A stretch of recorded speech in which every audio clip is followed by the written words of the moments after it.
accredited many people during his tenure in AICTE, in NETF and NBA, that is to be imparted with all colleges to give awareness and process and significance of MBA.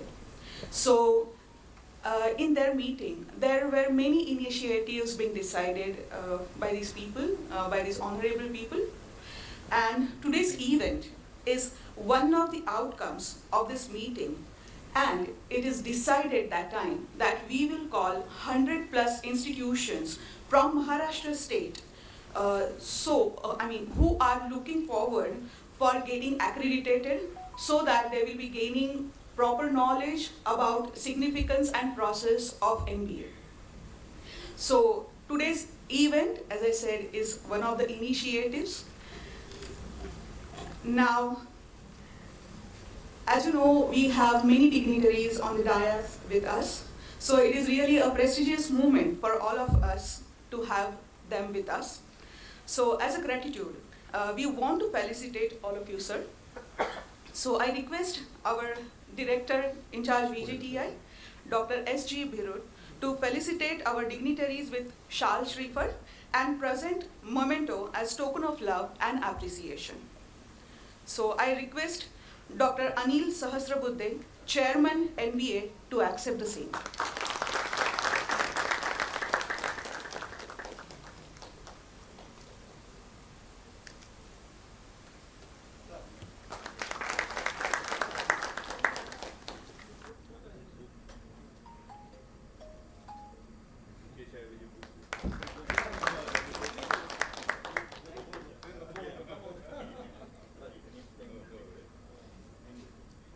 I request Birud sir to felicitate Shri Vikas Chandra Rastogi, Principal Secretary, NBA.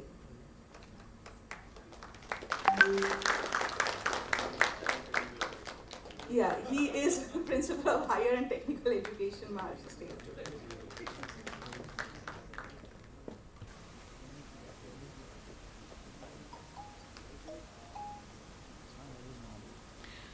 Dr. Abhay, Director, DTE.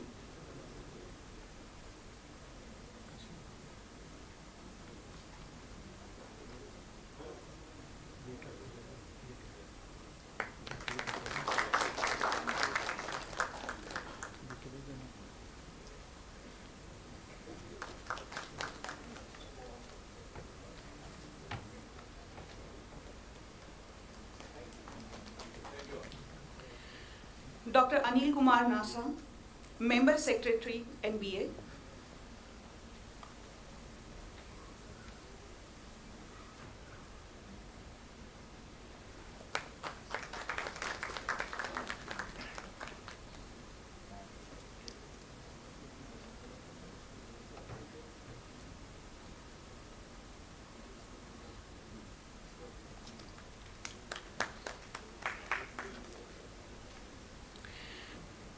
Professor Dr. C.R. Muthukrishnan,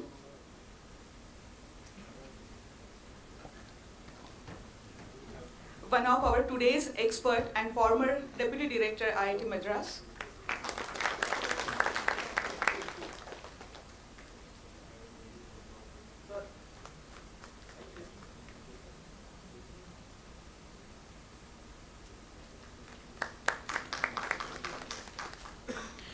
Professor Dr. R.V. Ranganath, Professor, BMS College of Engineering, Bangalore, and today's one of the experts.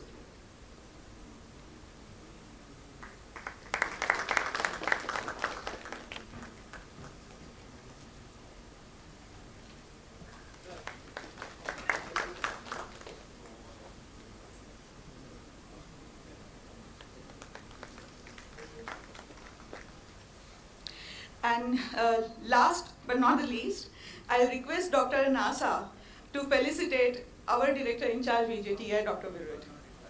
So please.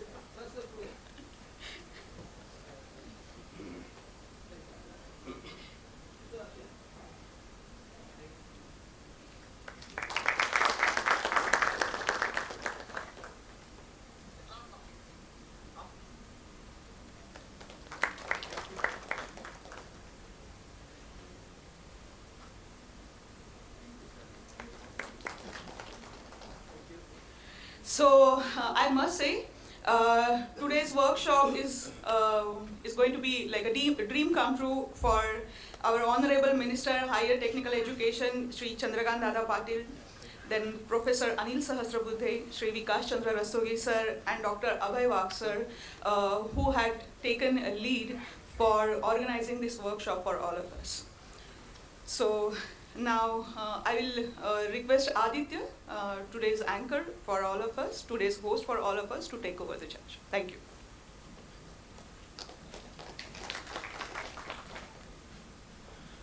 Greetings to everybody present. My name is Aditya and I'll be your host for today. First up, I would like to welcome Dr. S.J. Bhirut sir, the director in charge of VJTI. He is the professor of computer engineering and he'll be giving you the welcome address.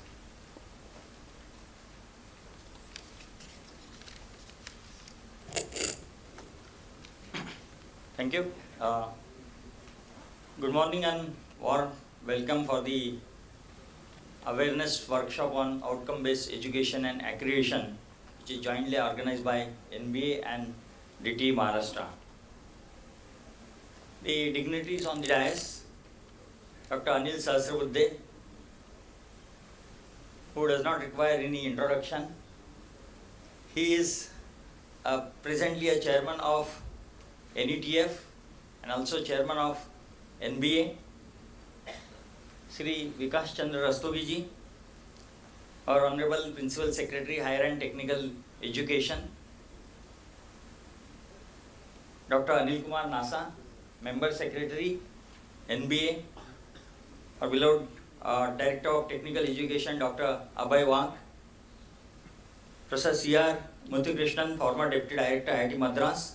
Professor Rangnath, Professor from BMS College of Engineering, Bangalore. Dignitaries of the dais, principals, directors, deans, head of the departments, faculty and all other office bearers and the eminent personalities present today. It's my privilege and honor to host these visionaries and the torch bearers who have contributed immensely to make technical education in India and Maharashtra to leave its footprints not only at national but at international level. I am honored to be with these legends who have been trying hard to build and strengthen India's technical education.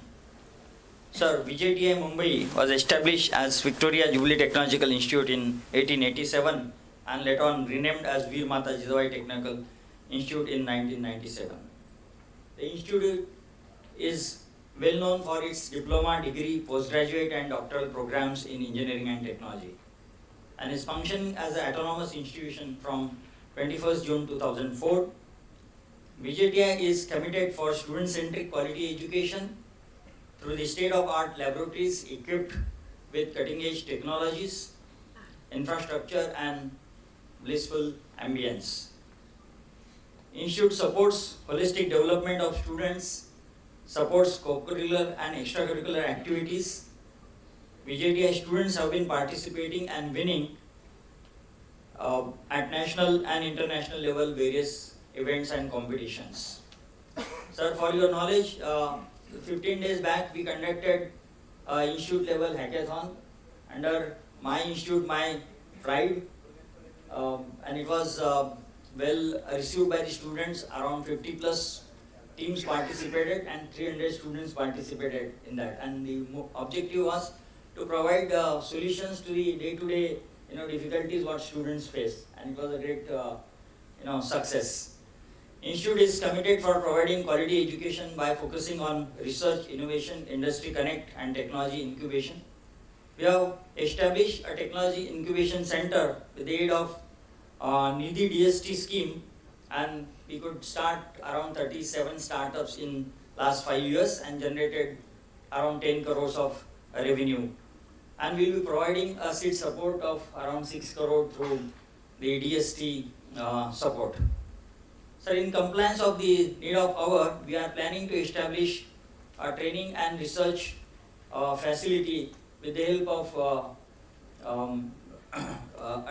CSR funding and the Mahaprit Government of India company, electric vehicle Center of Excellence, the CSR fund tune of 8 to 10 crores will be provided to VJTI for establishing that center. We already have very sophisticated Center of Excellence on cyber security, which we believe to be one of the best in India, and a measurement lab which is completely funded by one of the alumni, costing around 50 plus lakhs. Friends, we all know NEP 2020 investigates quality education and NBA, NAC, NIRF ranking. They are the tools for benchmarking our technical education system and making them quality conscious and competitive in global scenario. I am sure today's workshop on NBA awareness or the outcome-based awareness will help you understand various best practices at your respective institutes, and you will take away methods of assessment, evaluation, self-assessment, report preparation through the interactions. I request you to take maximum benefit of today's workshop. We have India's best mentors here today to guide us. So VJTI under AICT mentor scheme mentors 16 institutions. Out of these, 15 got accredited and 1 got NAC accredited. We also mentored Government College of Engineering Ajmer and Government College of Engineering Bodh Gaya under TechCube twinning program, and I am proud to share that both these institutions got accreditation for all of their programs. Sir, we have many NBA experts in VJTI, and with NBA support, VJTI can help these institutions preparing for getting accredited to fulfill the vision of Honorable Secretary Sir and Dr. Abhay Wag Sir. Thank you very much.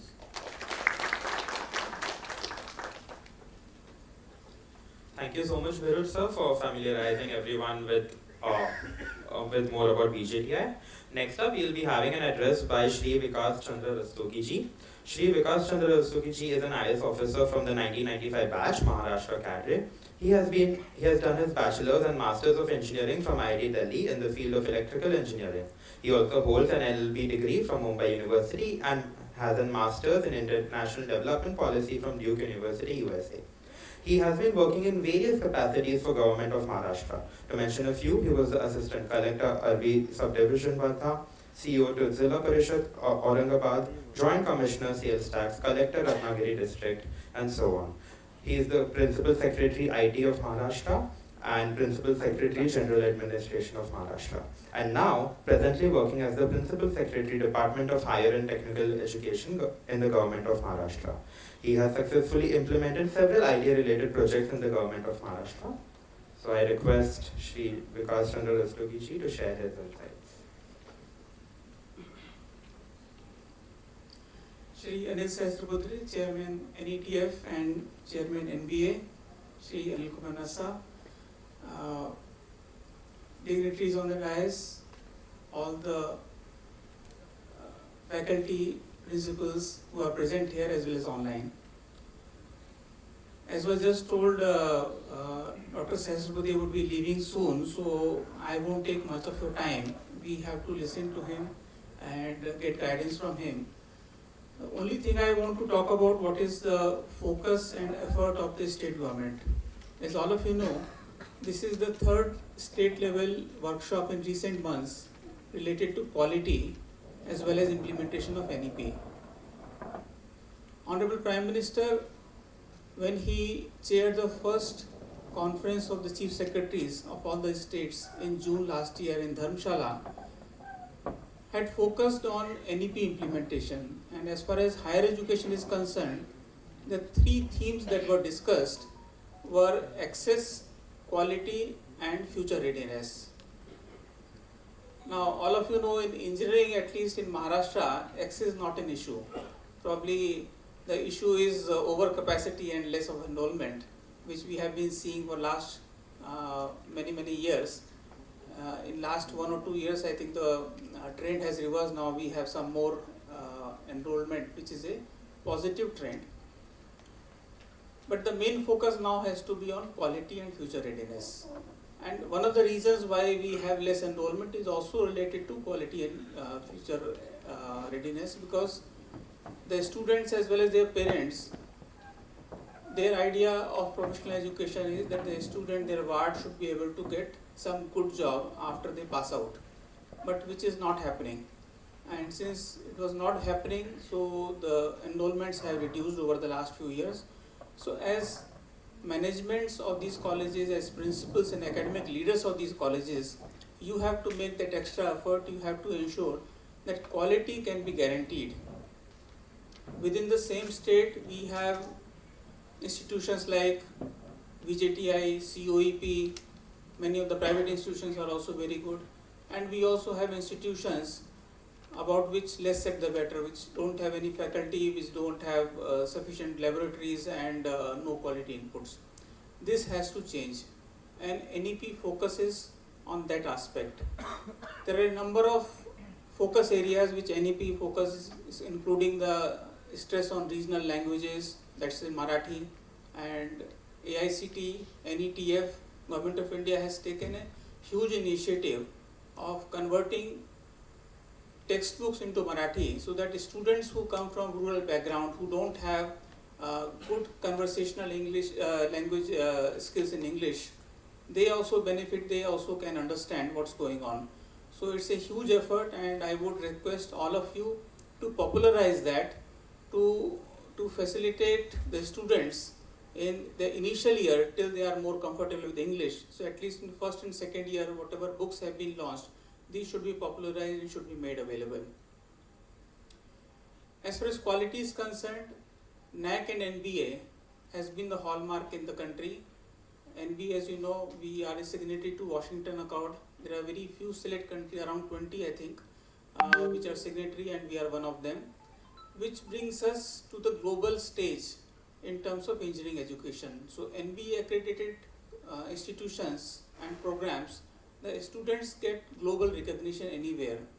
Recently I was told the students who have gone to Kuwait and some of the Middle Eastern countries, their authorities are asking, if your program is not accredited, we will not be continuing with your services. This has happened in one institution in Maharashtra, and now we are trying to ensure that that institution gets NBA quickly.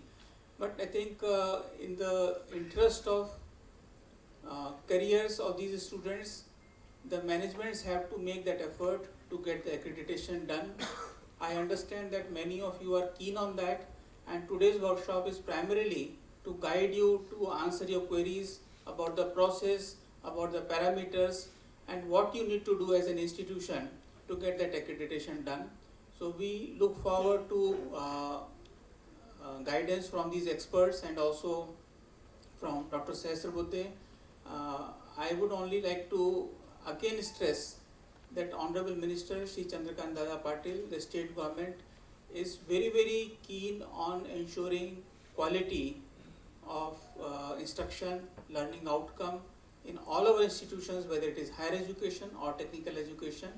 And going forward, we will be progressively taking measures to ensure that all the managements provide quality education. In higher education, we have already issued instructions that those colleges which do not get NAC accreditation done within next 6 months, they will not be having first year student enrollment. That will not be allowed by their university. That recently Honorable Minister has announced.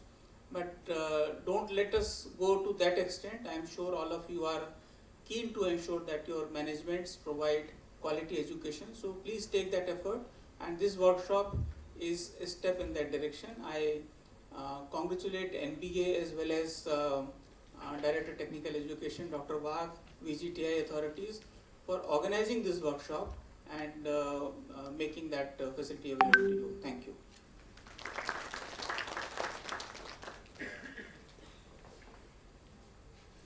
Thank you so much, sir. Next, for the inaugural address, we will be having Professor Sahasrabuddhe ji.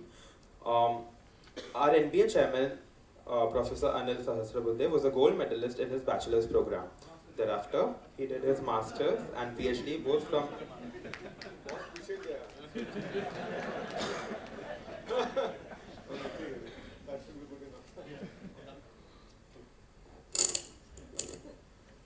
Sarvana Namaskar. Very good morning to all of you. On the dais, we have Vikas Chandra Rastogi ji, who is the Principal Secretary, Higher and Technical Education. who eloquently, in very few words, expressed the concern of the Honorable Minister Sri Chandrakant Dada Patil, as well as the state government in terms of how they want to move forward in terms of technical education. Dr. Abhay Wagh, who has been long-term Director of Technical Education and is going to be likely to be in another position also very soon. But congratulations to him for that, as well as for actually developing a school connect through which admissions in polytechnics have improved by leaps and bounds. You know, we are all talking about seats being not filled, but I think this awareness workshop is for accreditation. Similarly, when awareness workshops are conducted in the schools about the opportunities that exist in technical education, they get attracted. I think a simple formula which Dr. Wagh has adopted has given a lot of results out of that. So I think congratulations to Maharashtra government, the secretary who has been supporting all these initiatives. Dr. Anil, my own name, NASA, who is the member secretary of NBA, who has been constantly on the vigil and trying to explore means, ways in which more and more institutions get accredited and the accreditation quality is of the highest possible standard. And this is very important because normally in many countries they have to go through, like our faculty probation, a country also goes through a probation for getting Washington Accord signatory status. We went through that. We got it confirmed for 6 years. And after that, when review was done 3 years back, the member countries, they all vote whether we should continue or not. And like in Parliament, many times someone will say, no, no, no, there is some problem, etc. Unanimously, all the signatory countries vouched for the high quality of NBA accreditation that goes on. That goes to Dr. Nasa and Dr. Muthu Krishnan and here Dr. Ranganath. I think they are the pillars. They are experts who are going to deal with various issues about accreditation, what are the challenges, what you need to do, how do you fill your SAR, and all the issues where inspections take place, what experts look at, and therefore how your preparedness has to be done. I think very elaborately both of them are going to have a PowerPoint presentation which will go for more than 1.5 hours each.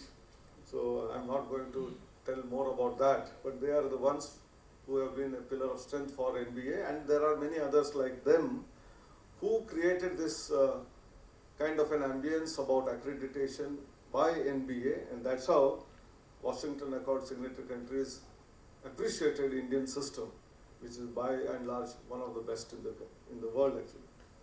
We have Dr. Bhirud, who was also in AICT. Just before I went there, he had gone. A Kho jaisa hota hai na. So he came to VJTI. I went there actually from Maharashtra. So in a very different way. And also, your own another faculty, Dr. Mantha, was the chairman, in fact. So I think a real Kho happened actually in terms of the AICT situation is concerned. So therefore, today this workshop, which is called Awareness Workshop for Outcome-Based Education and Accreditation, being conducted by VJTI, one of the top colleges of the state of Maharashtra, and also well known in the whole country, and the Directorate of Technical Education, with the support of the government. Maharashtra government has also played a very active role. They want that such kind of workshops should be held for our colleges, and this is being held.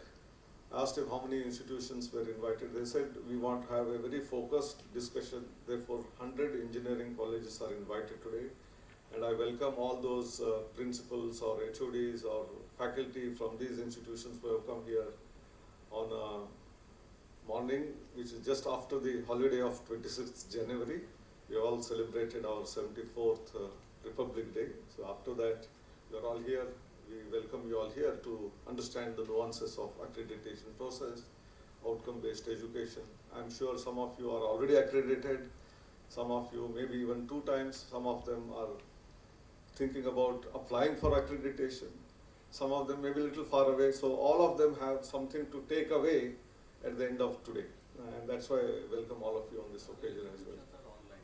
And I was given to understand by Dr. Wagh that there are about 330 plus engineering colleges, of which 100 are called, but remaining 220 plus will be online, trying to understand the process. Similarly, nearly 368 polytechnics, and then all the pharmacy, management institutions, architecture institutions, who all are required to go through accreditation also are online. I think some of you are aware that after pandemic, online has become the order of the day. Many times we say that मैं नहीं आ सकता हूँ, मैं वहाँ से attend करूँगा. So therefore, this opportunity is being continued despite pandemic being over. But when you come physically together, it has its own charm of seeing each other. The faces are, having that brightness and smiling face. They are all very important, which we cannot see in the online mode. And there are 300 odd institutions. There are only 2-3 people we can see their faces very well. So I think that's why this physical program is very significant and important. This is about, as I said, accreditation and outcome-based education. So I'm just reflecting a little differently that every organization, whether it is even government, whether state or center, or any corporate company, or a startup, or a school or a college or a university, all of them have some vision of theirs. And this is very important. Unless there is a vision, we cannot move forward. And Dr. Kalam used to always say that keep your vision very high. And that's how each institution needs to have a vision. All these organizations also have a vision. And based on that vision, you set certain mission statements. What are you likely to do, what you want to do, etc. And also set of goals, your principles, what you want to follow.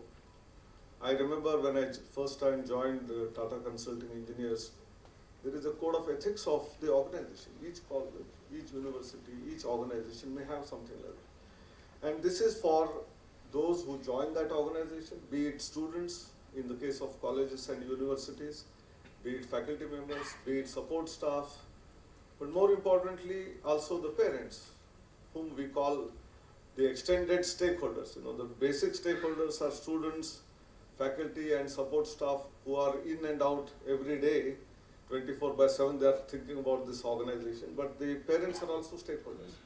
The government is a stakeholder. The companies who recruit your students are also stakeholders. The society at large in and around you are also stakeholders. How do you communicate what you want to achieve, what you want to do is what goes through this vision statement, mission statements, and the characteristics of yours, which is communicated. But communication is one part, which is also very important. Therefore, in every organization, we say that on the website, you must put all of this. Also, there are notice boards where you put in some kind of understanding of that to your stakeholder students. But more importantly, whether you are following that or not is very important.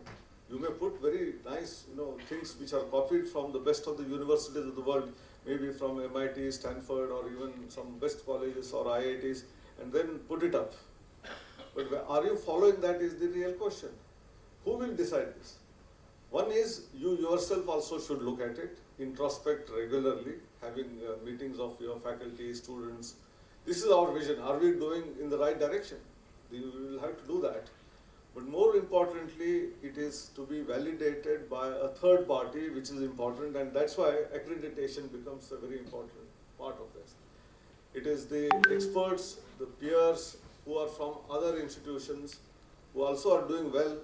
They will come and observe the systems that you are having, how far you have achieved your stated goals, and that certification becomes very important. And if you put it up in your website, your stakeholders, be it parents or students who want to take admission, or the faculty who want to apply for the faculty positions in this institute, know that this is a quality institution. So it is the quality assurance through the accreditation which becomes very important. And that's why accreditation plays an important role.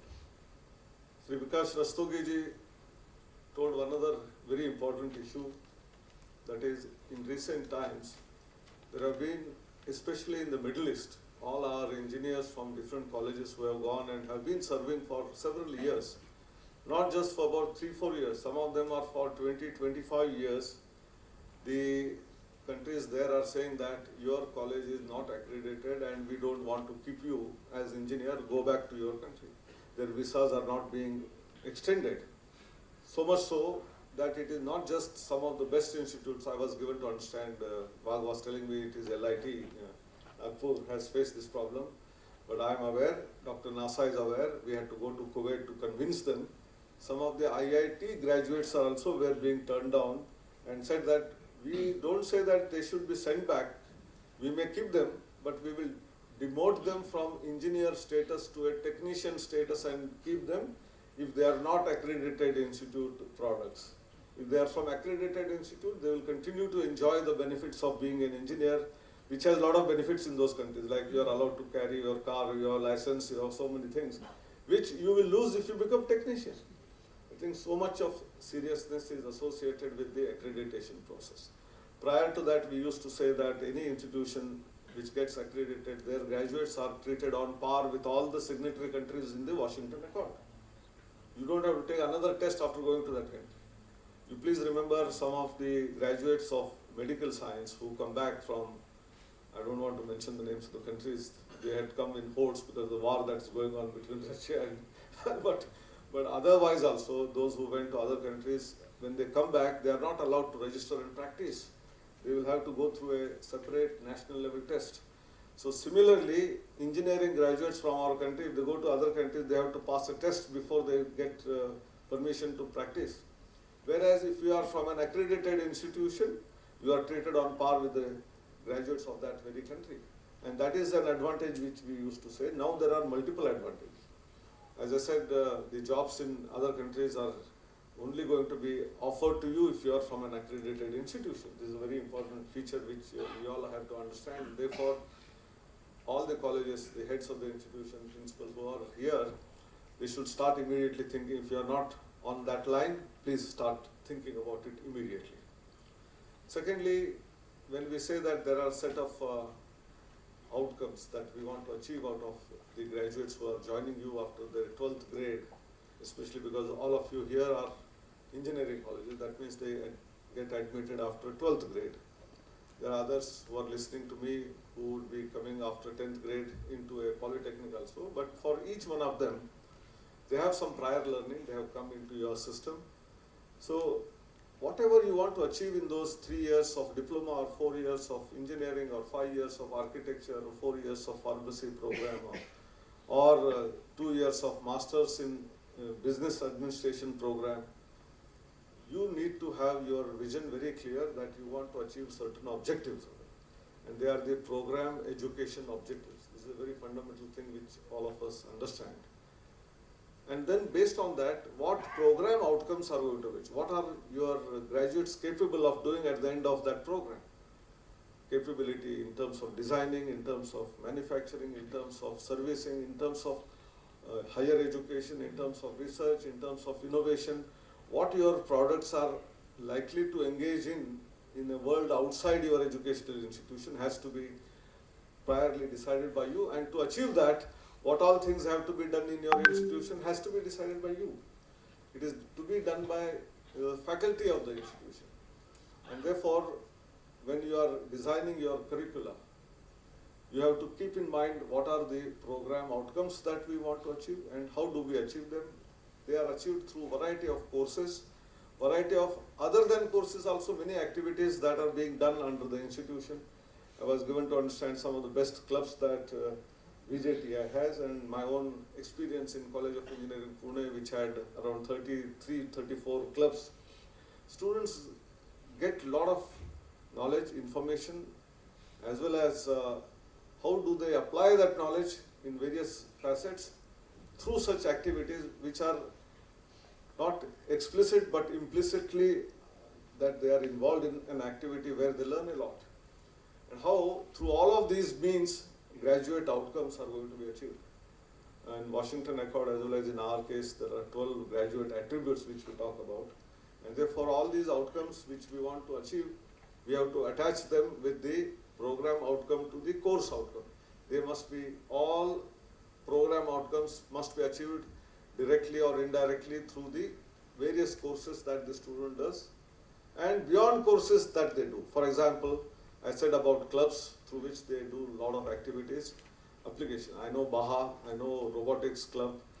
They are engaged in actually designing a new system altogether, fabricating it, testing it, and then participating in a competitive world. So all of that is also part of learning. We also have internship, which we have said to be made mandatory through AICTE about 3-4 years ago. There were challenges of finding internship opportunities for students, but AICTE has created an internship portal through which institutions which are not in bigger cities like Mumbai or Pune or Aurangabad or Nagpur, who have some industry or the other in the neighborhood, but even institutions in the remote rural areas, I'm sure some of you who have come from smaller places, there are challenges of providing this internship opportunity. But this portal will allow matchmaking between the interest of the student, interest of the industry, and then they get an internship, which is actual practical exposure to application. And one of the significant things quite often in accreditation we talk about is solving of complex problems. I think this is one area which many people have either misunderstood, not understood, whatever. And therefore, in all accreditation process, when the experts go, they observe this very closely. What are you doing in order that your students are capable of solving complex problems? Today in the national education policy, of which there was a big reference made by all of us, including the ministers, Sri Rastogiji, that we are all keen in implementing the national education policy announced on July 29, 2020, where there are few facets which are going to be significant. Maybe some of the aspects of SAR may have to be tweaked in the 1 or 2 years to come, because the policy talks about multidisciplinary education, cross-disciplinary education. And a student of engineering must have as much versatility in engineering, certainly yes, but also must have broad knowledge about economics, about management, about psychology, because he is going to deal with the people when he goes out and into the job market. Even if he starts his own entrepreneurship, more is required of all of this. If he is in a job, maybe sometimes you may be in a particular department, maybe less. And therefore, when we truly want to implement national education policy, this aspect of multidisciplinarity is very, very significant and important. We have some parameters in the accreditation process where how graduate is moving. How many of the students who joined in the first year completed their program of 4 years in 4 years is also one of the very important parameters we look at. Now the policy talks about multiple entry, multiple exit. That means a student at the end of 1 year wants to quit because of whatever reason, personal or otherwise, his parents had pushed him into engineering, although he was interested in photography, as is in the case of 3 Idiots. So something similar to that. Then in that case, if the student wants to go out, he must not be left high and dry, but give him a certificate so that he becomes useful in the society, may take some job in an industry and continue. Or he wants to get into another stream of education than engineering. Some of those credits which he has earned may be required to be accumulated, and we have got a national digital platform which is called as Academic Bank of Credits, National Digital Academic Depository, where one can deposit the credits that one has earned and then make use of them. So some of the students may go. And when I say this, many times many colleges start asking several questions. Sir, what will happen? We thought that we will have so many students, that's how the fee is decided. If students leave, what will happen to, should we charge them for all the 4 years? Such questions are also asked. Please remember, anyone who comes to your system, he has not come there to quit at the end of 1 year. He has come there to complete the program. And this is our experience, that some of them who do not do well and some of them are not able to do well, some of them who fail in the mathematics course of the first year and continue with 80 KT, second year, third year, fourth year also, they pass all other subjects, but the foundational mathematics course they would not have passed. There are concrete such examples. They say that, sir, somehow मुझे pass करके भेज दीजिए. तो ऐसे वाले भी student हैं. But ऐसे student के बदले में यदि some of them want to go out because of they are not able to adjust to this program, this percentage is going to be negligible and negligible, I'm telling you. But this is a facility which is provided. This is only facilitation. Doesn't mean that one who has joined VJTI, he will keep on saying, sir, मैं कर दूंगा. 4 साल के जगह में 6 साल लगाऊंगा, लेकिन मैं कर दूंगा. वो छोड़ेगा नहीं. उसको B.Tech degree from VJTI is very valuable for him in his life, in variety of ways. So very few people would be going out like this. They will be mostly going because of some family compulsions.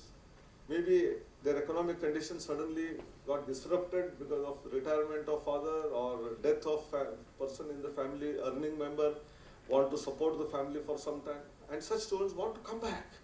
They don't want to go permanently out. That's why that multiple re-entry is also allowed. Entry and exit, exit and entry both are there. So this percentage is going to be not even 0.5%, even much less than that. And therefore, raising a question, what will happen to the fee, etc., is hypothetical. Please don't ask this question. This is a very important part. But this is a facility which is very important for our students when they go out. So maybe if such 10 students have left, what will happen to your ratio of how many students graduated, etc. May have to think about certain changes in the parameters which we are looking at. And then we all the time were thinking graduate outcome means is directly related with employability in terms of both students as well as the parents. You know, all the bond that मेरा लड़का engineering होने के बाद उसको कितना लाख का package मिलेगा. This is all what students also ask, parents also ask. But beyond package, there are many things that are possible. One can give packages also is a very important thing. How many of them can become entrepreneurs and give? मैं engineering graduate होने के बाद entrepreneur बन के मुझे जो 40 लाख का package मिला है वो नहीं लूंगा, लेकिन मैं 50 लाख का पैकेज देके एक सीईओ को अपॉइंट करूंगा. I think how many of them are able to do that is also a very important outcome, which today, India being the 3rd largest startup ecosystem of the world, likely to pip to 2nd position immediately. And therefore, very significant for all of us that what are our outcomes that we want to desire out of our students when they graduate. And therefore, what are those courses, course outcomes, and therefore to achieve that course outcome, what is the curriculum structure? Now again, an important question arises that those who are autonomous like VJTI or COEP or some of those institutions have full liberty in setting up their own curriculum. They may do that, all that. What will happen to those students who are affiliated to Pune University or University in Lodere, Batu, or those who are affiliated to Pune University and so on and so forth? They have to follow the curriculum which is given by the university. And therefore, my appeal is look at the standard curriculum which is prescribed by AICTE, which is only a model curriculum. You can always tweak with that, but keep all the components of that which are going to create really good attributes of the graduates out of the curriculum which is designed. Look at that and do that. That is the request to the university people who are here, who are part of the Senate, academic councils, etc. So that all your affiliated colleges also get benefited in the process. But nevertheless, no university will stop you from giving additional courses to your students. Maybe during the weekend, maybe in the evening, or maybe as electives. There are not much restrictions which you must make use of wherever possible in order to create those outcomes which you are desiring to do it. Some of them will be common because of the university curriculum being common, but nevertheless, for tier 2 type of programs, you have your own innovative ways of engaging with your faculty and students to create those outcomes. I think this is what is the second part, which is very, very important. And the third part is, which is given normally very less importance in many institutions, unfortunately, is how students are taken care of. And this is a very important part I am repeating because of 2 other reasons. One is, once an institution takes care of the students in the best possible manner, their learning becomes better and better. I mean, simple example. And then when they graduate and go out and become alumni, they remain connected with the organization. If they had very bad taste in the educational institution, वो जब office में जाता है, clerical staff says, अभी मैं चाय P के आ रहा हूँ, 2 घंटे के बाद आओ. फिर कोई alumni आता है कभी-कभी, वो सर्टिफिकेट डुप्लीकेट इशू करने के लिए. We keep on telling him that, oh, NOC aur ek bar leke aao. So he says, what is this nonsense? I have been here all the time. I have not taken anything from this institution. This NOC system itself has to be reversed. If there is an objection, that list should be available with the administration, rather than no objections. A student normally would have returned all the books, he would have paid all the fees. So if some isolated case of someone has not returned the book or not paid the last final year fee, there may be 1 or 2 students. If that list should be available in your examination cell to issue the certificate or not issue it. What happens is everyone is tortured to go to all the places and take the signature. If you want them to go and meet them, they should go on their voluntary basis because they had an excellent experience in the institution. Therefore, I want to meet my professor, I want to meet my HOD, I want to meet my librarian. I think that should be felt from heart within, not by force on NOC. And then once he takes that NOC, then he will never see your face. Actually. That's why I'm sure all of you must understand the engagement with students. How do you effectively make it? How they feel comfortable in the organization. Many times there are several types of difficulty. We all have the scheme of advisors. I know that first year when students join, you divide the class into some 20 students and allocate some faculty members as an advisor. And many times I have seen that in the last 4 years of that education, they never meet each other. So that is not a good practice. And therefore, what AICTE started as a student induction program, where we mandatorily said that about 3 weeks for every 20 students, 1 faculty should be associated, and you go through 9 modules, very interesting modules, right from, it is not only values, ethics, nearly good historical places in and around, to yoga, healthcare, all of those are part of this module. And when that faculty is associated with you, whether you officially nominate him as advisor or not, those 20-30 students in their 4 years, if they get into any difficulty, will always contact him for any problem. And if there is a problem in the institution, like leakage in the tap of the hostel, they will not come and complain, they will try to fix it. They are all engineering students, they will be able to do that job on their own. I think that's how we can engage with our students, the most important stakeholders. I think all of that is very significant. And therefore, filling of SAR is one part, and your own objectives, etc. Last time also in Bangalore I mentioned this, that some institutions are eager to give this as an outsourced activity to some companies who are giving this consultancy. I repeat, if some good consultancy organization wants to develop your faculty in terms of understanding the nuances of accreditation process, how do you define the curriculum, how do you engage management principles, etc., go ahead, I have no problem. But don't make them to write your SAR. SAR is yourself, and you have to do it yourself, And all faculty must be associated. All faculty meetings should be held. And you should decide what is your vision, what is your mission, what are your goals, and write that yourself. Then all people who are associated will know it. Otherwise, many times our visitors, experts, when they go, they ask about, ये आपने आपके mission में लिखा है, what is the meaning of that? नहीं sir, वो consultancy firm ने लिखा है, वही है. तो फिर वो आपका दूध का दूध, पानी का पानी हो जाता है. So therefore, be aware of not indulging in any such activity. Maybe you may not get full 6-year accreditation in the first round. Doesn't matter. This is a learning. Please understand, accreditation once given is not permanent. It is to be repeated every 6 years. And if you have got 3 years, you have to again repeat. And therefore, it is a continuous improvement process. Accreditation is not one time. Quality assurance is not one time. And it has to be continued all throughout your life. And the institution's life is unlimited. Our life is limited, 100 years maximum. But the institution's life is hundreds of years. And therefore, this philosophy has to be ingrained.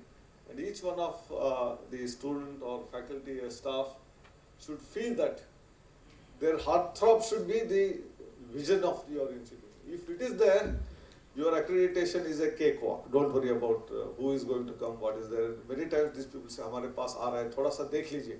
क्यों देखना है भाई? आप अच्छा कर रहे हो तो अपने आप हो जाएगा आपका. आपको कोई देखने की जरूरत है. You should be confident, you should do well. This is my appeal to all of you. Now a little bit which I will also, if possible, 5 minutes I will open for question answers. It's already 10:23. My time is 10:30. One question which I want to preempt is about the new HECI bill, which is likely to come anytime, 1 year, 6 months. When it happens, I don't know. 2 years work is in progress. But in that 4 verticals, one of them is a approval related National Higher Education Regulatory Council. The second vertical is the National Accreditation Council. The third one is to take care of the standard setting. The fourth one is about the funding.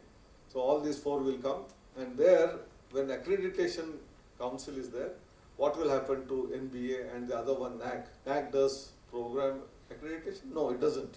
Only NBA does program accreditation. NAC does institutional accreditation. So maybe both of these kind of things will continue. The umbrella body, apex body may be a single one, under which there will be multiple bodies who will do accreditation. These are all possibilities which will come out as and when this HECI bill will come. So please wait and watch. Many things are happening. National Digital Library is already there. National Academic Depository is there. Digitally, we are becoming the best possible nation in the world. Now there is going to be also National Digital University, which is going to come very shortly. I think with these few words, I conclude and ask you to reflect, tell me whether some improvement is required. We will always we also introspect regularly and then implement those things. And if there are questions, you can ask them. Thank you very much. Jai Hind.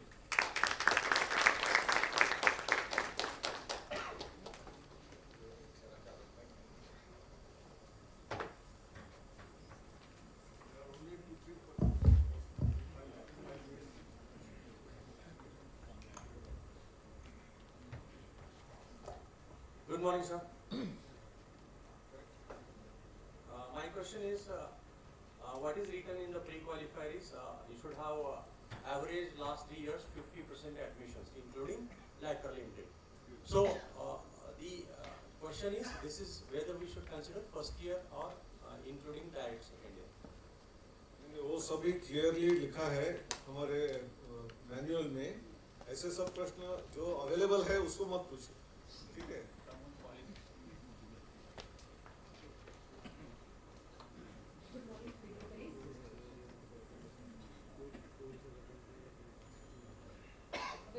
To dignitaries, this is Dr. Rajesh from Government Engineering Nagpur. Sir, we are targeting interdisciplinary study in NEP. So we focus on clustering, something called as clustering we are targeting. So we expect that institutions will not constrain to the physical boundaries. So will ABC help in in clustering? Yeah, certainly. ABC is not just for clustering, even beyond clustering. We already know that both UGC and AICTE initially allowed 20% of the course credits to be taken through MOOC platform SWAYAM. And then gradually, when we passed through the pandemic, we increased it to 40%, looking at possibility of easy digital education, which is possible in our country with the reach of internet everywhere. So we have increased to 40%. So any student from your university, you should decide which of the courses from the MOOC platform you are going to allow to be taken from the external source. And that course, if they do it from the third party, the credits earned will be recorded in the academic bank of credits and also become part of your own university or college transcripts. So when we are allowing beyond your boundaries, cluster is your own cluster, so certainly they should be allowed. If your college or university has affiliated college of arts and someone wants to take a course on economics from an engineering student, you should be allowed to allow.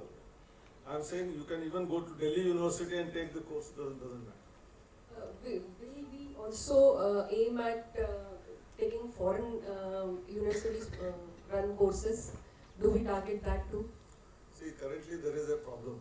The problem is in terms of the system that they follow. The examinations, the way they are going to be conducted.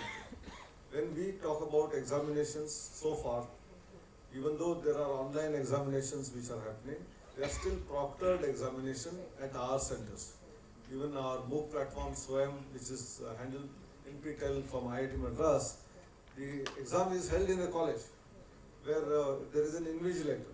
And if we go beyond some other university, how do they conduct the exam? If it is online and you are just copying that from some source and then answering. We do not know what will happen. Therefore, till such time there is robustness in terms of technology, which already has come in some way, that if you are sitting in front of the computer and writing an answer based on your eyelid movement, based on scanning of your photograph, are you looking here and there, etc., the examination can be stopped also, not permitting you. So if the technology develops to that extent in terms of AI, ML, that you are not copying is guaranteed, probably even foreign university courses can be allowed in that case. So right now, we are on hold in terms of our own, within India, whatever courses are available, we are on. Thank you, sir. Thank you so much.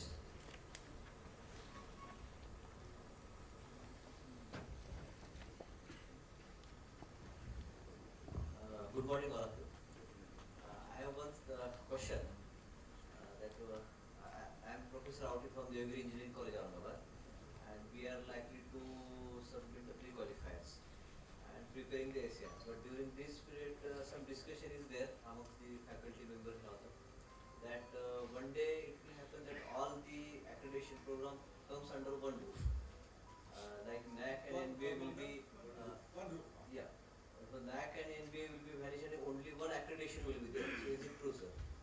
No, as I said, when I ended my talk, I said there may be a common upper apex body, but the program accreditation and the institution accreditation will continue.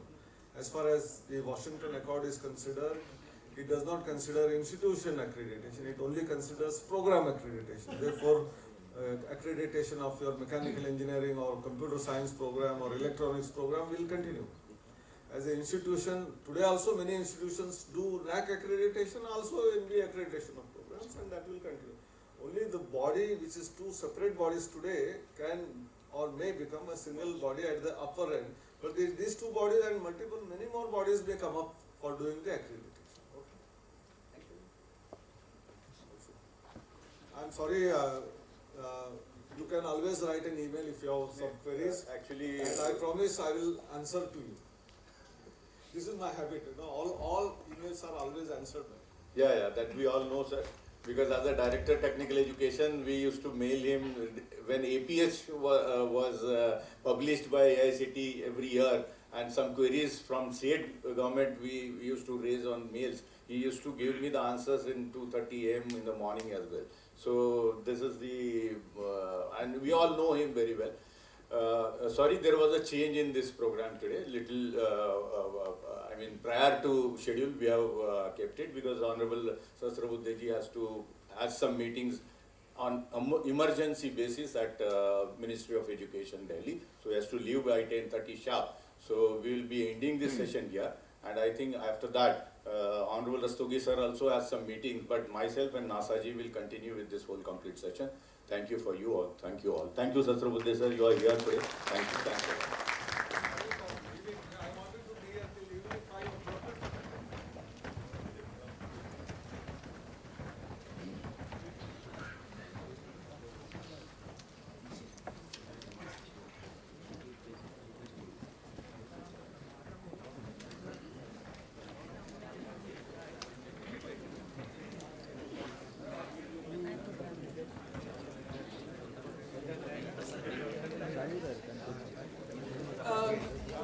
Everyone, so here we declare the formal inauguration of our workshop, and I request all of you to have a tea break. Tea will be served outside. And another request to participants who may not have registered yet, we have desk outside. Kindly register if not done yet. Thank you. We will be assembling at 10:50 sharp again.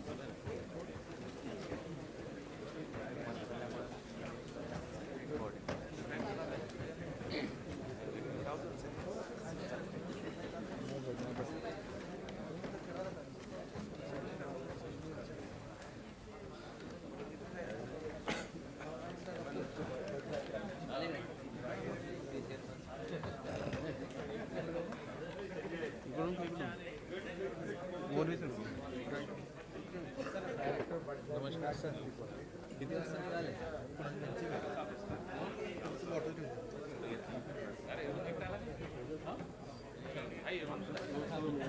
yes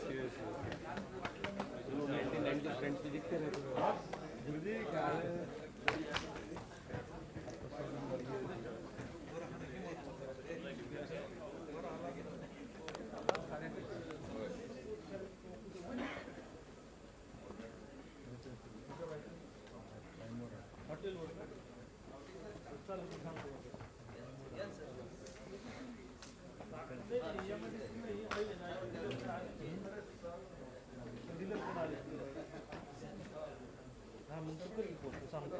stop करना आता काय नाही तर stop कर.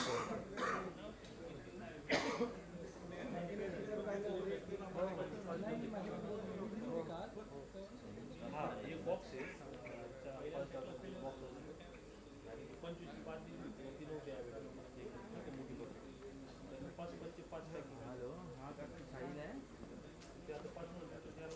चालेल phone करायला सांगा. अरे नमस्कार.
हॅलो हॅलो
ऐक ना तुझं तो डायरेक्ट टाकून बघा गाडी या बॉक्समध्ये या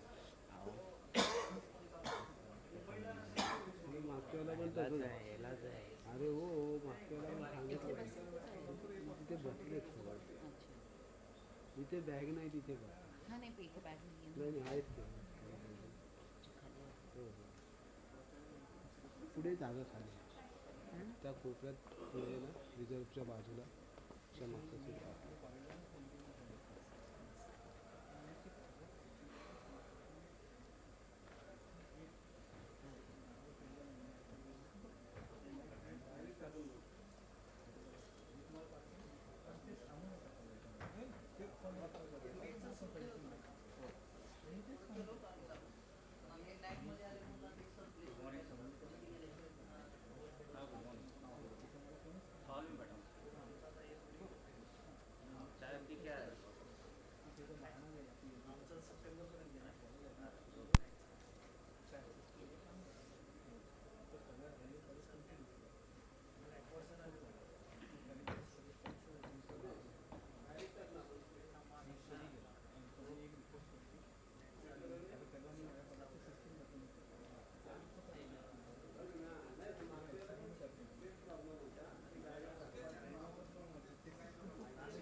नाही यांना विचारायला लागेल गेला तो कुठे गेले ते आम्ही शोधतो लिंक सापडतच नाही. Hello hello live hello 1 2 3 hello hello okay.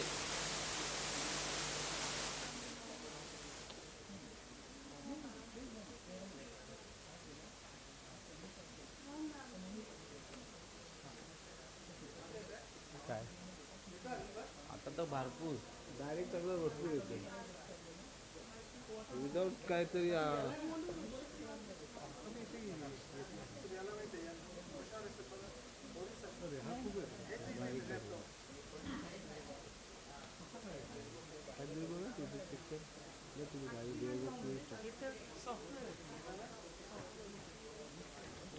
काय म्हणतो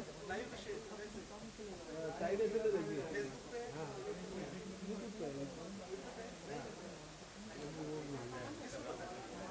क्या मालूम नहीं. हाँ पूछता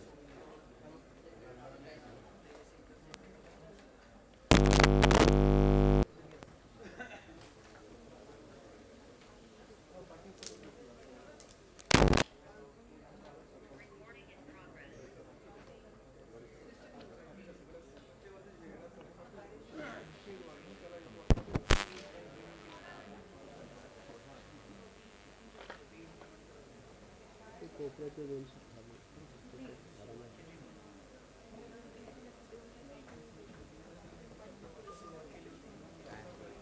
फुल फुल फुल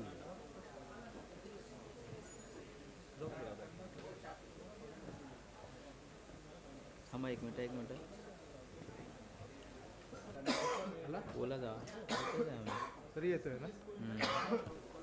ॲक्च्युली स्पीकरला पण आहे ना म्हणून स्पीकरला आहे म्हणून थोडंसं इथून मी हे बघतो.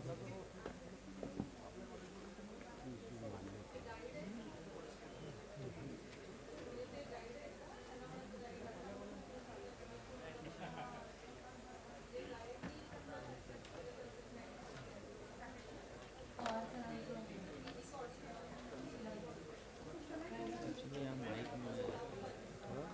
माईक असतो ना ओडियम तो दुसऱ्या माईकमध्ये हा तो सेलचा पण लावून लागेल काय असं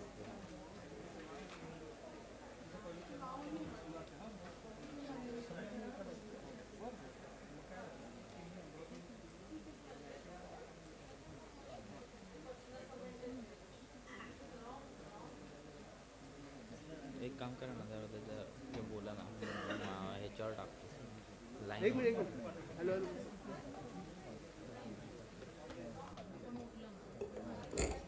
hello check mic test hello test mic test वा येतं ना. हमिंगच येतो याचा हमिंग येतं ते इथूनच आहे. ऑडिओ येतच नाही आहे हमिंग येते.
वो आएगा अभी, वो उसको बंदे को पूछना है।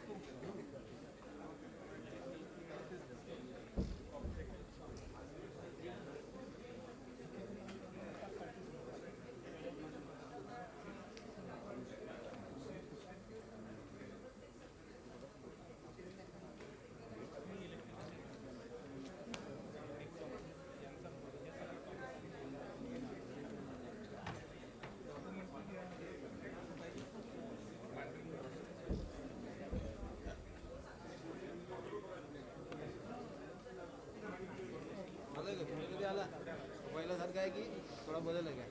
पहिल्यासारखं आहे की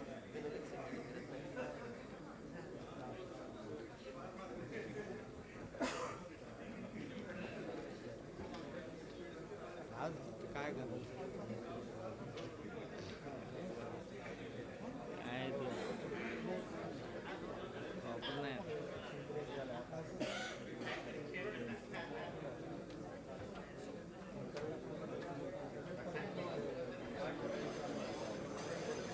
अरे यार उमेश सर काय म्हणताय?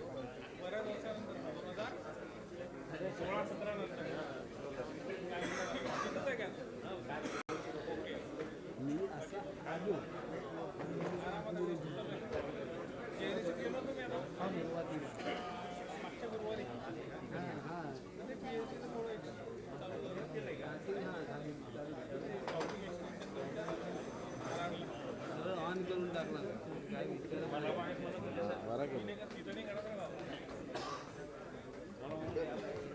वाईट बॅलन्स फक्त चुकले, वाईट बॅलन्स नव्हतं. हां आणि कसं ऑन दी स्पॉट चालू झालं ना. आम्ही हां हां हां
आता या बॅटरीवर पूर्ण होईल.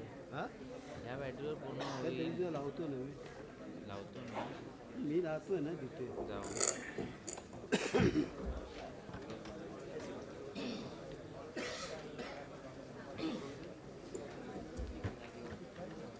Welcome back, everybody. Now Dr. Abhay Wagh will be addressing us. He is the Director of Technical Education, Maharashtra. He has taken charge of this post through Maharashtra Public Service Commission. He has been working in the field of technical education for the past 35 years in various capacities, as a teacher, as an administrator, and now as a policymaker. He has worked in various positions, such as Deputy Secretary, Higher and Technical Education, Maharashtra, Joint Director and Deputy Director, Technical Education, Maharashtra, Director, MSBTE. Okay. For the last 20 years with them. Thank you all. Actually, sorry, I should say, because we preponed the schedule. As you know, there was an important message from Sastra Buddheji. He sent me that he had some urgent meeting again back to Delhi. So he has to rush, and that's what we gave you the mails, that we have preponed our schedule by 1 hour or so. But still, I'm really happy that all of you can manage to come in early morning after yesterday's holiday, I can say. So thank you for all. My another friend, actually, morning I wanted to take his name because as the program was scheduled earlier, Mr. Anil Kumar is really, NASA Saab हमारे इतने अच्छे मित्र हैं. Last 20 years I had very close, you can say, friendship with him, because earlier he was there, Deputy Secretary to Ministry of HRD that time, and since then I know him very well. I'm really happy to receive him today. Actually, it was my continuous call when I took 2-3 meetings at the state level forum, when all the institutions were called for the accreditation workshops. So I was been chasing for him that he should be somewhere there on the dais. So I'm really happy that Nasaji is there on the dais. Sir, I welcome you on the state behalf. And as well, all the experts also are available from different organizations who are organized by NBA.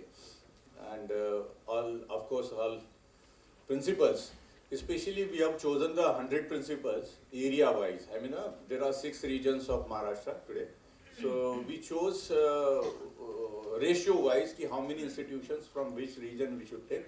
And 100 institutions, 100 you can say principals of the institution, and 100 coordinators of those. So like that, these 200, the academicians are with us today on this program. Others are online throughout the Maharashtra. So I'm really happy to see you all here again on this, you can say, initiative taken by VJTI. And it was a dream, as morning the organizer says that. I had one meeting, it was a VC with Honorable Minister Higher and Technical Education, Chandrakanta Patil, myself and Shastra Buddhe Saab and Rastogi Saab.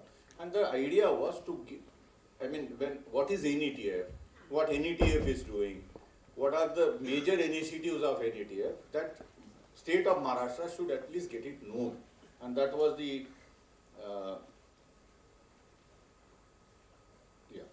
so that was the, actually the focus of that meeting was. And in that meeting it was decided, yes, let us have you all together. And Professor Sastra Buddhe said, he himself said that, yes, we'll arrange one nice meeting of focus institutions. Let us say you choose, he told me, you choose 100 institutions, so that those are really on the verge of selections of the, they want to go to NBA surely, and they are trying. And whatever the processes wise, if you want something important, some tips, I think those experts are here today, and those are the experts who will give you the complete presentation on the processes and the tips. I think that will be really a valuable session today. I'll just take 2-3 minutes of yours, not much on that, because you are actually keen to see those presentations as well.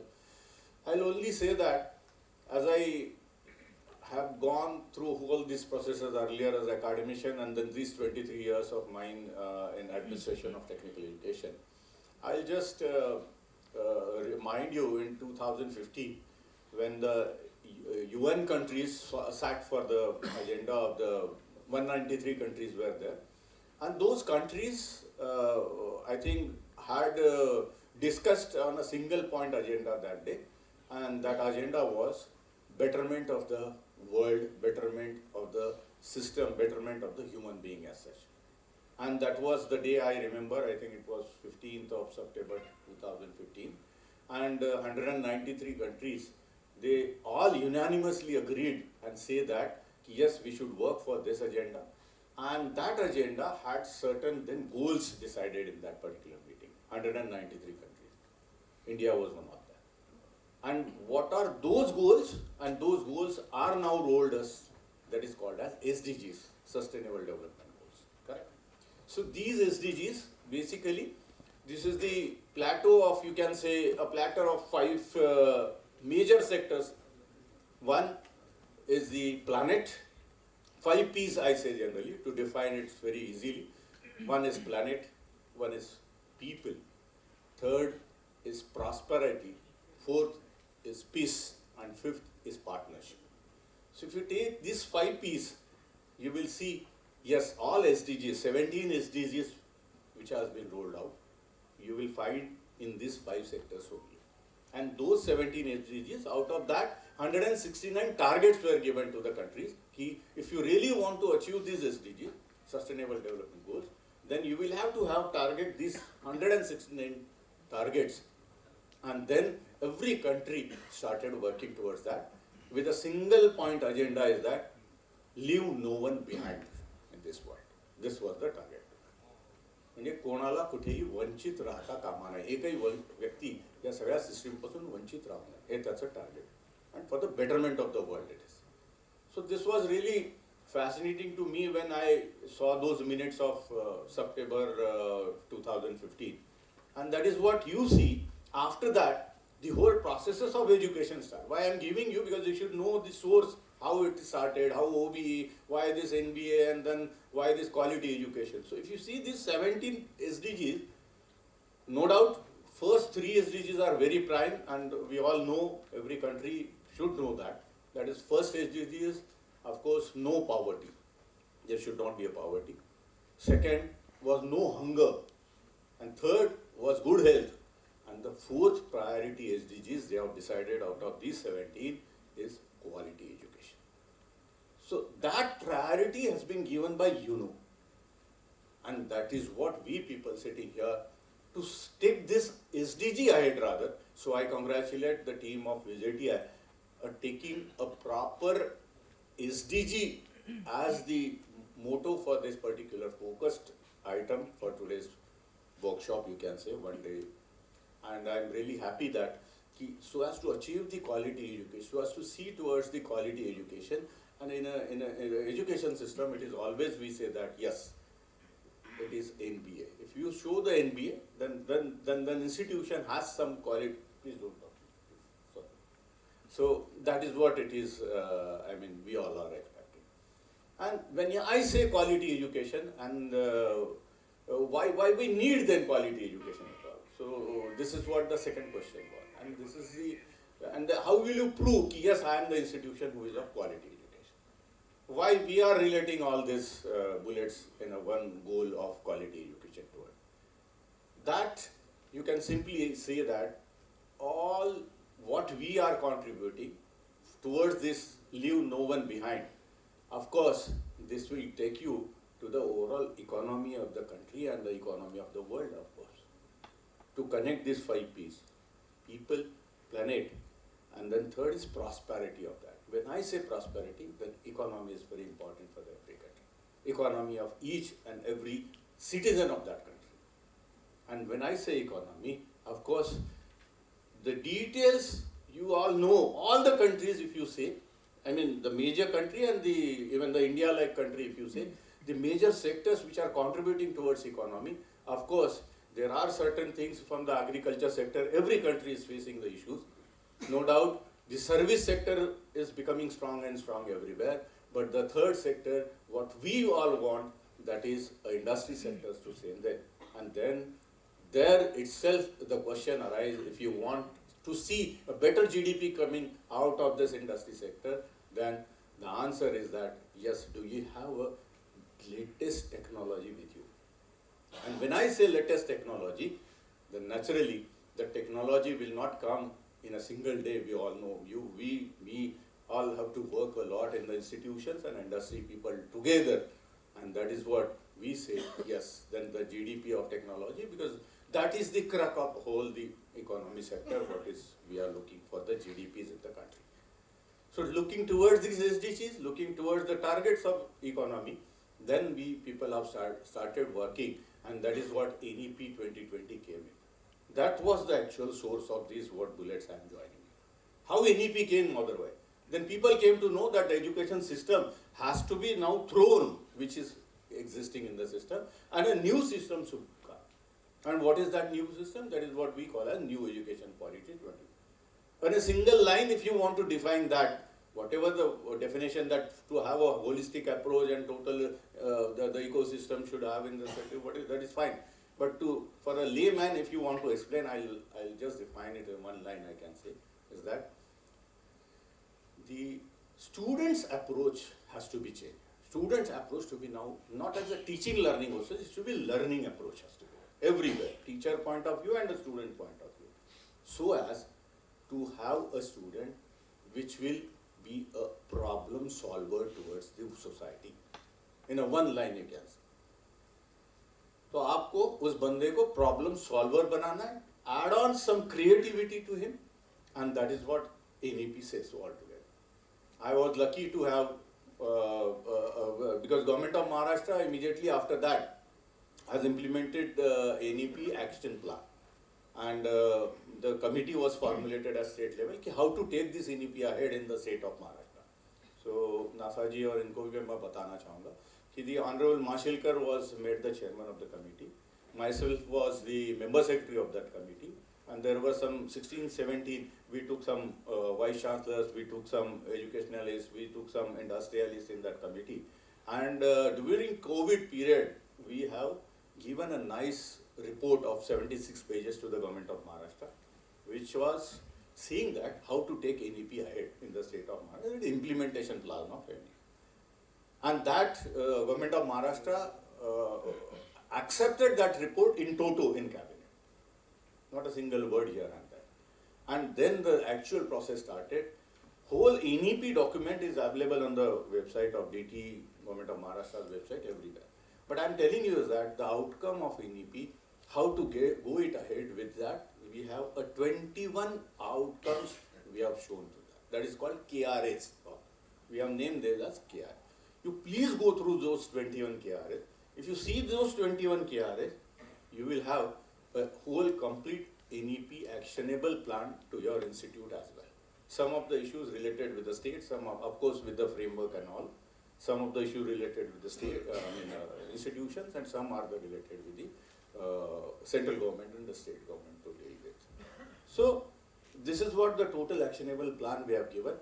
Those KRAs, if you start working, naturally those will, again you will show the recurrences on this issue of what NEP, what we are seeing is now towards the quality education, and that is what NBA is again. So that is what the first question I started with, that what is the source of it and why we are here today for that.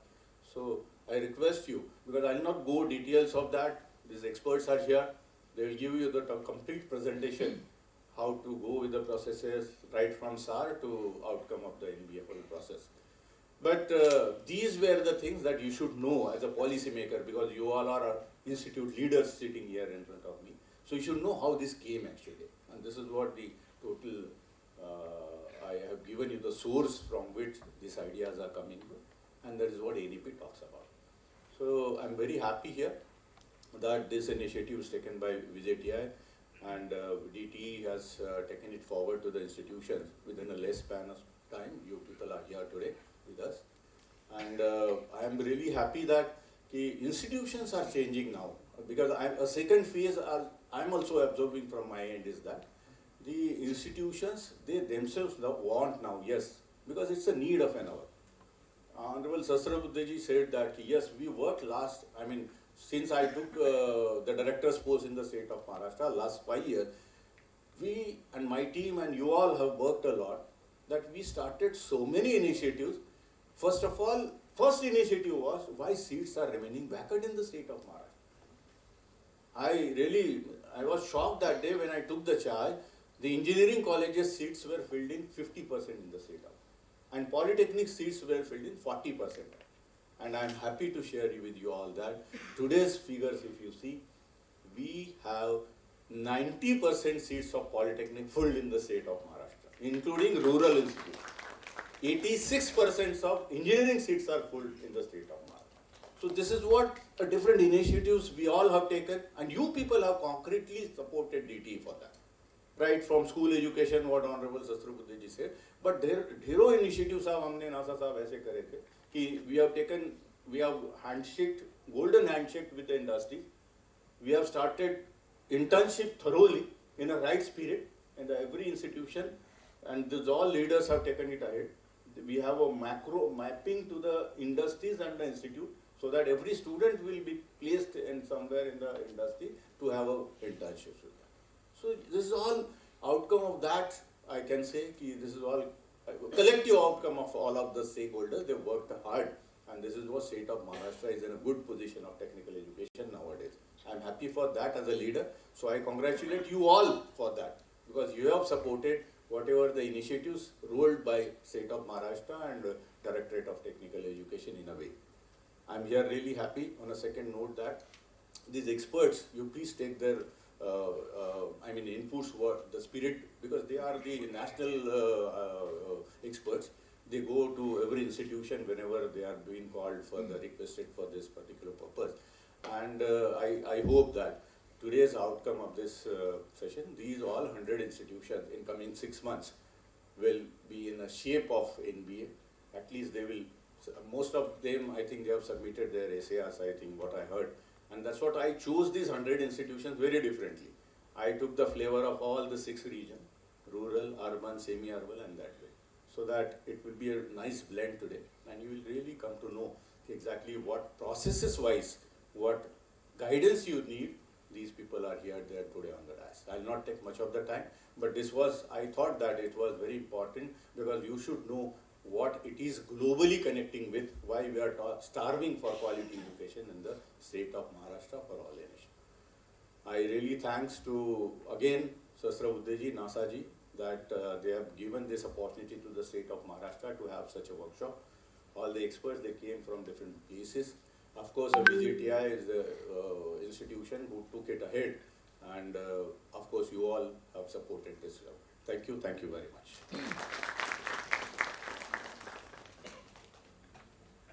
Thank you, Dr. Abhay sir, Director DTE, for your very visionary remarks. And I am sure all the institutes will try to achieve the Sustainable Development Goals, where there will be NEP compliance, and also they will go ahead with the NBA accreditation. And we are all our VJTI experts, NBA are also, we promise you that we are there to help all the institutions if they want. All our NBA experts will be helping them. Also, we had a proud moment to share that, as I don't know whether you understood in the initial check, we should congratulate Dr. Abhay sir to lead again in new selected as appointed as a member of Maharashtra Public Service Commission, and he might be taking that forward. So we congratulate you, sir, for that. Thank you. Thank you so much. We would now like to invite Dr. Anil Kumar Nasa, Member Secretary NBA New Delhi, to give his expert talk on NBA accreditation. He has done his doctoral from IIT Delhi on the thesis titled Technical Education System, Accreditation Process and Improvements. He has served in various capacities in various textile industries. He joined the Department of Higher Education, Ministry of Education, formerly MHRD, from the government of Maharashtra in 1990, and is the Director Technical there. Currently, he is the Member Secretary of the National Board of Accreditation. Dr. Nasa has contributed significantly to the planning, formulation, and implementation of various schemes of technical education.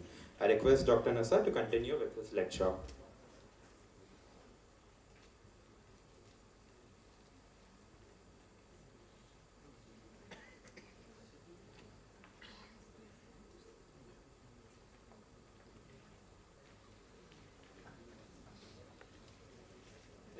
much.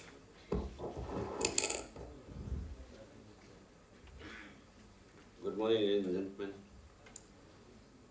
First of all, I would like to thank the state government of Maharashtra,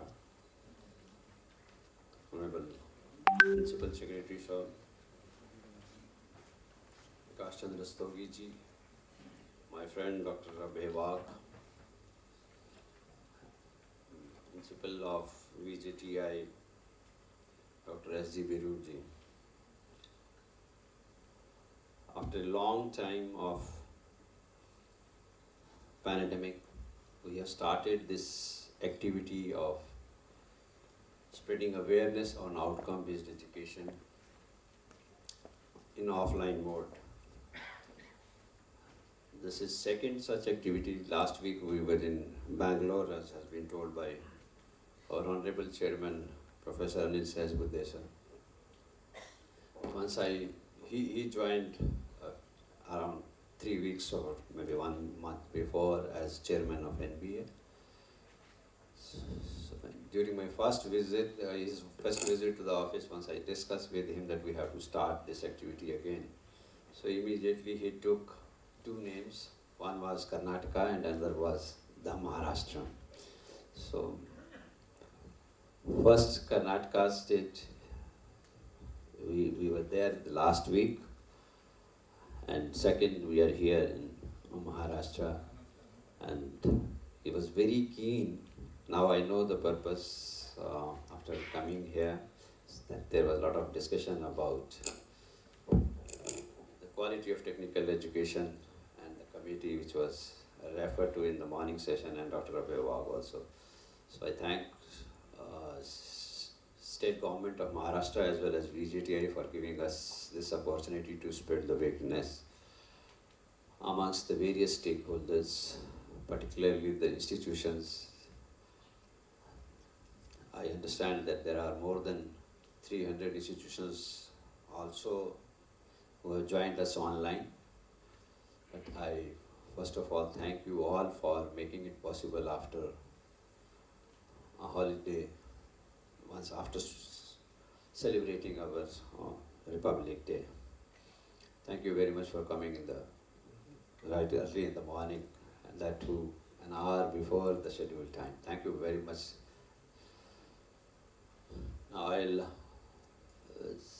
not spare much time on what is the purpose of this awareness. This has been talked about by all the dignitaries before me, those who have spoken. I'll straight away come to the presentation.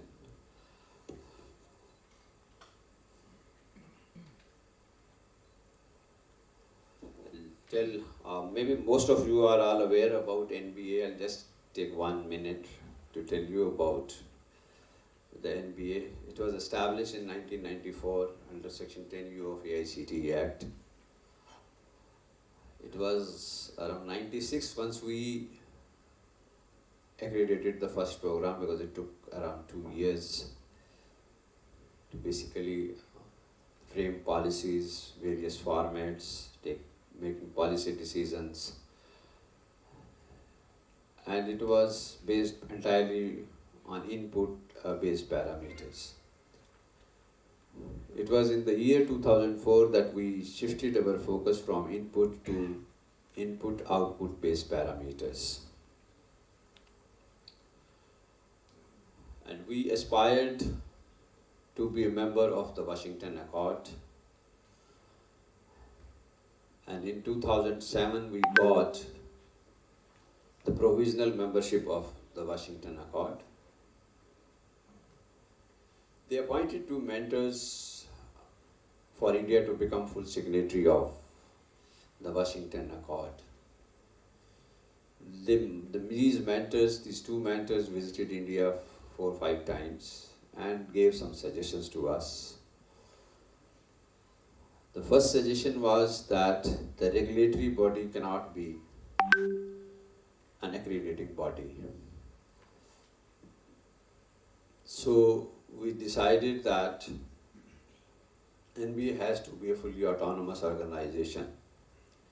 Till that time it was one of the bureau of AICTE, and in 2010, NBA became autonomous but still under AICTE. That was also not acceptable to them, so that we changed our memorandum of associations to make it completely independent of AICTE. That was in April 2013. Now NBA is independent in its functioning, decision making as well as financially. We do not receive any grant either from the government or from any regulatory body of technical and higher education. NBA is committed to provide credible, I think I'm audible to all? Thank you very much. Credible system of accreditation. And the second is the transparent and accountable system. As far as credibility of the system is concerned, it largely lies in the strength and credibility of accreditation process, the integrity, honesty, expertise, and professionalism. And we treat our evaluators as face of NBA. As no officer from NBA visit the institutions, it is only the committee, which is headed by a chairman and 2 evaluators per program. They visit these institutions. And whatever the credibility has been earned during these 8 to 10 years is because of them. And I request all of you to give a round of applause to all the team evaluators who has helped us in making the system more credible and transparent. And this transparency, as far as transparency is concerned, this report which is submitted by the visiting team is discussed in the evaluation accreditation committees in presence of all the team chairs. Suppose there were 20 visits between first and the second meeting, so all the team chair of 20 visiting team will be discussing in the presence of the evaluation accreditation committee. So every team chair has a right to ask questions to the other team chair also. This is done to bring uniformity in various institutions, the various evaluations done by various teams. That these recommendations of EAC are considered by a high-level committee. This is known as subcommittee of AAC, which is headed by none other than the chairman NBA itself. Earlier it was not like that, but once I joined, I decided and requested chairman of NBA to be the chair of the final decision-taking authority, and he has kindly agreed, and the system is going on from that time. The third thing is that copy of the report, visiting team report, is sent to the institution. We send a photocopy of the report to the institution, and if there is any change in the decision from the visiting to the final recommendation, that change is also communicated to the institutions.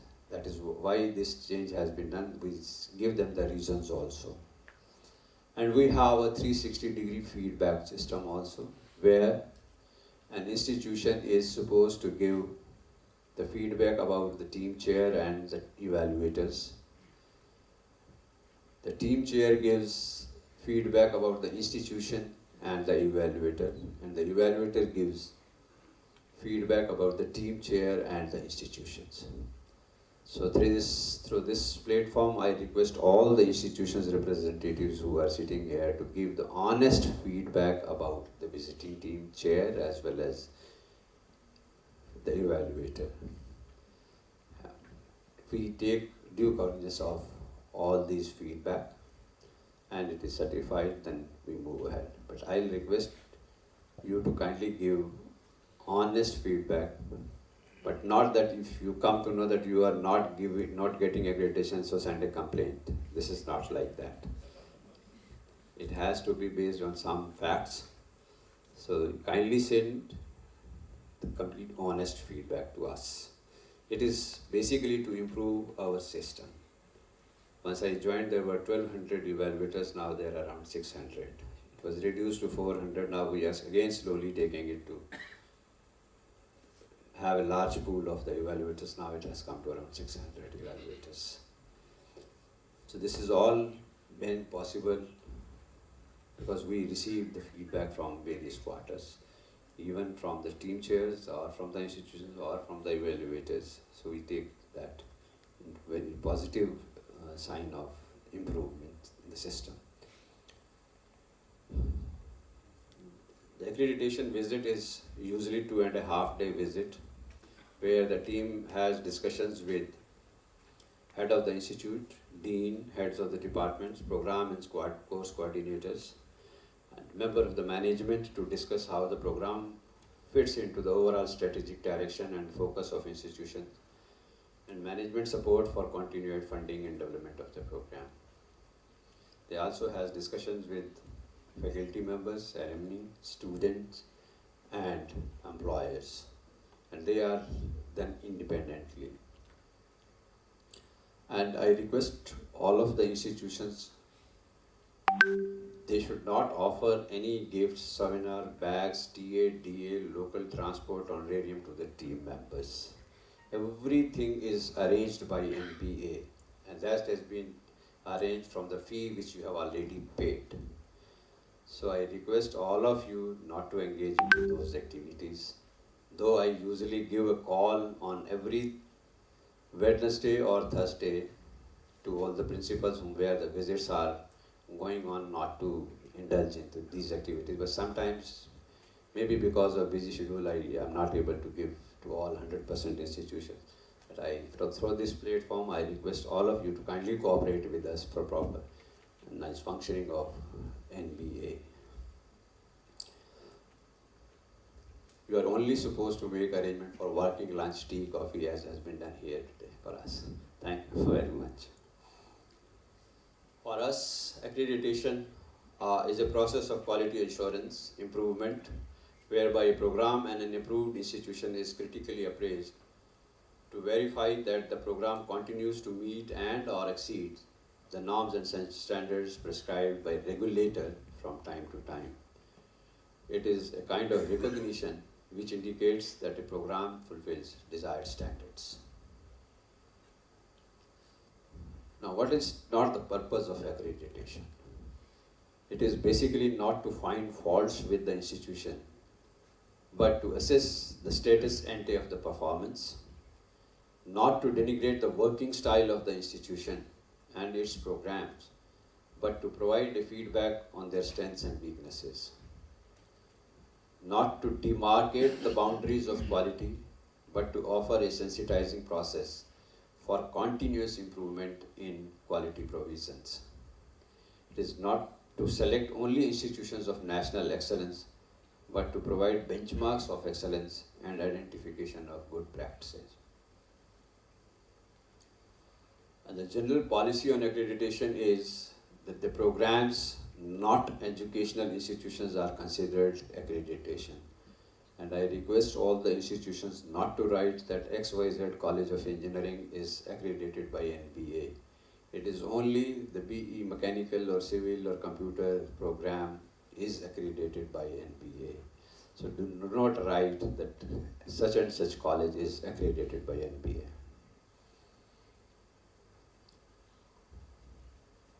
As I told you, and the second advice from our mentors of the Washington Accord was that it should be based on the outcome-based education.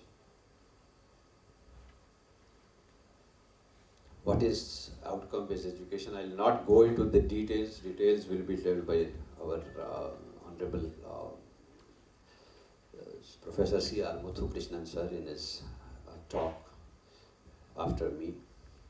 The basic philosophy is only that what the students need to learn and what the students should demonstrate to the professional world. Accordingly, designing both curricula and delivery mechanism, that is teaching strategies, to build the required skills and competence. That is the basic philosophy of outcome-based education. What is outcome-based program accreditation? It is based on two factors, that is knowledge and competency profiles. And this is defined in 12 graduate attributes. What are these graduate attributes? These were defined by none other than the Washington Accord member countries. This was because the education system in different countries is different. Somewhere it is 10 plus 1 plus 5, somewhere it is 8 plus 3 plus 4 plus 4, and we have 10 plus 2 plus 4. So there are different such systems in the countries, and we don't have any authority to change the system of any country. The concerned parliament or concerned authorities in the respective countries have that decision. So what they basically decided that we should decide on the attributes which a graduate should obtain after completing, on the completion of its graduation degree. Then we will equate all those degree programs with other member countries. And these 12 graduate attributes, they are known worldwide by different nomenclature. We call here it as a program outcomes. Somebody counts learning outcomes, students outcomes, student learning outcomes. All these are different nomenclatures of these 12 graduate attributes.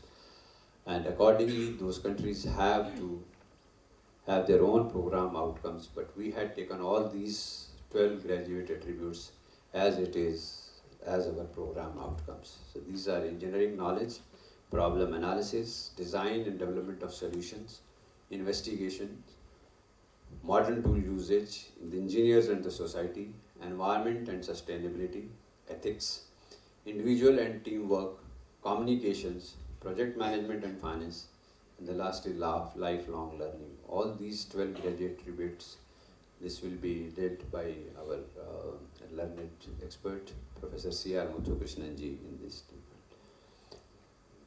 department. Now, while we were discussing with our mentors in Washington Accord, they said this India has a different system of education system. We have a very huge technical education system where on one hand we have IITs, NITs, we have state government institutions, private institutions, deemed universities, state private universities, state government universities, and so on, autonomous colleges, non-autonomous colleges. This is not available throughout the world. The affiliation system is available only in our country.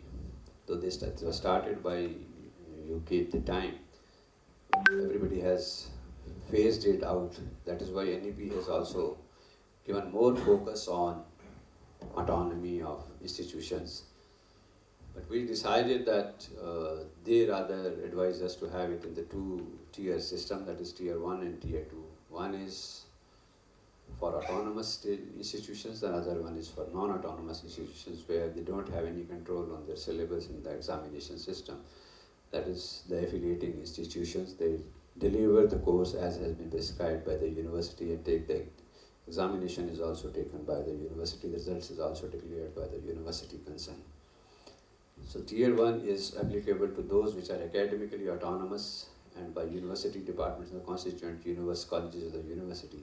But if the constituent college of the university is following the same syllabus of that of the affiliated university under that university itself, so then that will also be covered under tier 2. But if they have their own autonomy to declare their own syllabus, then definitely they will be covered under tier 1, otherwise in tier 2 category. And tier 2 category is for non-autonomous, that is affiliated institutions. But for evaluation, both set of criteria, for both of them, the same set of criteria has been prescribed for accreditation. The decision-making methodology has been different for tier 1 and tier 2.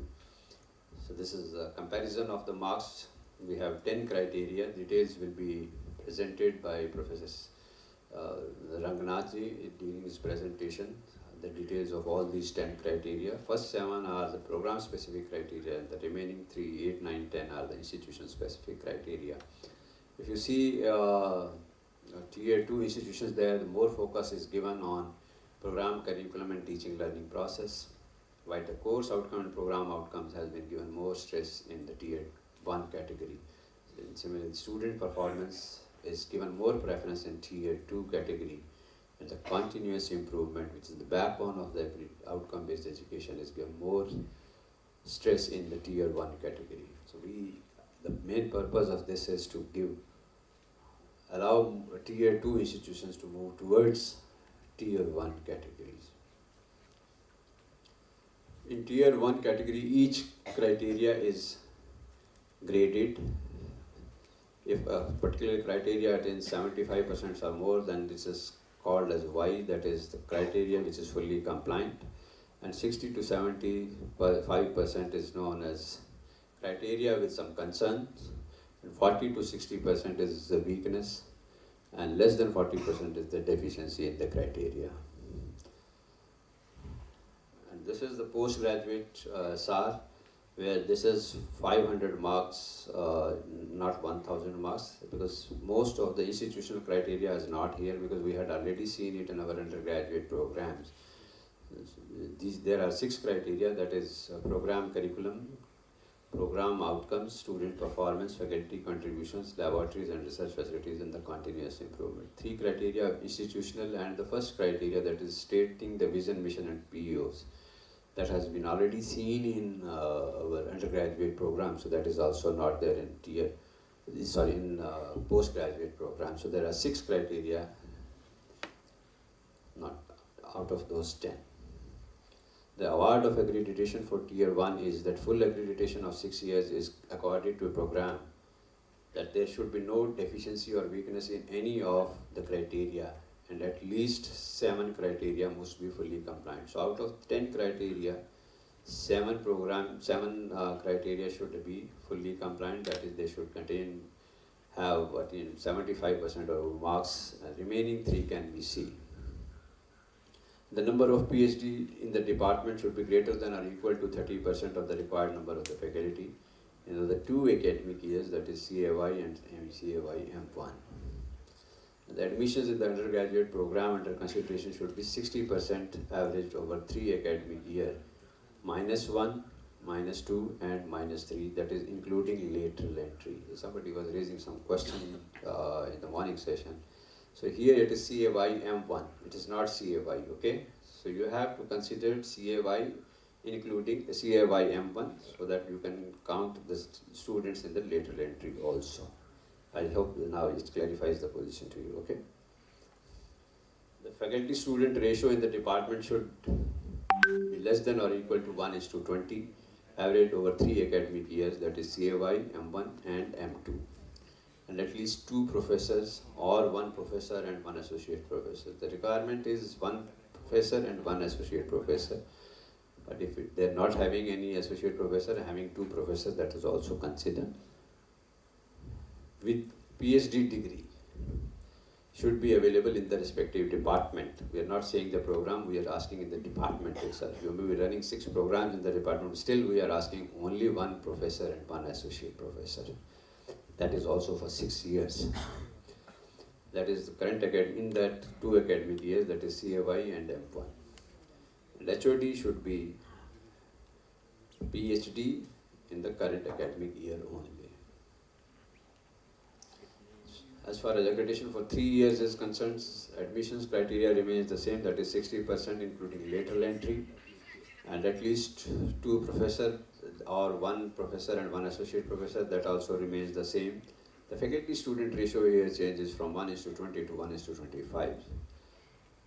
So some people raised objections when we revised it to 1:25, that is more than 1:20, which is the prescribed norm from AICTE. This is in order to take care of the vacancies, if any, there are in the departments. I don't think there will be any institution which is having 100% faculty strength filled. So if you don't have, even if you have a vacancy of 1, you will not be able to get the accreditation even for 3 years. So in order to take care of that, this was revised to 25, while the ratio is prescribed by AICTE is 1:20. The number of PhD requirement here, it is 20%. For 6 years it was 30%. HOD remains the same condition. And of course there should be no deficiency in the criteria, in any of the criteria, then program is not considered. And if they don't meet these criteria, they are not treated as accredited. As far as tier 2 is concerned, it is based entirely on the total marks, no grading is there. The program should get at least 750 marks out of 1000. with minimum score of 60% in mandatory fields, that is criteria 4 to 6. So there are only 3 criteria where you should get 60% marks, remaining total marks should be 750. As far as the availability of PhD concerned, this is same as that of Tier 1, that is 30% of the required number. And the admissions here has been reduced to 50%, including lateral entry. In Bangalore, somebody suggested that we should further do it. And I think it is not desirable.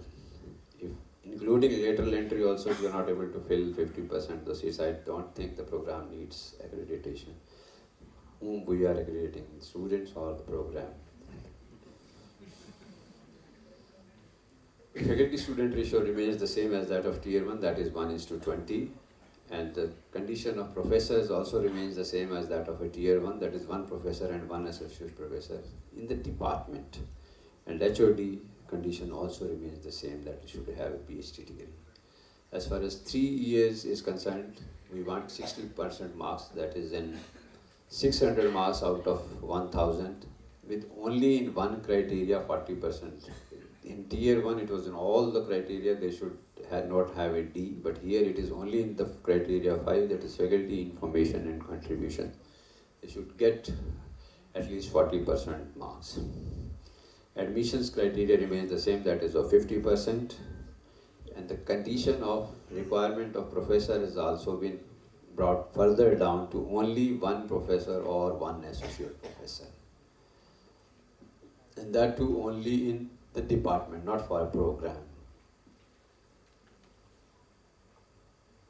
Faculty-student ratio is same as that of a Tier 1, that is 1:25 for 3 years.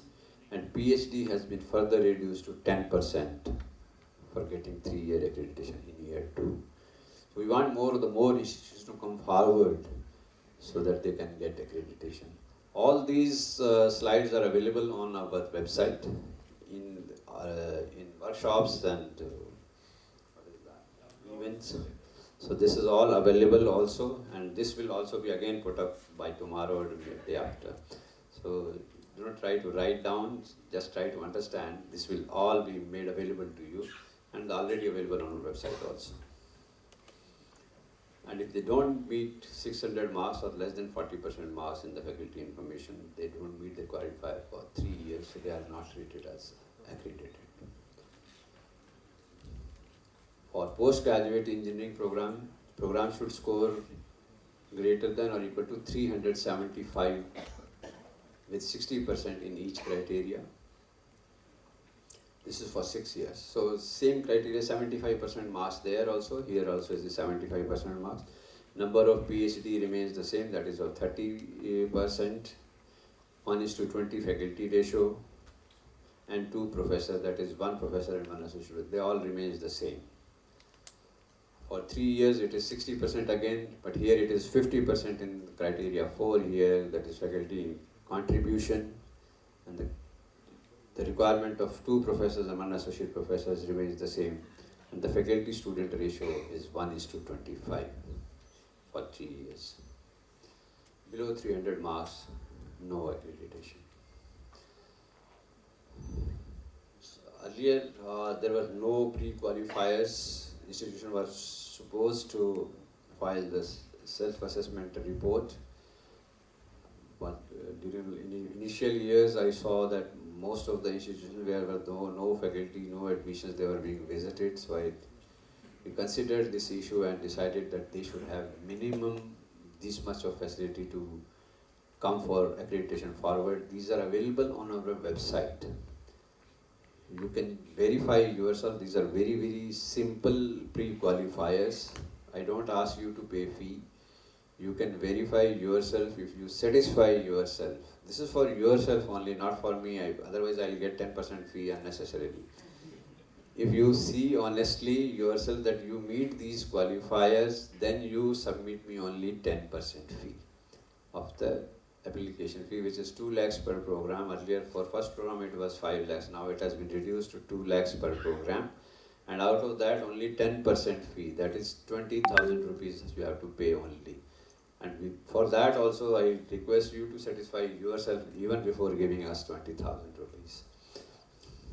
So these are very simple pre-qualifiers. These are whether vision, mission and PEOs are stated in the department prospects, website. If it is not, do it, then apply. It is just to make the students apply. If it is not there, you publish it, you show it in various places, and then apply, say yes. Whether approval of AICT, that is required, we can't do anything, whether if you have the AICT approval or not. Then these are conditions of 50% admissions, you should know. 1:25 is the faculty ratio. Availability of one professor or one associate professor that was there in Tier 2 category for 3 years, and availability of 10% PhD in the required number of the faculty that is in the department itself. And whether 2 batches have passed out in the program under consideration. So now you have seen this is a very simple mathematical equations where you can satisfy yourself that you meet these qualifiers, say yes, yes, and see yes, and then on the click of the button you will get the result that your pre-qualifiers have been approved or rejected. If it has been rejected, the reason will also be given to you. This is for Tier 1, similar everything, but the admissions here is 60%, whereas in Tier 2 it was 50%. And the faculty student ratio again 1:25. Here it is 1 professor and 1 assistant professor, because this was the minimum condition for getting accreditation for 3 years. And PhD here it is 20%, in Tier 2 it was 10%. One additional condition here it is whether HOD possesses PhD degree for program under consideration. So this is these are the pre-qualifiers for Tier 1 and Tier 2. So request you to kindly satisfy yourself. If you are not doing in an honest manner, you are just wasting the time of your management, our evaluators. So be honest to yourself. It is not only the money itself, the 20,000 is nothing, but after that you have to pay the full fee and then the whole process has to take place. But if you are honest, then definitely there are chances that you will get accreditation. Otherwise, if you don't meet it in the pre-qualifier, if you say, no, chalta hai, we'll see that later on. No. So you have to be very honest with yourself. These are the pre-qualifiers for postgraduate program, whether corresponding UG program is accredited by NBA. In case of Tier 1, whether the corresponding UG program, engineering program has been granted at least 3 compliance in SAR with 9 criteria. Earlier there used to be 9 criteria, after that we wanted only 3 criteria, but now there are 10 criteria, so we want only 4 compliances. Or in case of Tier 2, it is whether corresponding UG program has been granted for at least 650 marks out of 1000. It is not 600 here, it is 650. And the condition of whether 2 professors, that is of Tier 1, 3 years, this is also remains the same for PG. And at least 2 faculty members having PhD qualification in the respective domain, that is important. And whether faculty student ratio is 1:25. So these are the pre-qualifiers for the postgraduate programs. There are some guidelines in the faculty, it is also available on our website. The faculty will be counted in the respective year if the faculty has joined before or on 31st August of the same year and continued till 30th of April of the subsequent year. During our informal talk today in the tea, there was some issue raised by some of the NBA experts from VJTI. During Corona period, we had shifted these dates to 1st of January. So those who have been appointed till 1st of January were counted, and they must have left before 30th, 1st of August. So this was done because there were no admissions and the faculty recruitment took a hit at that time, and we are going to take a final call on next meeting. I had asked them some suggestions from them also, so that we can take appropriate decision for the coming years. For the last 2-3 years, that was the condition. They should have joined before 1st of January and should have continued for the 2 consecutive semesters, that is till 30th of October, I think. What is that? December. And all the faculty, whether regular or contractual, except part-time, will be considered. The contractual faculty, doing away with the terminology of visiting, adjunct, whatsoever, who have taught for 2 consecutive semesters in the corresponding academic year. Here I underline on full-time basis. Contractual faculty coming for an hour or 2 or 3, they are not considered. They should be available to the students on full-time basis. They are considered for the calculation of the faculty-student ratio. Our following will be ensured in case of the contractual faculty, that they shall have the AICTE prescribed qualification and experience, and shall be appointed on full-time basis and work for 2 consecutive semesters during the particular academic year under consideration, and should have gone through an appropriate process of selection, and the records of the same shall be made available to the visiting team during NPA visit. So this is, we have given all, we don't even consider the age also. If a person who is teaching is of 75 years of age but is employed on full-time basis, also is considered for faculty-student ratio purpose.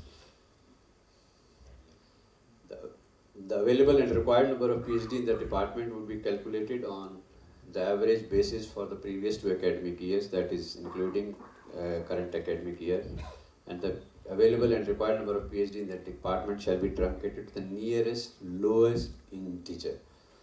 And in the disciplines like MBA or PGDM or specialized areas like biotechnology, all the qualifications relevant and purposeful to those disciplines need to be considered in addition to only MTech, MBA or PGDM degree. And there is no age limit to the consideration of the emeritus faculty, as long as they are physically fit to take classes and engage with students and are employed on a full-time basis. Academic year is considered from July to June. Now, for the last 2 years, it was January to December. Now we will come back maybe in a 15 to 20 days time with the new norms again. If the SAR is submitted before 30th, this is irrelevant now. We will take a final call on this again on Tuesday. And the current academic year, these nomenclatures, everybody is aware. So to sum up the faculty-student ratio by NBA in various programs is UG undergraduate program Tier 1 and Tier 2, 25:1 for 3 years, 20:1 for 6 years. PG engineering programs 25 for 3 and 20 for 6. And diploma 30 for 3 years and 25 for 6 years. PG management 25:1 for 3 years and 15 for 6 years. And pharmacy is 20 for 3 years and 15 for 6 years. No, earlier there was no continuity in the accreditation system, so we had come up with this compliance report. Those programs which are accredited by NBA for 3 years, they are required to submit their compliance reports after the expiry, before the expiry of the accreditation period, at least 6 months before, so around 2.5 years they have to submit along with some fee. And this data is verified by 2 members committee visiting only for 1 day. So based on the recommendations of the committee, the accreditation is granted further for a period of 3 years. But after a second cycle of 3 years, you have to apply afresh, and we want every institution to come forward so that they can get accreditation for 6 years. We want that all institutions who are on all the programs who are getting 2 times accreditation of 3 years must aspire for 6 years.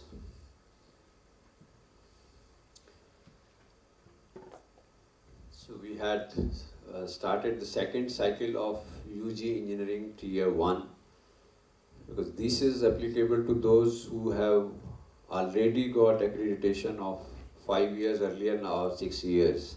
So this is for those institutions who have got accreditation for 6 years earlier, and they are in the second cycle of accreditation. That is, the similar 6 criteria are there, which was there in postgraduate programs also. So first year, this 3 institutional criteria and the first criteria of stating the vision, mission, etc. are missing from this second cycle, because they had already been accredited for 6 years. We expect that same to continue there. And full accreditation is granted to those, out of 6 criteria, they should have at least 5 criteria. So we are very strict to this. We may also have a relook into those. The number of PhD remains the same, that is of 30%, and admissions in 60%. Faculty-student ratio is 1:20. Professor requirement is also same, 1 professor and an associate professor, and HOD remains the same. Similarly, for 3 years here, out of 6 Y, we require 3 Ys. And the admission 60%, and professors requirement remains the same, that is 2 professor or 1 professor and 1 associate professor. And admissions, faculty student ratio is 1:25, and HOD should be the PhD. Washington Accord, I think we had already discussed this since. We had got it in 2000, we were visited in 2013 December, given a full status of permanent membership in June 2014. That was given for 6 years. Again in 2019 they visited us and unanimously given the decision for further extending it for another 6 years. So we are now till 2026 member of the Washington Accord countries. There are 21 nations now which are the member of these.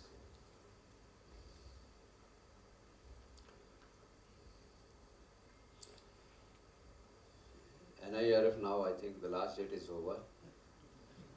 Now wait for the results, and I request those who have not applied this year, they should start working now to be ranked.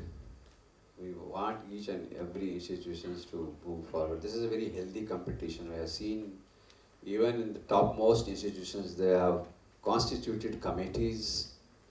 They are not only to fill the data, they are to examine the data and work throughout the year so that they can improve their ranking further. So this year we have one more discipline, that is agriculture, which has been introduced. There are 12 categories now where we are ranking these institutions. There are 5 criteria: teaching, learning, research and professional practices, graduation outcome, outreach and inclusivity, and perception. So these are the 5 criteria based on this. And where maximum weightage is given to teaching, learning and research outcomes. So I request all of you to kindly have a healthy competition and come forward for applying to NIRF also. So this is now, this is the 7th edition we had released this year, and 23 I hope it will be released somewhere in April. Let's see what is the final date of release. Only the last Friday, I think Friday was the last date, because we were in Bangalore that day. Thank you very much. Thanks a lot. If there is any question, I think we should take it in question and answer sessions. Thank you very much. Thank you, Dr. Anikumar Nasaji, for your valuable guidance. You have covered the POs, you talked about 2-tier systems and marks comparison between them. You had also given insight into the PGSR, also how the award of accreditation is happening in Tier 1 and Tier 2, how 6 years and 3 years are given. You had also talked about pre-qualifiers for Tier 1 and Tier 2, faculty-related issues, SFR, compliance, how the compliance was started and what was the importance of that and what are the inclusions. You have also talked about the new revision which is coming up as the second cycle accreditation, where the marks and all SAR is completely revised. And also at the end you had talked about NIRF. Sir, thank you very much. And we have seen you in last 5-6 years, being we are very closely associated with you, working hard for NBA, and under your pursuance and guidance, really NBA has gained a glory. Yeah. Thank you very much. Thank you, sir.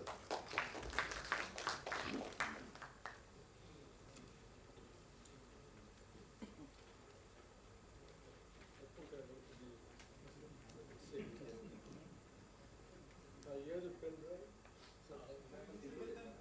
Oh, it's gone. Okay.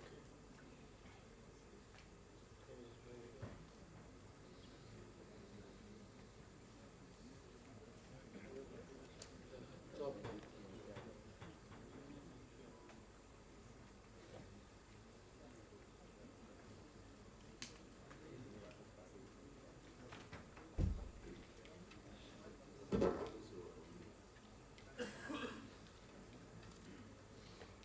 I've requested the organizer to skip the introduction. I'll introduce myself. I'm just like everybody else. Okay. We're a little bit behind time. It's 12 o'clock. We're half an hour behind time. My session was supposed to have been from 11:30 to 1. So I'll make it 12 to 1:30, and we'll eat half an hour out of the lunch 1 hour. Is that okay? I hope all of you have had a heavy breakfast, so we can manage. This session has a fairly long title: Methods of Assessment and Evaluation, Assessment Tools, Assessment of POs, PSOs, PEOs and COs, and Thoughts on Closing the Loop for Continuous Improvement. I have a very large number of slides, but I'm not going to be presenting them. Professor Ranganath, who will have the session after lunch, will present the details of the self-assessment report, all the 10 criteria, and that will give you a fairly detailed insight into how the current accreditation process runs, how you prepare the SAR, what are the data and processes you described there, what are some applications of those processes that you carry out in your institution, and so on. My purpose here is only to look at some part of the SAR, maybe about 2 or 3 criteria, which focuses on the outcome-based education, specifically outcomes, program outcomes, course outcomes, program-specific outcomes, and how these outcomes are used in capturing the curriculum, in teaching, learning, and evaluation of students for meeting the credit requirements, and how we make use of the assessment of the outcomes for improvement. To start with, I would like to tell you a small story about consultants before I get into the actual presentation. An industrialist he was very wealthy, and he was going to start a new plant, a factory. So he had some choice of locations, 3 choices. You could take them as 3 cities, let's say Trichy, Coimbatore and Chennai, for example. So he hired a consultant, also a friend of his, who did a lot of data gathering, studies and so on. Where will the inputs come into the factory? How will it reach the markets? And what are some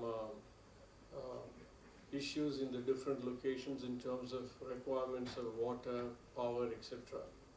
And after elaborate study using some models and so on, he came up with a ranking saying that A is the best city, B is the next, and C is the third. So he ordered the 3 choices that the industrialist had, and he also gave them some rating. The difference was spanning about, say, 50%, 80%, 60%, and 50%. Finally, the industrialist chose city C, 50%, and went ahead with it. So the consultant asked the industrialist, why have you asked me to do all this work? After all, you seem to have made up your mind, independent of all the study that I could come up with and provide some inputs to you. So the industrialist simply said, I only wanted to know the relative cost of pleasing my wife. All right? So I think, we have to use consultants for the knowledge they will provide, but make our own decision. That's very important. I'm mentioning this because in the introductory address, our NBA chairman also mentioned this. And having visited many institutions, I find that they might take the help of some consultants, but they have the SAR completely outsourced. The most important thing about self-assessment report is whatever you put in there, in terms of the structure of the 10 criteria, the SAR criteria and the NBA evaluation criteria completely aligned. They're one-to-one corresponding with each other. Whatever you put in there, all the program, all the faculty concerned with the program and the institution should be completely thorough with it. Already, it cannot be a document of somebody else which is being presented. Okay, now we'll get to the. I said I have a large number of slides. The reason I include them is that it could be a study material for you. I'll be only presenting some snapshots of it, hopefully in a logical sequence. The emphasis on quality, accreditation system is supposed to be a measure of quality and improvement and indications or handles to how to improve the quality. And it's an ongoing process. It's not something that you do once and stay with it. Again, this is mentioned that the accreditation is valid for a certain period, like 3 years, 6 years, and then you have to again take it up further on for continuing. We also have two systems I'll very briefly mention, NAC and the NBA system. I think the chairman NBA mentioned both will likely to continue and so on. And even though at one level the data collected in the two systems, the data and the details collected in the two systems look somewhat alike. 3 years in the case of programs and 5 years in the case of institutional accreditation. There's a difference. The key difference is that NAC looks at the, of course we know it looks at the entire institution, it looks at the ecosystem of the institution. Their emphasis on IQAC, the internal quality assurance cell and its functioning. Whereas NBA looks at the program details, the curriculum, the program details, and how the faculty involved in the program are focusing on bringing improvements in the program and so on. Okay, so quality is both about what we do and how we do. So if we take a program, we have a curriculum, so we need to look at what is it that we teach to help students learn, and also how do we teach, how do we engage students in an interactive fashion to learn and so on. Of course, the learning is to be confirmed with some assessment of students. Assessment doesn't mean only written examinations. It can be also other forms of assessment, like a project, like maybe a seminar or an internship, or it could even be a competitive event where students compete on all different solutions for the same problem or a set of problems and so on. You notice one thing, that in the current generation of students, there's a lot more responsiveness and enthusiasm for engagement beyond written examinations. Written examinations are important, but they cannot be addressing all the requirements of being able to prepare a student and have them qualified for a profession. In fact, it is important to be qualified for a profession. We are talking about engineering here, but also more important that the person should be able to sustain being in the profession for at least a few decades, 20, 30 decades. And that is also important. It is with these in mind, we focus on outcomes rather than the process. So the idea is that a body of knowledge is very important for an engineer. It could be in sciences, engineering, applications of these, use of tools and so on. It's also important that how the ability to use this knowledge. Okay. So in the earlier approach, we had no explicit statements about what a student should be able to get out of or prepare himself for from a program. Of course, the program consists of courses. The courses can be varied in nature, laboratory courses, theory courses, combinations thereof, projects and so on. Even nowadays we have to include online or MOOC courses which can form part of the program. So there are no explicit statements why we are teaching the course. What are we trying to bring from on the part of the students by teaching the course? So what is the purpose from the student standpoint? Is it just success in the examination? So we need to get some clarity about it. We can ask the same question from the point of view of the program instead of just a course, say BE degree in engineering discipline. In outcome-based education, this clarity is brought in by program educational objectives, program outcomes, program-specific outcomes if you choose to have them, and course outcomes. Making outcomes explicit benefits students in terms of being able to orient themselves towards the learning, teachers in how they organize their teaching, how they organize their interaction with students, the management in terms of how to position the different programs and so on, educationists, for example, in terms of faculty appraisal, in terms of curriculum evaluation and things like that. Industry people, in terms of understanding what they can look for from a graduate, employers and so on. All stakeholders are benefited. So what's an outcome?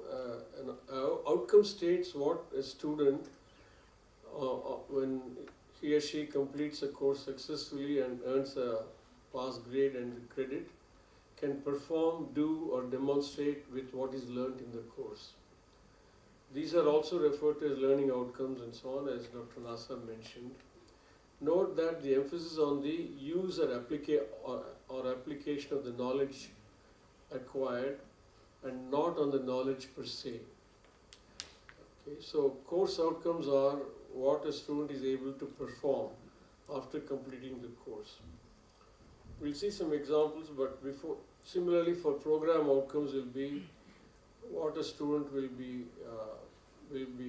capable of on completing a program and qualifying for a degree. So program outcomes have to be achieved or realized on the part of the student through course outcomes. But when I say course outcomes, you might think only of curricular component, but extracurricular and co-curricular components are also important, and they can also be reflected with some effort in the outcome-based education system. So the key concept is outcomes, course outcomes and program outcomes. We'll see some examples. The rest of it, I think, has already been covered by Dr. Nasa. So the key aspects in our outcome-based education are what do we want our students to be able to do. So instead of we can say we will be focusing on the competence, skills or competence rather than the knowledge per se. Knowing is important, but knowing is only a means to be able to make use of that knowledge and solve problems or do a design or troubleshoot some equipment, or make a presentation to a diverse kind of audience, and so on. How do you ascertain that our students have achieved assessment of attainment of COs and POs? Here the important thing to note is that we should distinguish this from the assessment of students. Students will write exams or present projects or take a Viva Voce exam, take a comprehensive examination, whatever it is, and on that basis they will earn the credits for some part of the curriculum and so on. But assessment outcomes is different. Assessment outcomes is to do with the entire class. It's an aggregate. We are not focusing on the student, we are focusing on the group of students who have earned the credits, how much or how well they have come up to in terms of realizing the outcomes. You can think of it as, if you think of the entire course as having only one outcome, let us say, you can think of it as a class average or grade point average, something like that. It is not to do with individual students.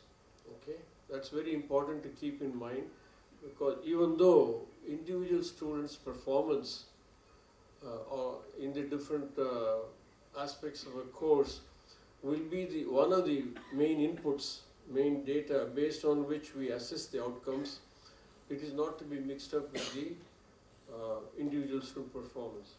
For example, you could have, let's say, 50 marks as the pass percentage for a course, let us say. So if you have a class of 60, if a very large number of them, let us say 80% of students have just cleared the subject at 50% level, then the attainment outcome is not good enough.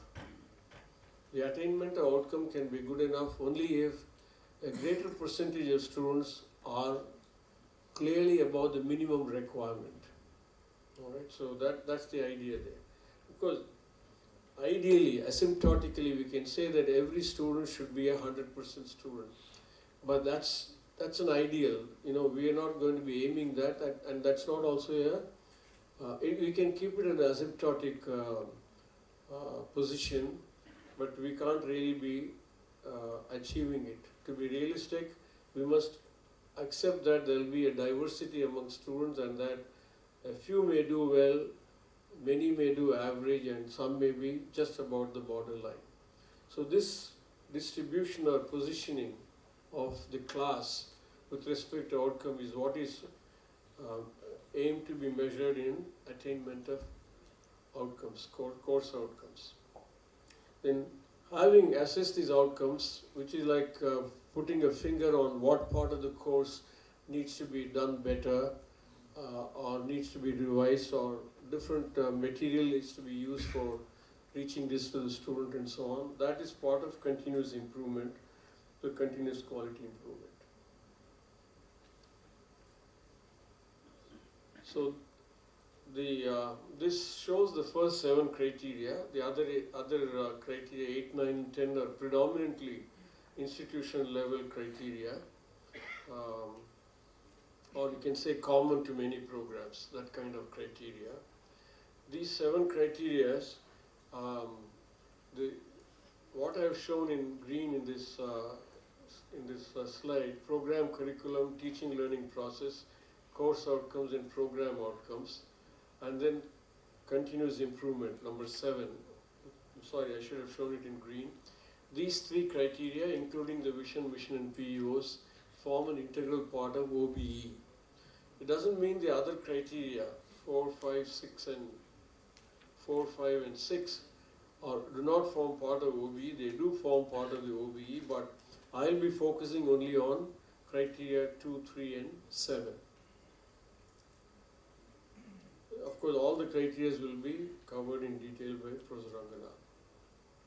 Because these criteria carry different marks, but you can see that criteria 2 and 3 and 7 added together is 100 plus 175 plus 75, which is about 250 or 25% of the total marks. It varies slightly between tier 1 and tier 2. So here is a high-level model of any quality system, in particular the outcome-based education model. We have the vision, mission, and PEOs, program educational objectives. We'll quickly see some examples for this. And then we have the outcomes, program outcomes and course outcomes. The course outcomes are attached with each of the courses that comprise in the that make up the curriculum. Normally we give the syllabus for the courses and study material and so on, but here we'll have to also write the course outcomes for each of the courses. The program outcomes are given by NBA. Program specific outcomes can be added. The program outcomes form part of what we call graduate attributes, which is a underpinning common factor for all Washington Accord accreditation models. Then after a student goes through the curriculum or part of a curriculum, say some courses in a semester and so on, we do measurements. We do measurements on the outcomes, course outcomes, and we can also do program outcome measurement. Program outcome measurement can also be done at the end of the program when the students are at the point of graduation. Then these outcomes assessment are analyzed, or we look into the details of them and identify actions for improvement and realize improvements. So realizing improvements is criteria 7. Criteria 3, 2 and 3 form the program outcomes, course outcomes, and their measurements and so on.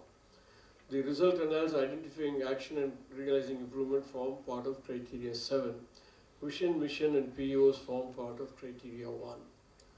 So, like any quality system, we need to have some specifications. We need to have a process in which we will look at how well these specifications are achieved and measure how well they are achieved, and based on that, keep improving. So we'll now briefly talk about program educational objectives. Program educational objectives are very broad statements that describe the career and professional achievements that the program is preparing the graduates to achieve within the first few years after graduation. Okay. So these are broad statements, and we'll see why they are important and why we want to have them as part of the OBE model. Note that program educational objectives are called objectives and they are not called outcomes, for the reason that this is about what a student will be is prepared will achieve through the preparation that he or she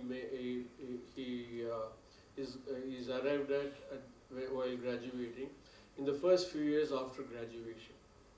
So PEOs also can be assessed how well they are achieved by interaction with alumni and industry people and other stakeholders through mainly indirect methods, questionnaires, surveys, and so on. Okay, here is an example of a PEO, just one example, aeronautical engineering. There are 4 statements here. You can quickly read through them. Graduates will have successful professional careers in industry, government, academia, and defense as innovative engineers. So the stress is on innovation, engineering, and various possible avenues into which they may go, industry, government, academia, and so on. Graduates will be successful in solving engineering problems associated with life cycle of aircraft systems. So the focus on aircraft systems, and you might say that aircraft systems may include even spacecrafts. Many of the departments are also named aerospace rather than aeronautical engineering and so on. It might include drones, for example, many other flying artifacts and objects and so on.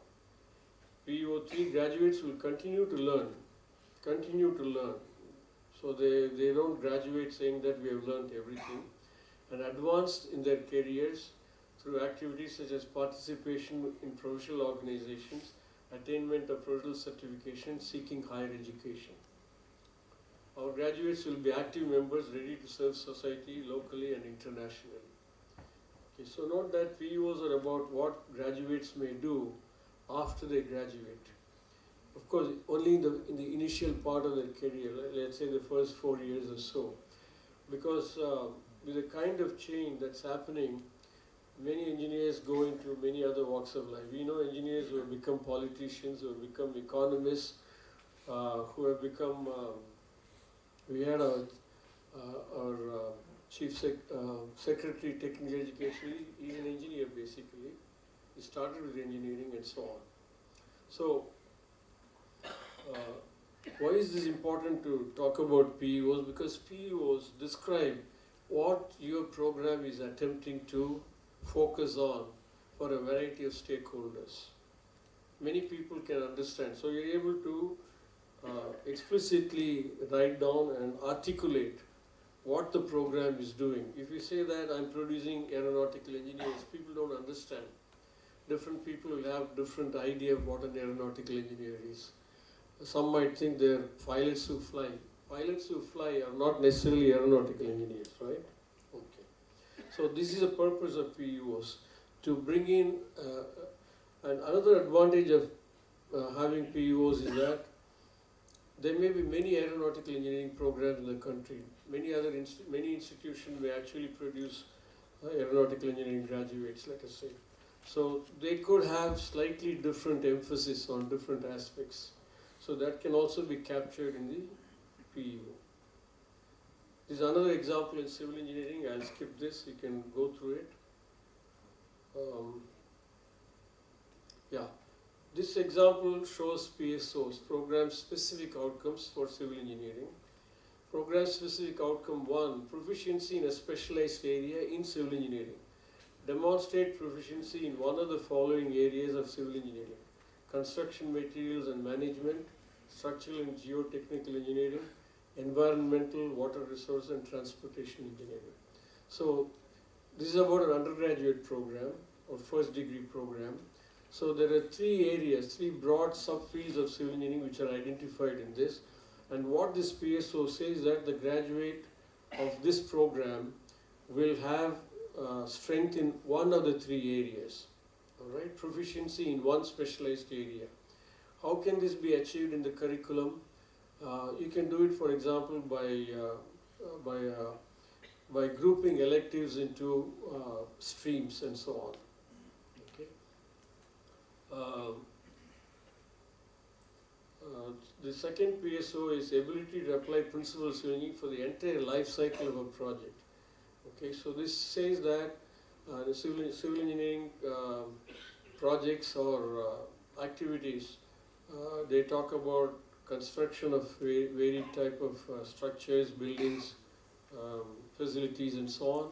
They also talk about maintaining them over a period of time, retiring them, producing replacement and so on. In fact, we now see in many cities in our country, many of the old multi-story buildings are being demolished and reconstructed. So metropolitan development authorities are focusing on these kinds of activities and so on. So the life cycle is brought in. How can this be achieved in the curriculum? Maybe through a project of some kind. I know all these examples are taken from SAR submitted for NBA. So they are not cooked up examples. And the institution from whose SAR I have taken this example actually have a life cycle project. Because the life cycle might be over something like 40, 50 years for a civil engineering artifact.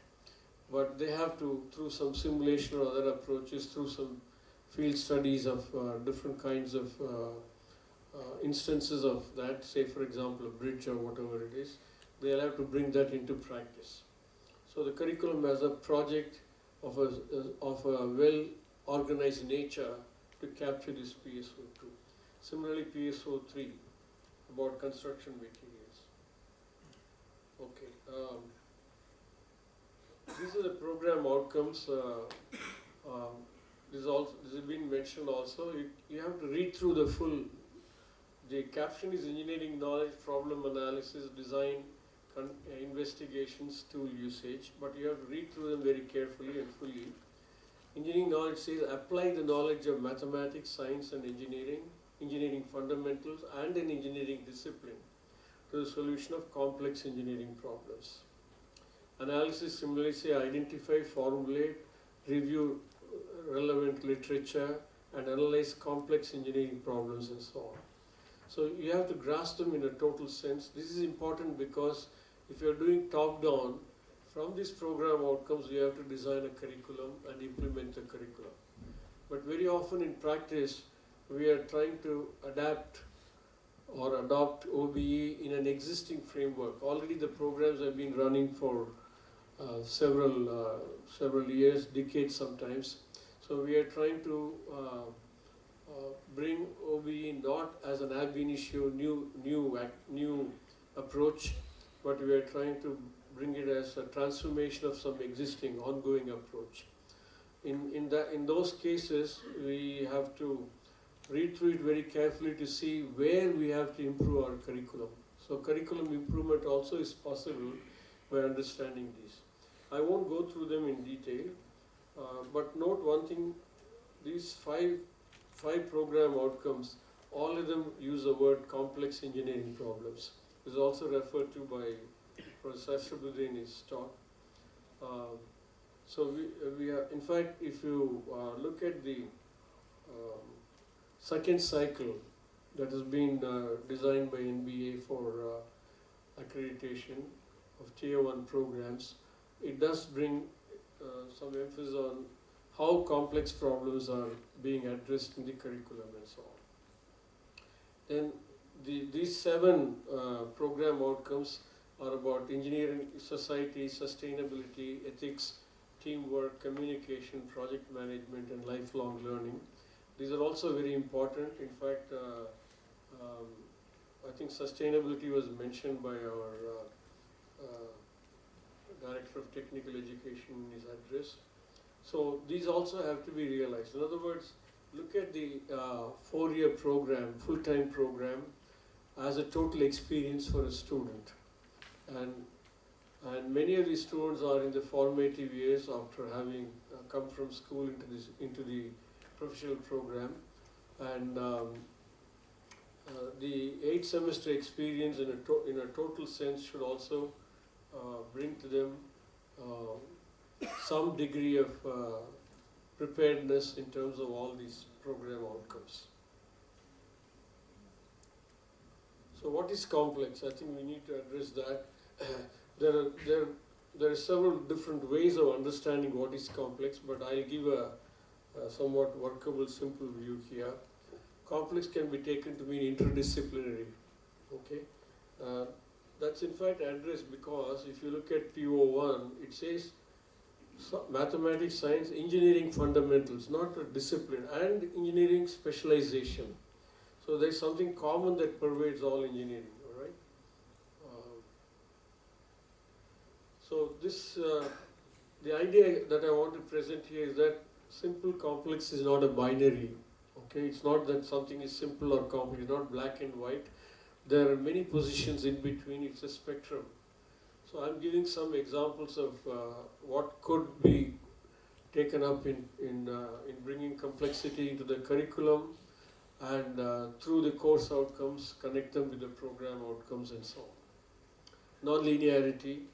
If you look at traditional engineering curriculum, say about 30 years ago, or some of it even continues, stickiness is there.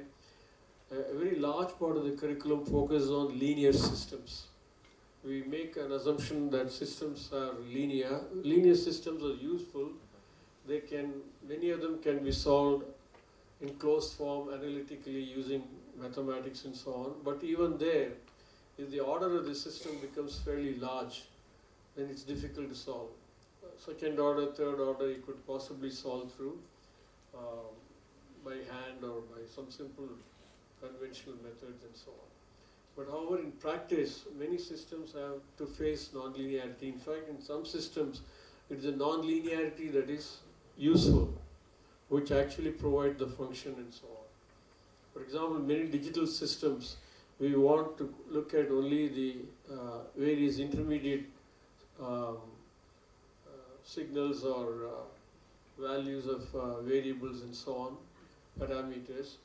Digitally, that means either this or that. That's again non-linear. Static equilibrium versus dynamic equilibrium, size and scale. We can solve simple circuits, but then if you take a VLSI circuit, for example, compared to a simple circuit of a few dozen components, a VLSI circuit has literally hundreds of millions of components and so on. So scale is a problem. You need a different approach for it. Scale is normally treated through some kind of hierarchical approach, so that you look at the large the complexity brought in by the large number of components or elements present in a system in terms of some layering and so on. Those of you who are in the field of computer science would know that there's something called ISO 7 layer as an example. I'm sure that similar examples exist in all engineering fields. Then reliability, fault tolerance and recovery.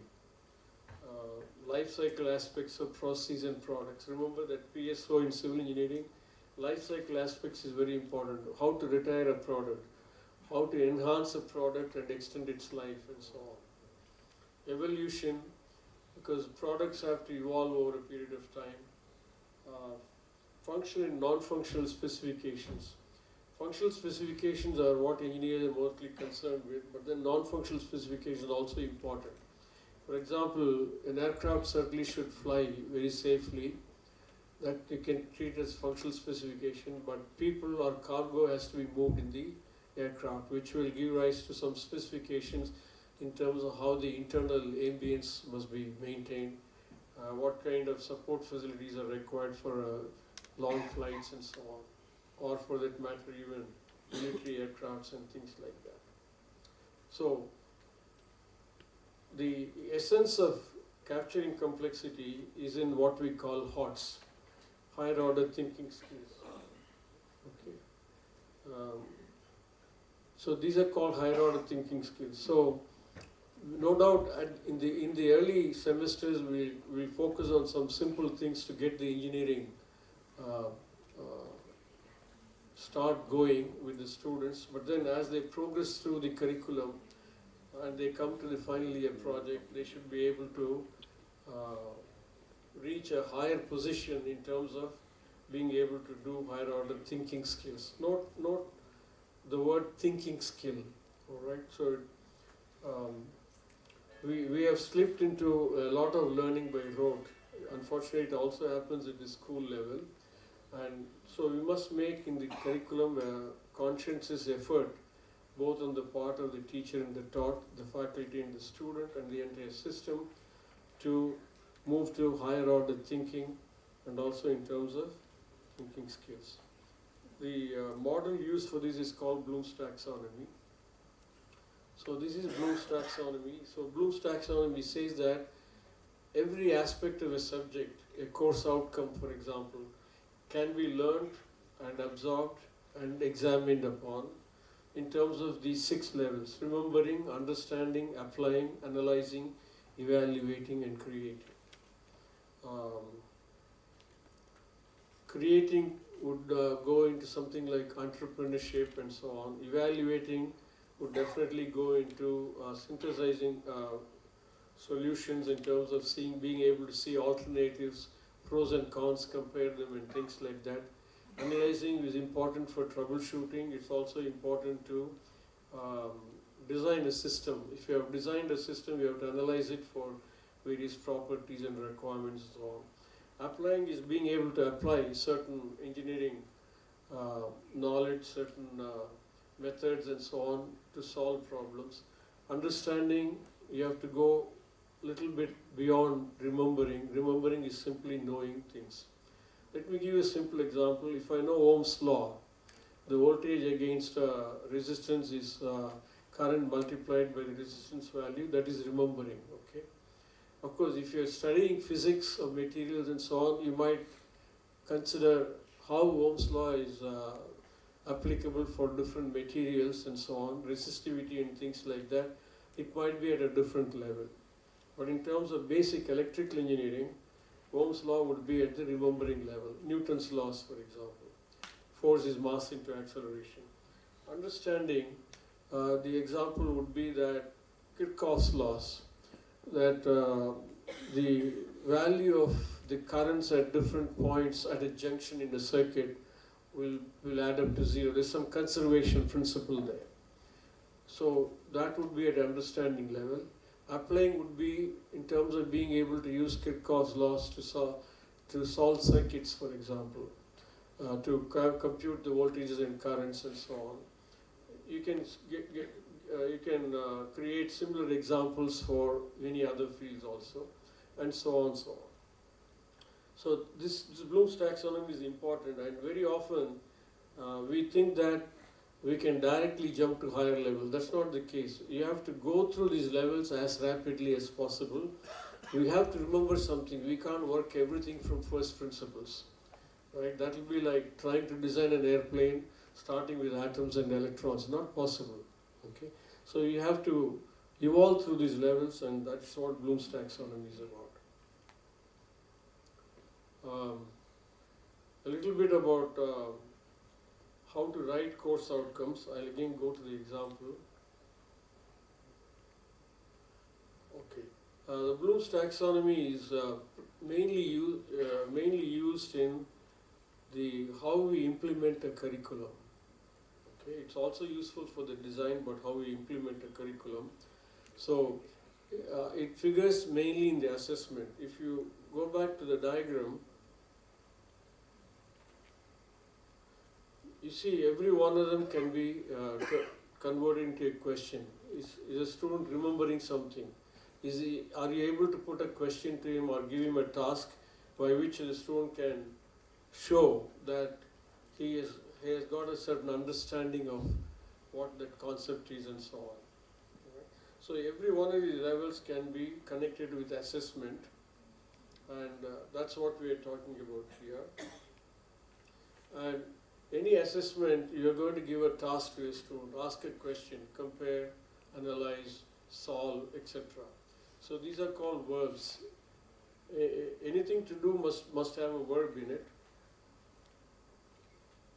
So this chart gives you the Bloom's verbs from low order to higher order, from remembering to up to the create. Okay, all the top row shows the six levels of Bloom's taxonomy, and the columns show what kind of verbs will capture questions at that level and so on. There are more details available, you can dig through that. Sorry. Okay, now if we look at these levels and ask ourselves a question, what is being assessed on the part of a student? Because students also generally ask, what's going to come in the exam? How can I crack the exam? How can I pass the exam and so on? So if you look at this, fixed hour examination like continuous internal examinations or semester end examinations, things like that, 3-hour exam and so on, or 1-hour exam, or even things like quizzes and homework assignments and so on. Typically, that method of assessing students in various courses and so on for different course outcomes is suitable for remembering, understanding and applying level, and to some extent to the analyzing level. Whereas the higher levels like analyzing, evaluating and creating are better assessed through course projects, different kinds of project work and different kinds of activities.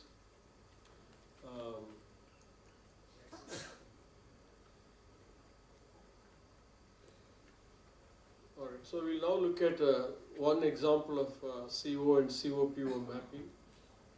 I've taken the example of a course in heat and mass transfer, which is typically in the curriculum for mechanical engineering, some chemical engineering, also sometimes for disciplines like biotechnology and so on. So this is about how I'll focus on heat transfer, though the course covers both actually. How heat can be transferred from one space or one body to another. All right.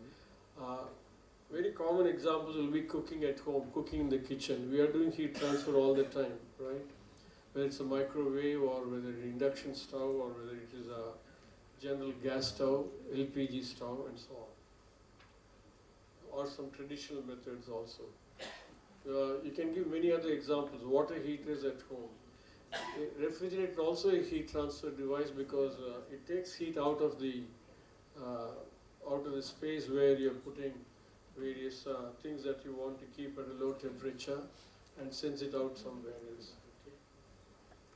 So the course outcomes, there are 7 course outcomes written here. I'll very quickly read a couple of them. Solve practical engineering problems using basic concepts of heat transfer. Right. Note the word solve. The course outcomes have to be written with verbs. Verbs is start. So this to know is not an adequate verb because to know you cannot actually test it. All right. Solve, evaluate, analyze and so on. Design. So note that the course outcomes have to have a verb in it so that I can directly connect it to the assessment method in the course. Solve practical engineering problems using basic concepts. The basic concepts are conduction, convection, radiation. Evaluate steady and unsteady performance. Okay, steady performance is when the system reaches an equilibrium. Unsteady performance will be when the system is going through some kind of a possibly phase change and things like that. Analyze laminar and turbulent boundary layer flow. Okay. Design shell and tube type heat exchangers. Phase change heat transfer.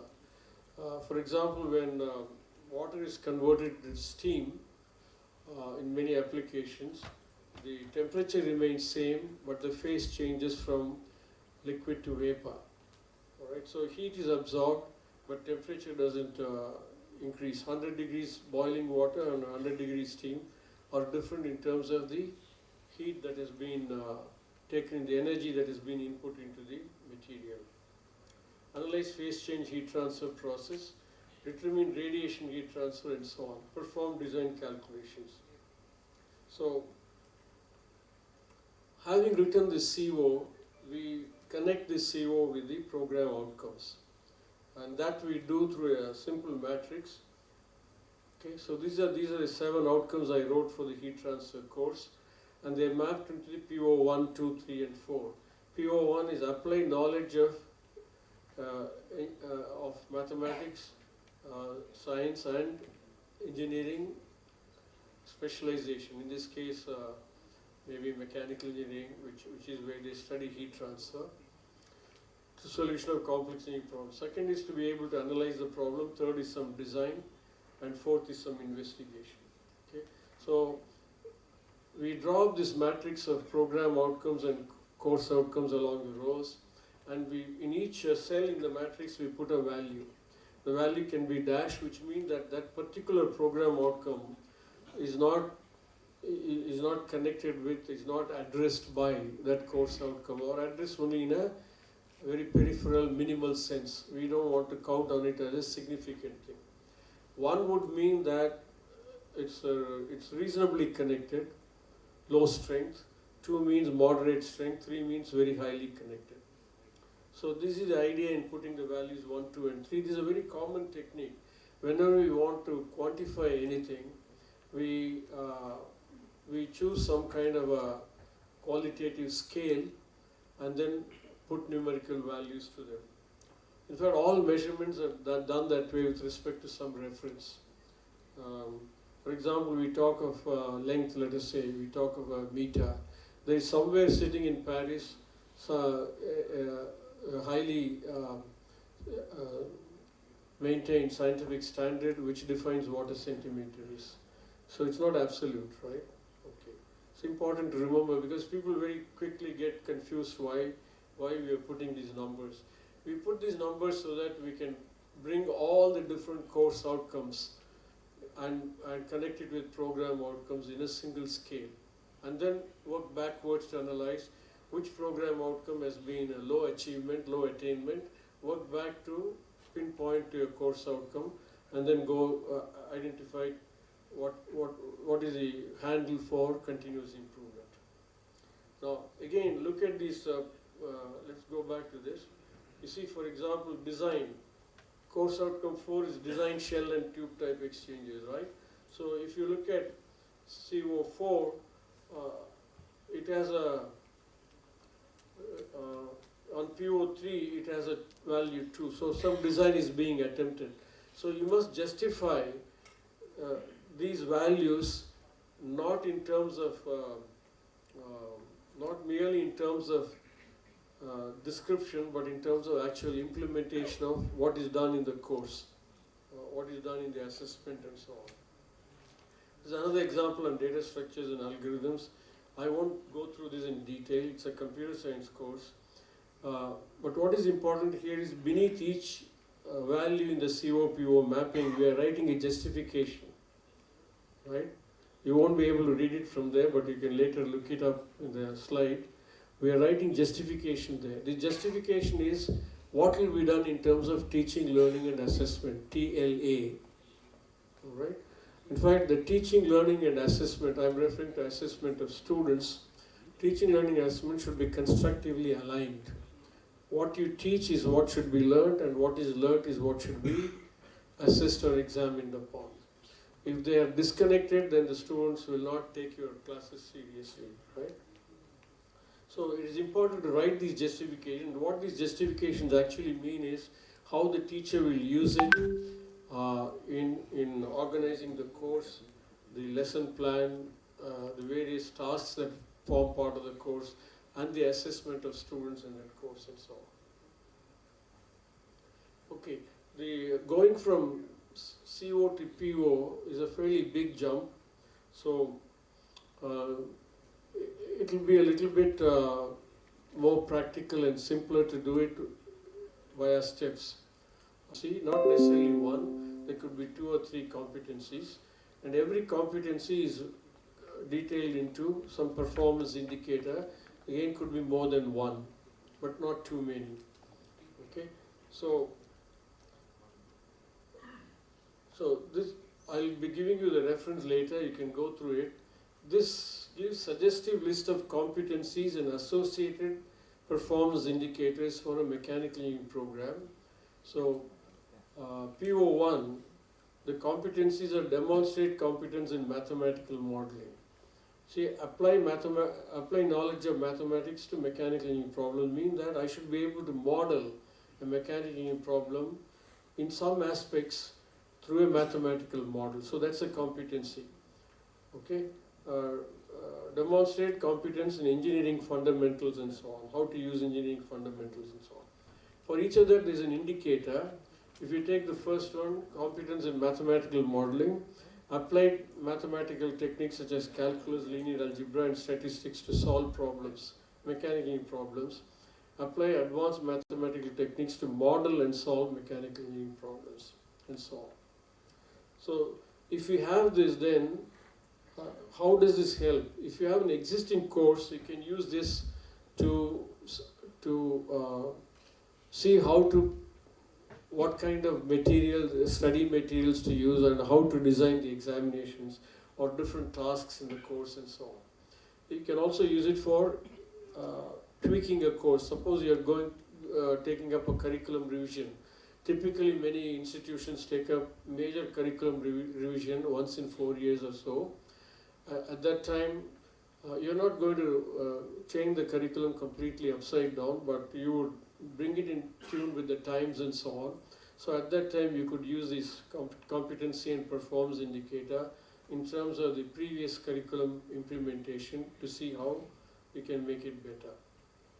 Then the model question paper is given. This is for problem programming course questions, and what I want to draw your attention here is that every question is tagged with a course outcome and a Bloom's level and a performance indicator. Okay, so every question is tagged with which performance indicator that question or that particular part of the question paper is addresses, and what is the Bloom's level for it, and what course outcome is that question is based upon. So there are many examples. At the end of the question paper, you could draw a summary like this, how the marks in the different questions are distributed in the question paper or distributed across different outcomes. Also how the Bloom's level, how the questions in the examination paper are distributed across different Bloom's levels and so on. This is very important because this picture gives you whether you are actually progressing in terms of higher order thinking skills in a curriculum. Without this, it's all intuitive, it's not made explicit, And, earlier, much of good teaching used to be in terms of apprenticeship. You look at who taught you, whose courses were very good for you, and then adopt from that implicitly certain techniques as a faculty member teaching somebody. But now this can be made more explicit, and one can deliberate upon it in a way where it can be shared and so on. The CO attainment calculation, I will more or less skip. I'll just briefly touch upon it. Professor Rangnath will be going through it in a little bit more detail. What we do here is the following.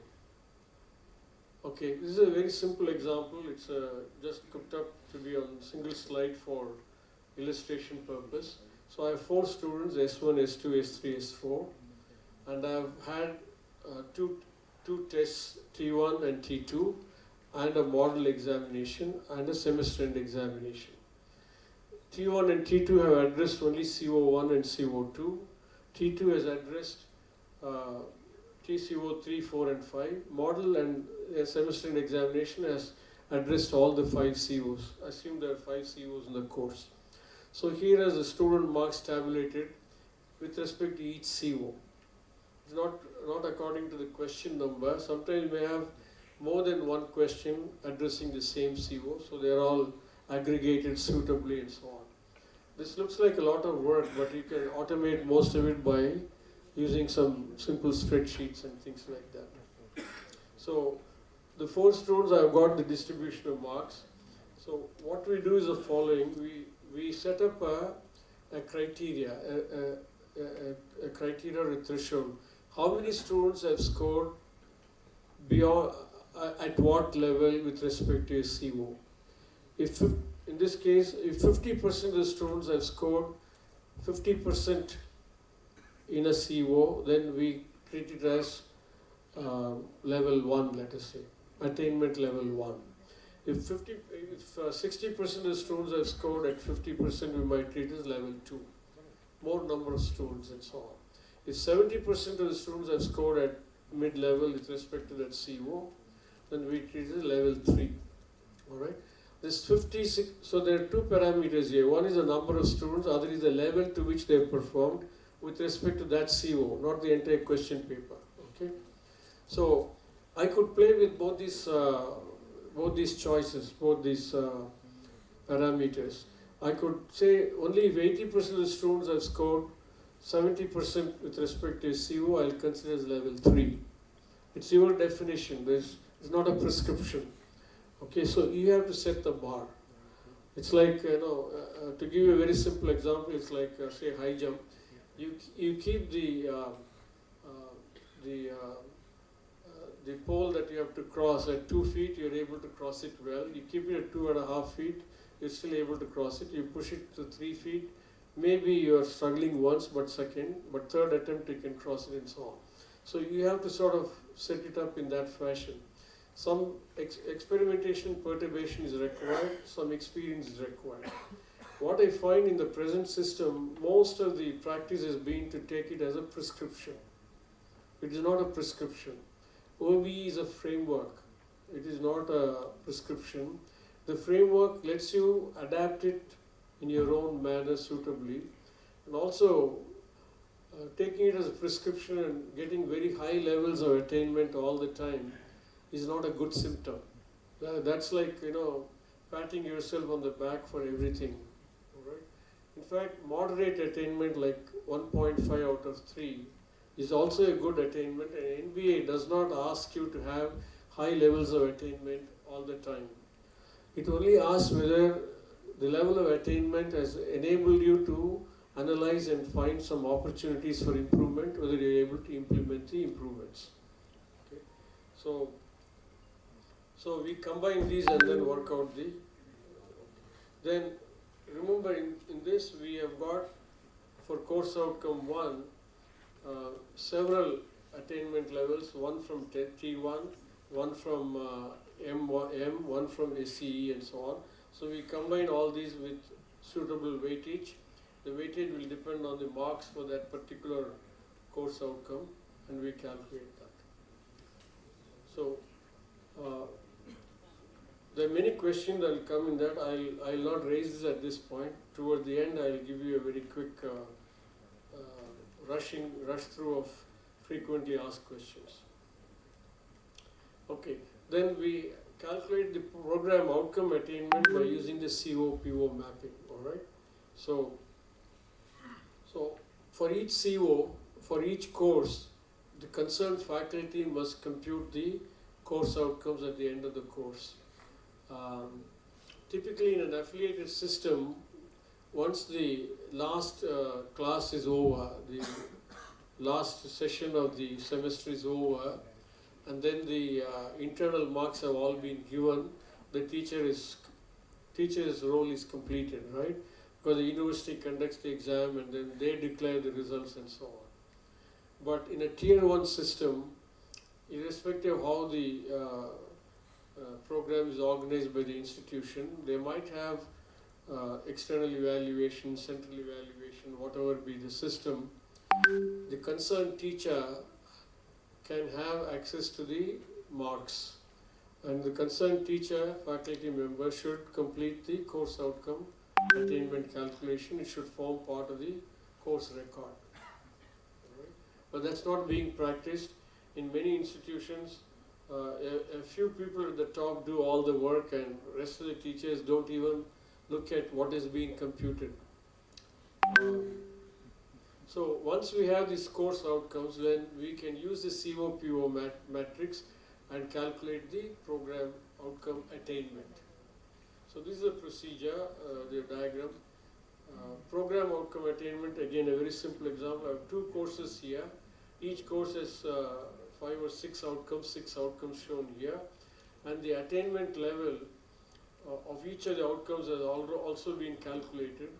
So then the PO, the remaining part of the matrix gives the CO-PO mapping values. Many of them are blanks. A very dense CO-PO is over-ambitious. If you have too many ones and if too many cells in a CO-PO matrix have values 1, 2 or 3, that means you're attempting to do too much in that course with respect to that CO. Are you trying to do problem solving, design, or also trying to do society, and so on and so on. I see mappings which are over ambitious in terms of highly dense CO-PO matrix. It is important that every PO must get addressed in some place or other in the curriculum. But it's not necessary that every PO must get addressed in every course. Right? In fact, the fewer the POs touched upon by a course, probably greater justice is being done by constructively aligning teaching, learning, and assessment. So based on this matrix and the course attainment values, you can calculate the PO attainment values. Now finally, how do we use this outcomes for outcome assessment for continuous improvement? Again, I'm giving you an example from an SAR submitted to NBA. The program has already been accredited. So we have to set targets for this also. What is my desired target for PO? Of course, the way we have converted them to numerical values, we have chosen a scale of 3. 0 to 1, 1 to 2, 2 to 3. 3 means, very high level of attainment. 2 means moderate level, 1 means lower level, and closer to 0 means not attained at all. Okay, so here we have a target of 2.5 and calculated attainment is 2.3. So this is the calculated attainment is below the target, so there is some opportunity for improvement.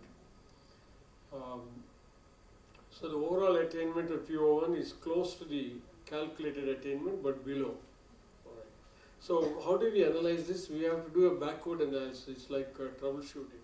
We have to take the calculated attainment and go back into the calculation and look at which course outcomes, which courses and course outcomes are responsible to pull down this PO from being 2.5 or above. Right? Once we do that, of course, this analysis is to be done by a group of teachers. It can be done, for example, by the class committee or a group of teachers. But I do expect that in a few years' time there will be tools available for these also. Just like our NBA chairman mentioned, for online exams, proctoring tools are becoming available. Tools will be available to do this backward analysis of spotting where an aggregate value has become lower than a target, map it back to a contributing value that has made it happen. All right? Okay. So in this case, that was done in this particular SAR, and they identified a course called Foundation Course of Mechanics of Materials, and then a mathematics course, Statistical and Integral Transforms, and another mathematics course, Numerical Methods and Partial Differential Equations. So these are the two courses that were sort of, you put the finger on to see that if I can do something better in these courses, maybe my PO will become better. All right. Once you have that, then you are in a more comfortable, more familiar ground. So what was done? The action that were identified was in the Mechanics of Materials course, where you teach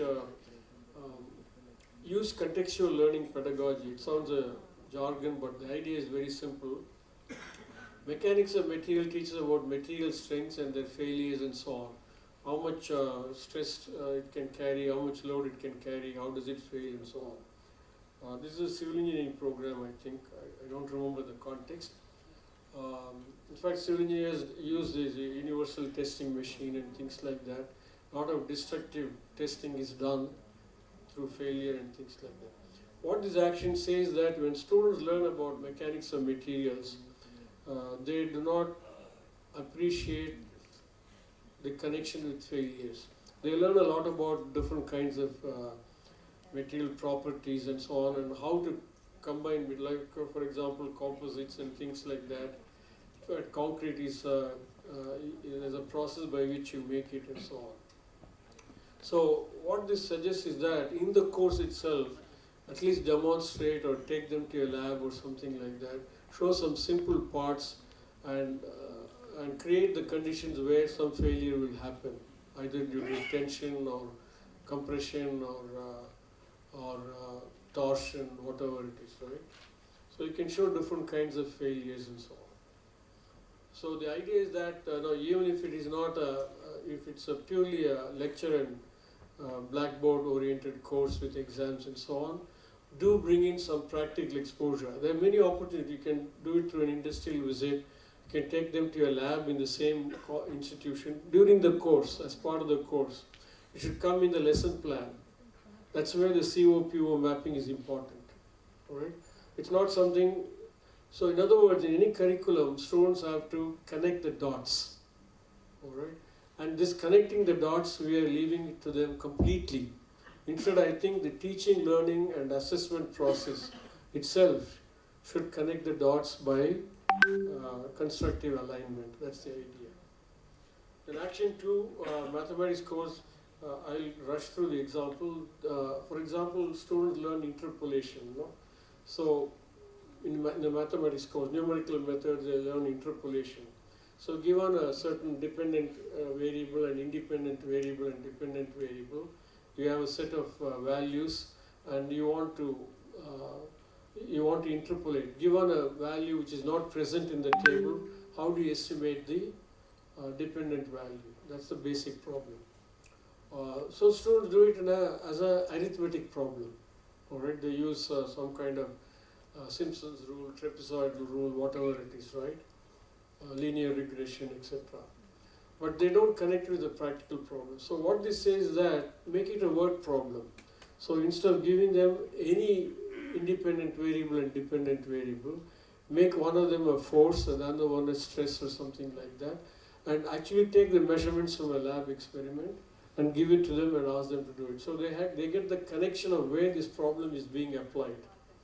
All right.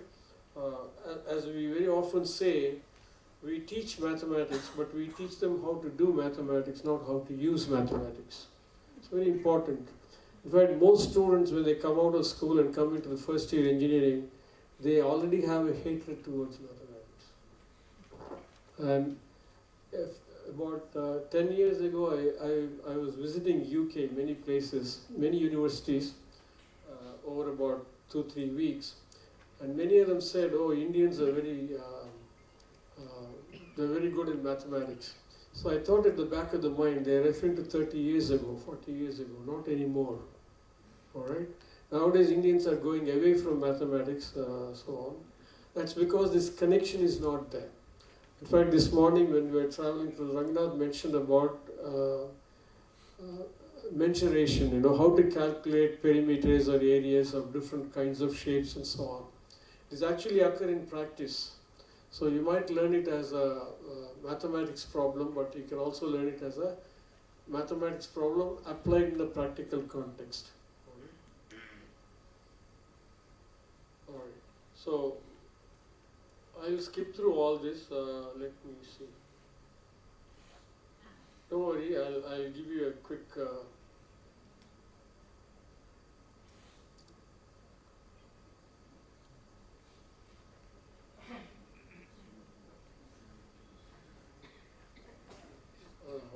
Okay, this is important. When you have a written examination, the first 2 or 3 Bloom's level, even part of Bloom's level 4, you could do the assessment through answer keys. All right, you have a model answer. But as you go to the higher levels, there's no unique answer. There's possibility of variety of answers, with of course some proper justification and some reasoning behind it. So how do you assess them? For example, if you take a subject like English, I ask you to write an essay on some topic, all right? Essay on reuse as a method of protecting environment, let's say, or addressing an environmental concern. How do you evaluate it? In fact, this applies even to many engineering tasks. Suppose I ask a student to write a program for some problem. The program may be correct, but is it good? Is it a good program? How do you assess it? So you need some criteria for the assessment, right? These are called rubrics for evaluation, all right? So particularly for projects and higher levels of Bloom's taxonomy like synthesis and so on, you need to have these criteria.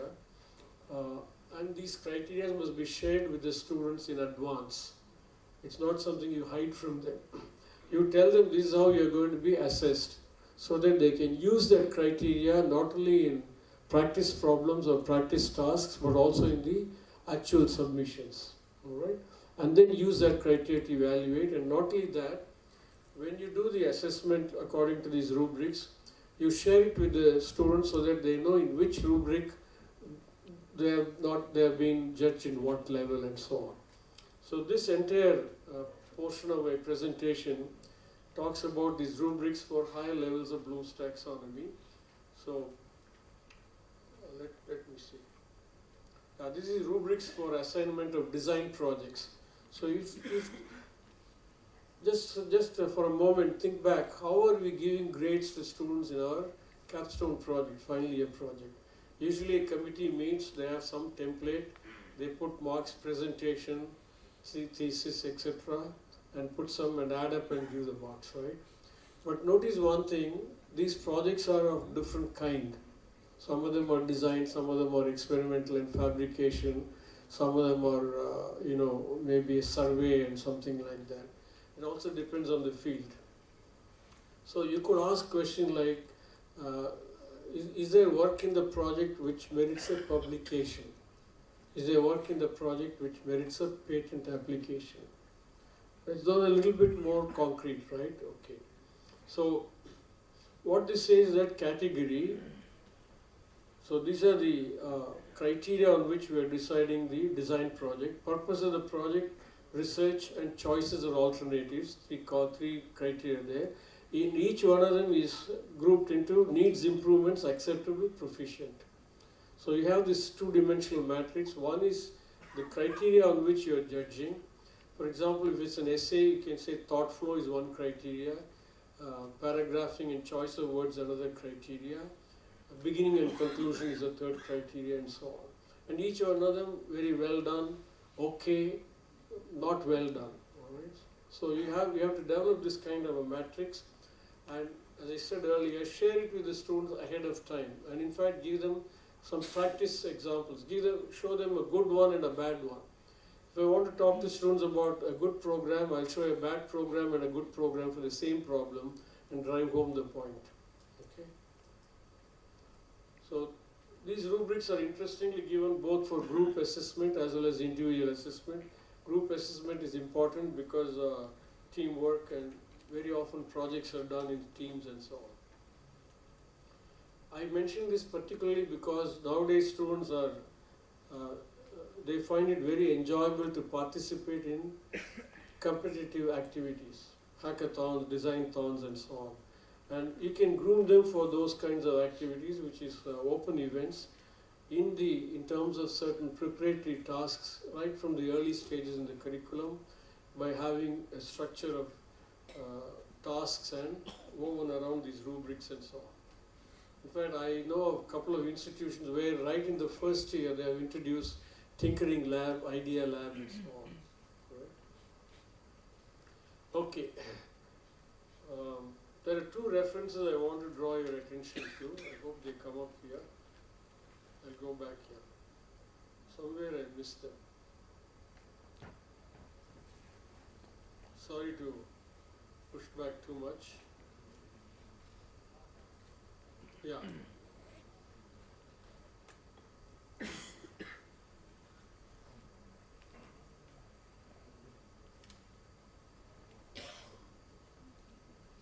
Bear with me for a moment.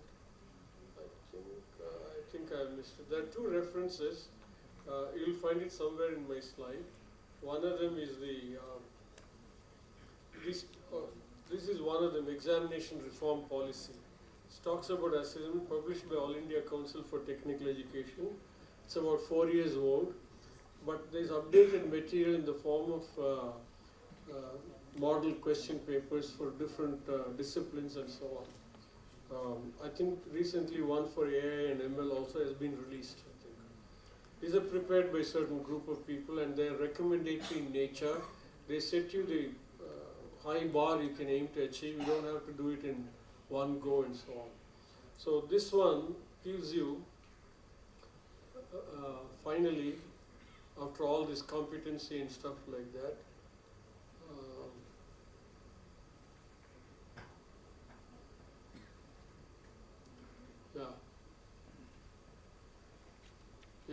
this gives you model question papers for 5 disciplines: civil, computer science, electrical and electronics and communication, mechanical. For each subject, it gives you for about 5-6 subjects for each discipline and 3-hour exam paper. And the questions in this are also tagged in terms of course outcome. The question paper is for a course. The course outcomes are described, and Bloom's level and performance indicator, and also the mapping that particular CO carries with respect to which PO and so on. Alright, so all the details are given. So this is a good study material and it's available to you for the discipline of your interest. It's not exhaustive, some disciplines are not yet fully covered. So let's quickly do this recap. What have we seen? We have seen what is course outcome, what is program outcome in NBOB, also program specific outcomes. What is CO-PO mapping? Again, I'll emphasize that CO mapping is something that is to be used for teaching, learning and assessment of students. It's not just a description. It's not a content connect, it's a implementation connect. Bloom's taxonomy levels, higher order thinking skills, competencies and performance indicators to go from PO to CO, because otherwise it's too big a jump to take. to facilitate CO PO mapping, how to calculate CO attainment, how to calculate PO attainment, and how to use it for continuous improvement. Okay? Outcome drives teaching, learning, and assessment of students. Okay. This is a brief FAQ. This is just for thought. These questions come up very often. How many COs should you write for a course? Should you write 3, 5, 7? Okay. There is no prescription. Typically what people are doing is the course, traditionally we describe it as 5 units, so we write 1 CO for each. That's a bad idea in general. Why? Because the 5 units typically start with introduction and the last one will be the heavy unit. Alright? So is there a way of balancing? It's like, making a meal where I eat all the sugar first and then come to the carbohydrate, then the protein and so on. So the course flow is not captured properly in that description, right? COs for lab courses, my suggestion, my preference is to integrate labs with theory courses. Don't keep them as separate. In fact, some institutions have taken what I recommend a little seriously, not like the industrialists who use the consultant. They have integrated labs with theory courses because most of the labs connect with something that is taught in a theory in terms of doing something, measuring something and so on. So if you integrate the lab and the theory into one course, you don't have to write separate COs for labs. In fact, one more thing also is suggested that the experiments are usually over-defined.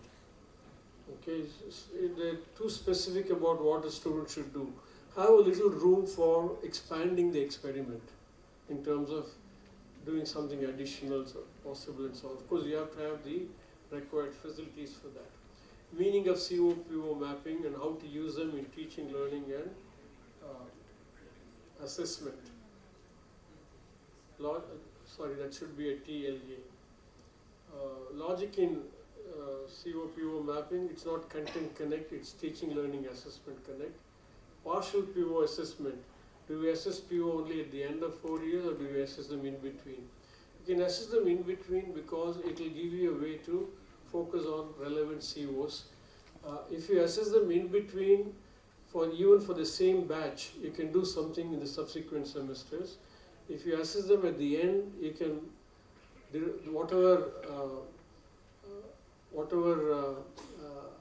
results you can derive out of it, you can apply only to subsequent batches and so on.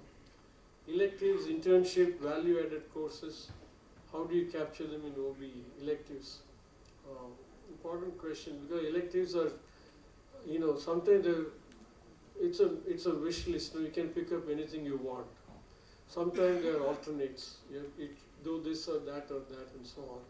So there are different ways of structuring electives. In fact, recently, many universities are taking the recommendation, I think coming out of probably AICTE of introducing minor option and things like that. Okay. PO attainments close to 3. What does it mean and what do we do? If your attainment levels are high, then you're being less ambitious in terms of how your students should perform. Okay. Sorry, you're being more ambitious, less ambitious. So if attainment levels are high, you redefine the targets and recalculate the attainment.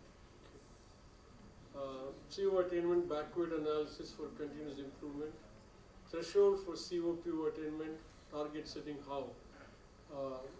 Where do you want to pitch? It's a tough question, you have to experiment a little bit.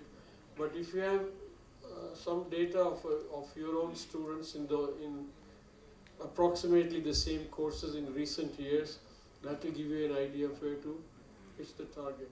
If your students have in the previous batch have performed at some level, maybe you should put it a little bit higher for the next batch and so on.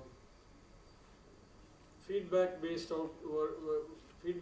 versus outcome attainment-based improvements.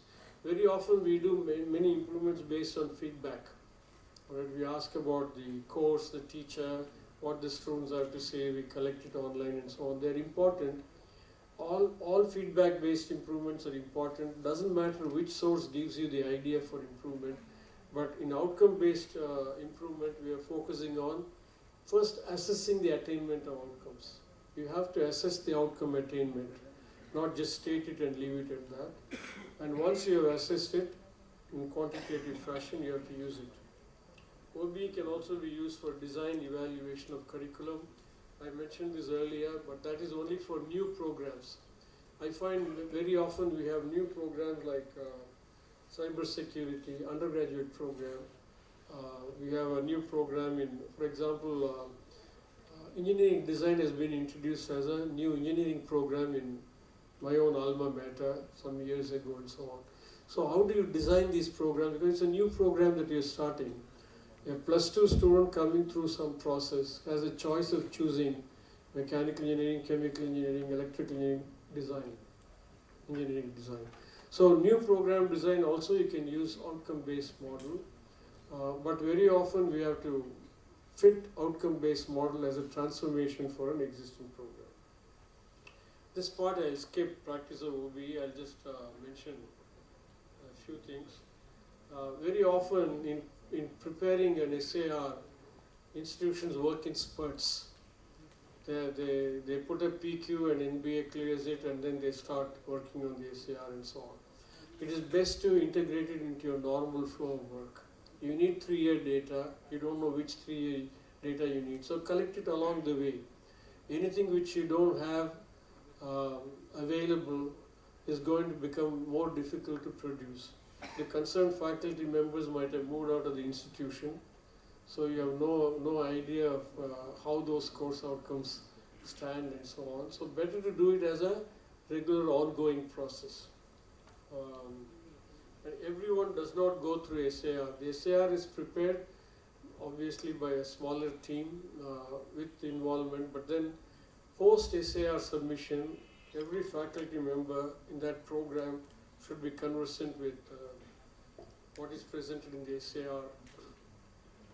One thing I have noticed that criteria 8 is about first year courses, and in most cases the engineering department, the program department does not own criteria 8. They say it's mathematics department or HSS department. So an HSS department has no clue why the mapping is done. Why what they teach is maps into complex problem in analysis. So it falls in between two groups, you know. So A thinks B will do it. I remember an incident that happened. One of my younger brother, when he was about 3 years old, he was traveling in a train. My parents were at a station. My mother thought he was with, the boy was with his father. My father thought he was with his mother. They didn't find him. Finally later they found him. So that kind of a thing should not happen with respect to criteria 8. Criteria 8 must be owned jointly by the HSS department and the relevant engineering department which teaches the program. These are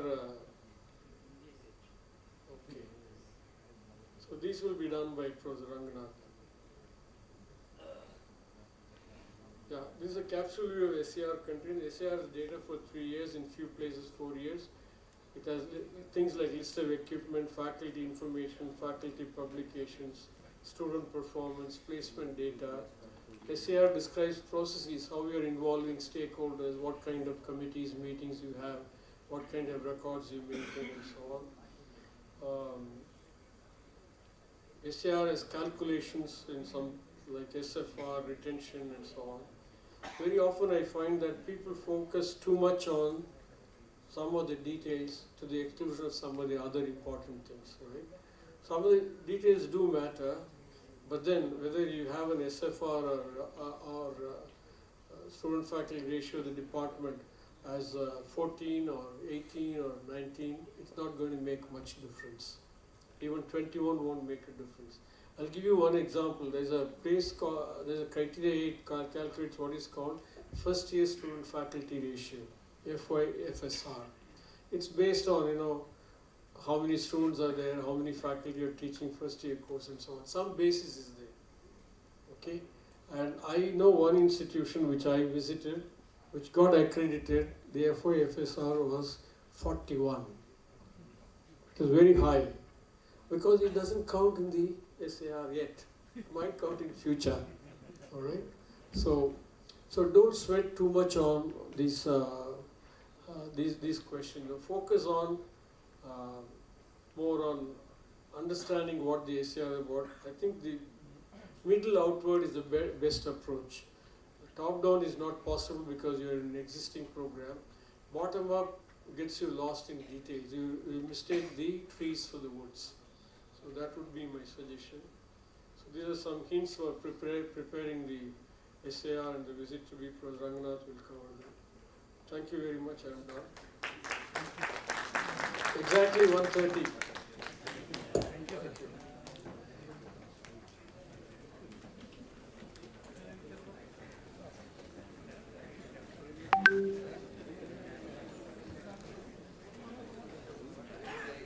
A very good and informative session by Professor Muthu Krishnan, faculty of IIT Madras, a good administrator and a great philosopher in outcome-based education system. He talked about OBE aspects, mainly focus out of the 7.2, 3 and 7, CO, PO measurements and the continuous improvements. Basically, he defined and provide information on how to write these PEO and PSOs. He categorized PO in two groups, 1 to 5 and then remaining 7. 1 to 5 he delivered as a complex problem, how this complex is.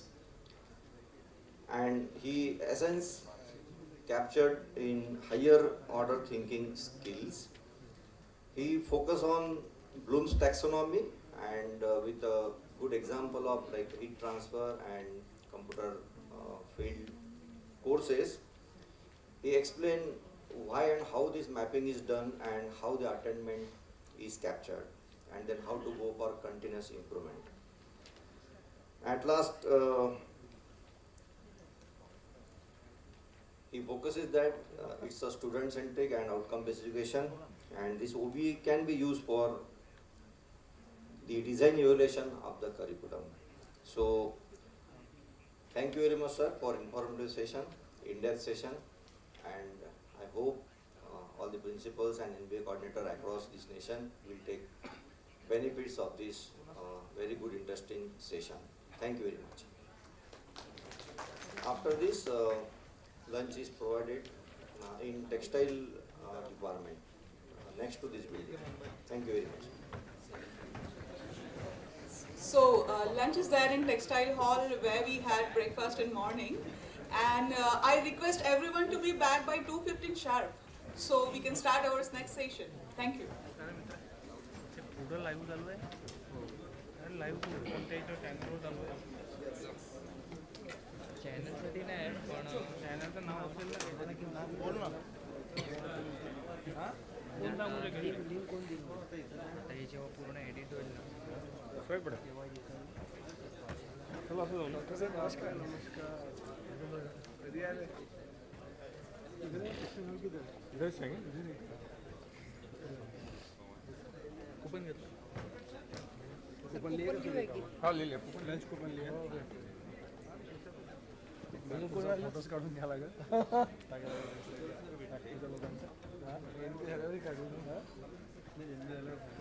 कॉलेजसोबत का नाही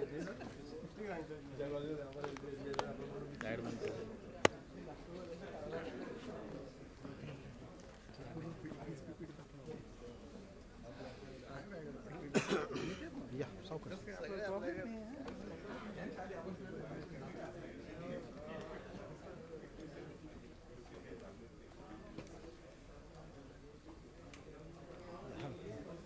काय नाही live वाला अरे काय नाही हे कॉलेजच्या स्टुडंटला सांगितलं ते थोडी ते लावून जाणार काम त्यांचं काम चालणार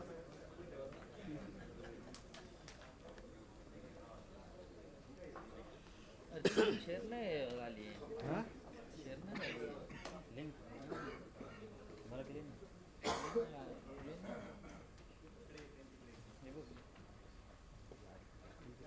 पाठवशील नाही नाही होणार इथे लावा ना. इथे लावू का? इथे लावा ना. इथे काहीतरी हल्ला मिळलं तर सगळं सगळं इथे लावा. इथे आहे पॉईंटला. हा ठेवून जा ना. अजून तरी काय प्रॉब्लेम नाही. स्विच ऑफ करून ठेव. लवकर चार्ज होतो. हां.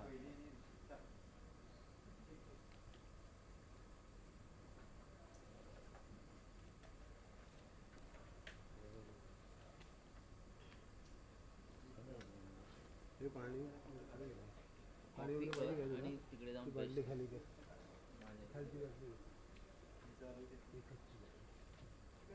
जाऊया ना. हो जाऊया ना. गर्दी असणार पण आधीच गेलो पाहिजे ओपनिंगला आपण पुढे जातो म्हणजे हे चल ते आपलं फोन ते थांब ना दोन मिनिट 2 मिनिटं मला लागू दे. नाही लागलं नाही अच्छा लागतं चालू होतं रे ठेव. त्याच्यासाठी चांगली मोबाईल घ्यावं लागते. ॲपल बिपल फालतू मोबाईल वापरायचं.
आता कुठे आहे तू? वरईला आहे. मग आता काय डायरेक्ट गोरेगाव इथे जोगेश्वरला जाशील ना? ठीक आहे. अरे मला ॲड्रेस पाठव बघतो रात्री. ठीक आहे. ओके. हां हां. हो य हां. ओके. हां हां. निघाले? ओके. हो चालेल. सौभाग्यमधनं घ्यायचं आहे आपल्या. ठीक आहे. ओके ठीक आहे. हां ओके चालेल. हो चालेल ठीक आहे. 2 हो उद्या परवाला पाहिजे ना. हॅलो ठीक हो एकदा सांगितलं.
कार्ड बदललं ना. Okay.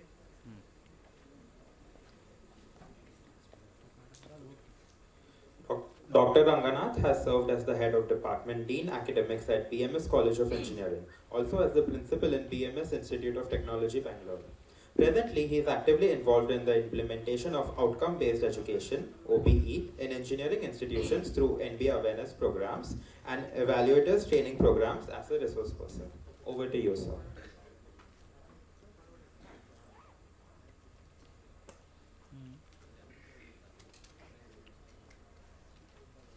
Hello. Sir, can you hear me at the end? Thank you. Thank you for that brief introduction. Okay. Now, the most difficult part is post-lunch session. That too after the sumptuous lunch and in a nice hall like this. So it is challenging for both of us. Okay. I have been here for many times. Okay. Many requests I have made to Dr. Nasab, can I do it first? He says no, it's only after post-lunch. Self-assessment report has to be culminating in any of those awareness programs, okay? But we all understand we teachers are not used to be sitting on the other side and listening most of the time. So you are permitted to sleep, but don't snore. You might disturb the sleep of the other person. So with that ground rules, and if the authorities permit, you can also dim this light, I don't mind. But I have only one request. Whenever you feel like you want to clap, from morning I have been listening. I don't know what happened to people of Mumbai or Maharashtra, you don't clap very loudly. Can I see? That's good. Because I'm not sure whether you will clap after my lecture. So those light moments will go on now. Self-assessment report is something which you need to present it to the National Board for Accreditation. As it says, it's a self-assessment report. Now, the context in this is it provides the preparedness of the institute at criteria 8, 9, 10 and the program from criteria 1 to 7. Okay, how well you have prepared before you actually approach for accreditation. It also provides the first impression to the evaluation team when they come to evaluate you. So you would like to present this document in in a very, the way you want to, present it. So all that is available. Now, you cannot make it 500 pages of self-assessment report or 800 pages of self-assessment report. It's like PhD thesis. If you write 400 pages, the thesis will take 1.5 to 2 years to come back. It's nothing to do with the evaluator. Evaluator has to find time to read, no. So it's not like, it has to be crisp, to the point, but do not miss any of the good things of your institution or a program. So that is the balance you need to do. So we will go through that, whatever is required. Of course, when the evaluation team comes, you need to provide documented evidences. You cannot claim anything and everything which is not there. Obviously, you have to be evidenced once the evaluation team comes. So there is a context which has been set for the self-assessment report. The criteria have been already told to you, many of them. So first 7 involves in the program-wise and the last 3 at the institution level. And you also have an annexure indicating about the program outcomes. Now, NBA has given you the program outcomes based on graduate attributes, derived from graduate attributes. So you don't write any program outcomes. You simply take them as a targets and keep it as a reference. You are likely to write your vision, mission, program educational objectives, and program specific outcomes, which was also discussed at a few points of time, and NBA has added few program specific outcomes if you are interested in that. Only that. Otherwise, you take this program outcome as it is. This slide was shown in the morning by Member Secretary Sir. So there is criteria wise from NBA point of view, there is no difference between Tier 1 and Tier 2 institution. Partly because all in the new NEP also, all Tier 2 institutions have to become eventually Tier 1, and then after that degree granting institution, and then move on to universities and so on. So that's a bigger picture. And in that case, there is not too much of confusion for you. So whatever you prepare now, even if you are in Tier 2 institution, you will be transition to Tier 1 will be very easy because the criteria won't, only weightages will be. What you see in Tier 1 is slightly different. And those who have already gone for accreditation, okay, this was also shown in the morning. I just brought in as a document what all you can see in the NBA website basically. So there is also second cycle accreditation is already happening for 6 years, okay. So this has been already decided for about 500 marks with 6 criteria. Some iterations are going on. Very few institutions are come under this. Those who went in 2014-15, they are all ready for this. So only those criteria which are relevant has been devised by the NBA, but it's also available. All the information what I am talking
vision cannot be wrong by anybody. Generally, we evaluators also, if the vision is very broad, highly ambitious also, we will not generally comment on vision basically. For example, if I say, I would like to be the next Prime Minister of this country after Modi ji, don't laugh. No, you cannot laugh. Just because I define my vision, you cannot laugh. But you have every right to ask. It's only 1 year. What is that you are going to do? So what I am going to do as a mission statement.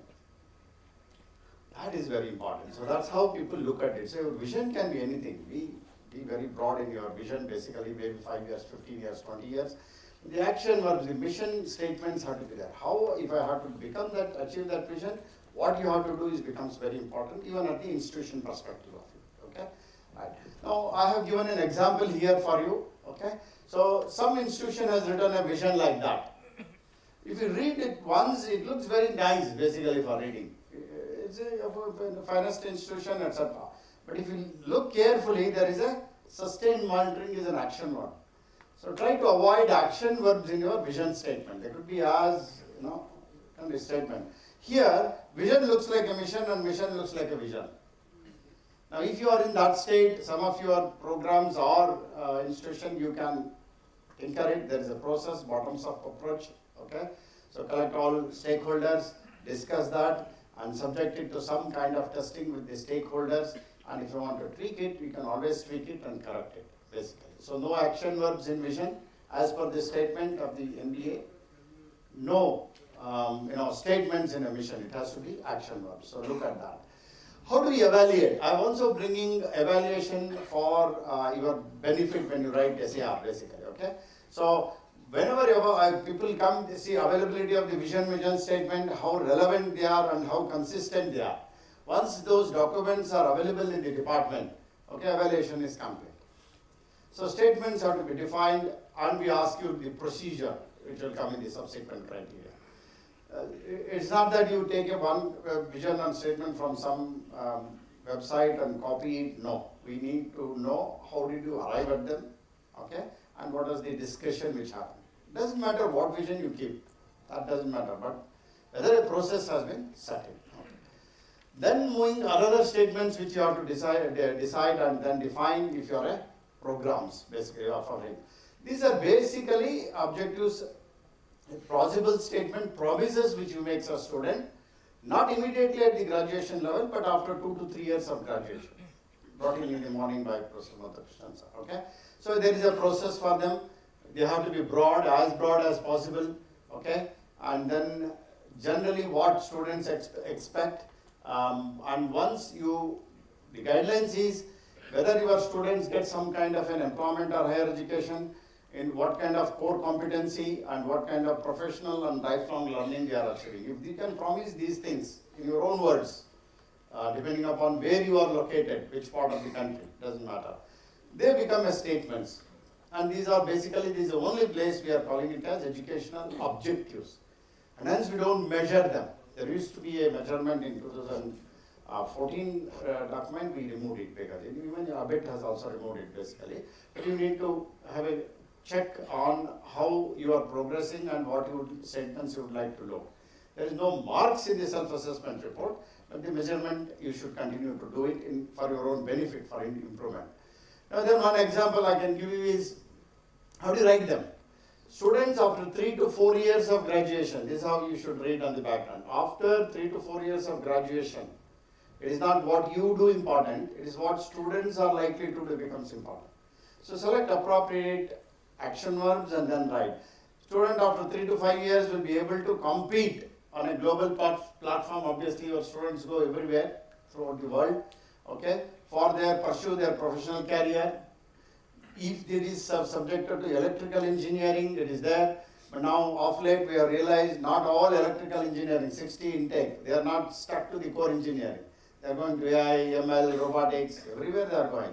So you should be smart to add some kind of extend your statement. They can go to other places also. So that's one promise. What else you are promising? They will go to higher education, continuous education, because that is something which is needed. Okay, and then of course they can communicate effectively and they can demonstrate concern for environment and sustainability and things like that. You can write 3 to 4. Don't write 5, 6, 7 because it becomes very difficult to map them and manage them. And if you are good enough, if you see University of Berkeley, California, they have written only 2 POs, very nicely written, but they manage. But for us, it's better to split whatever you can handle and then make those promises.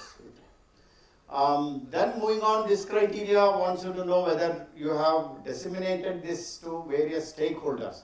So NBA would like to know where all you have displayed this information, how you communicate to your stakeholders, whether you talk to students during their orientation program, or do you talk to your parents during those meetings, and do you communicate this to alumni and employees? Have you displayed it prominently? Your statements, because that becomes very important for people to read and come to you for your program. And wherever you do, you should write only. Okay? So evaluators, when they come, they will be checking. So how do you write this statement? These process, etc. are indicated. They have been displayed at various places, number 1, 2, 3. Okay? And then these are also available in Institute website. Institute website is the most common place where people will actually look at it and come. That's what NBA expects us of. If you have any other thing you want to write down. So adequacy in respect of publication, process of dissemination among stakeholders.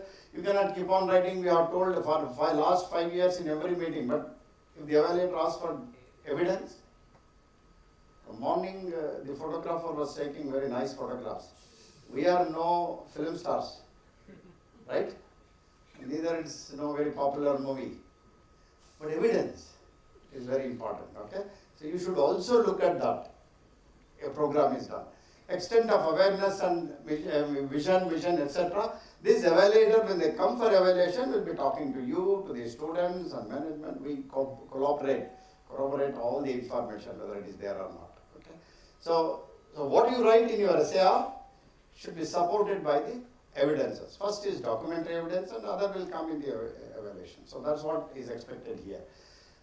Exhibits, of course, adequacy and process of dissemination and extent of awareness, all that people will assimilate, and then, of course, they will award you marks.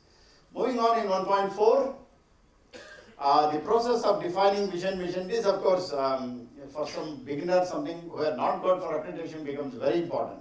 How did you start? Where did you start? Okay, so did you start with your faculty members? Did you discuss with various stakeholders, or is there an advisory body? How it was communicated, at what level it was, finalized. Draw a nice flow chart and write that steps, what you did. What you did, don't copy with anybody else. Okay, that's what NBA looks at it.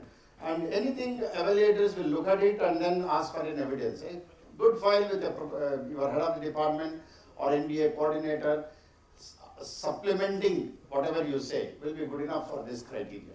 Okay, that's what it requires. A process chart like that, not exactly what I have written, something like that. You can always innovate, anything you do. So you collected information from these people outside, collected information inside. A person was in charge, looking at your department, vision, he did a lot of discussion with them, and then that was discussed in the academic committee. You have some committees, okay? And then external people like us, somebody from outside who can bring information to you. You have a body, advisory body, you can also have to go through and then approve it, get it, and then publish it. This process, if it is there, fine. That's how we look at it, okay? And then once you do this, if you have done this, and not the consultant you are hiring, this should not be a problem. Because if vision are clear to you, and what educational objectives you are looking at it, okay, this should not be a problem at all. For mission statement, in case if you have any problem, a department will have a vision and mission. A department can have a number of programs. A UG program, a PG program, or a diploma program, or in UG 2 programs. But for the whole department, vision and mission will be same. But program educational objectives will be different. Okay? As a department, you will be working, so what are the mission statements you have kept, and how they are correlated, you have to show. One example taken from some self-assessment report, doesn't matter which report basically. So these missions, you have to read it here. Make competent civil engineers with high professional, moral, ethical values, whatever it is. Okay? And the corresponding PO1, graduates will have a successful career in field of civil engineering, and whatever activity department level you are doing, will this help for these educational objectives? If you agree with a high correlation, you should mark 3 and write explanation for that. No, 2. You don't agree, 1. But it's your decision. Evaluators will come, will have a chat with you and try to find out whether you really put some kind of a thought on it. Once it is done, those marks are finalized, about 15 marks. So this is how criteria 1 moves. Mostly very kind of a setup for these things to come for the subsequent criteria.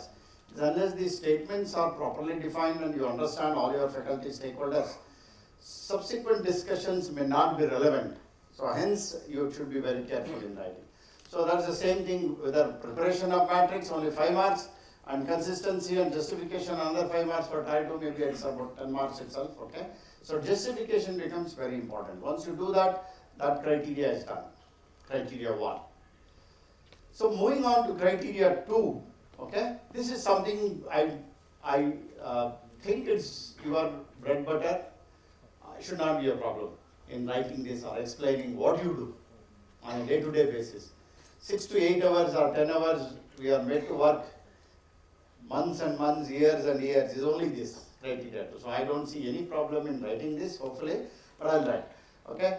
But the first one, 2.1 NBA wanted to see, because we have a Tier 1 and Tier 2, whether you have got a set of curriculum what has been given to you, is it OBE compliant, outcome-based education, particularly that program for 12 program outcomes. Because if the concerned university has given to you, you have no role to play. But you cannot say, since university has given, I don't care if one of the PO is not met. You cannot say, NBA cannot move on like that. So hence we have given you an exercise. Now you have to state the process. Now you have your syllabus. Taking that syllabus and then that PO 12, we need to do some exercise to find out whether the curriculum given to you is sufficient to meet all the 12 POs. Now when we go and look at your self-assessment report or various, most of the people will write on self-assessment syllabus, topics. We are not looking at syllabus and topics. Topics could be broad, strength of materials or thermodynamics or controls. Your course is fine, but if that course, what kind of attributes which is targeting, PO1, PO2, PO3, a teacher should have a fair idea. So you can put it on the left-hand side, all those courses, core courses, projects, particularly elective, you may keep it aside basically. And on the right-hand side, PO1 to PO14, so which course is likely to meet which PO, exercise has to be done. And what discussions happened in your program. Don't even look at other program. Their program is different in the same college. And document it. That's all we need here. People get confusion a lot here, okay? Suppose if you find that one of the courses, one of the program outcome is not meeting the requirement. This happened in about 4 years back in one of those universities when we went. Computer science program did not have a single course on project management and finance. So PO11 is a project management and finance. Students will not even study any of those scheduling, time, activity charts, etc. But now the minute they go to the industry, all their work is quantified. How many hours? Because they have to ask dollars, no? So everything is quantified and then aligned. Time scale diagrams are required for them. So it was a deficiency, let us say. And if university has not given any course, what are you doing? Any additional course? What kind of learning material? Are you including any laboratory experiment? This is one example for any other program. For example, conduct investigation, there are not many courses which will do. Or if you are devising new experiments for them, okay?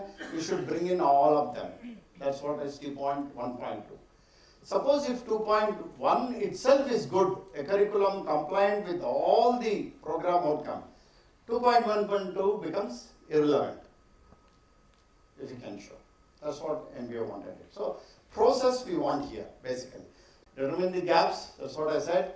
Then design extra models if required. It may require few iterations. That's what we would like to look at from your course files. Analysis may indicate some or 1 or 2 POs may be missing, may need additional modules. It could be done in semester or between the semesters. At least 20 to 30 hours you have to devise if it is a deficiency, okay? Then of course, a record of all this work is needed. For Tier 1, of course, after that in MBA, we want you to do what gap you identified, what action you are taking. When did you do? Was the resource person, if you are inviting some people from outside, what percentage of students attended it? Is it only for 4 or 5 students? No. If PO11 is not meeting, you have to do it for all the students, right? So that is what is indicated. And relevance of PO. The example I gave, it will become PO11. But when we look at SARs, people will write here gap something, and they will write action taken, invited lectures, person's name, good person, okay?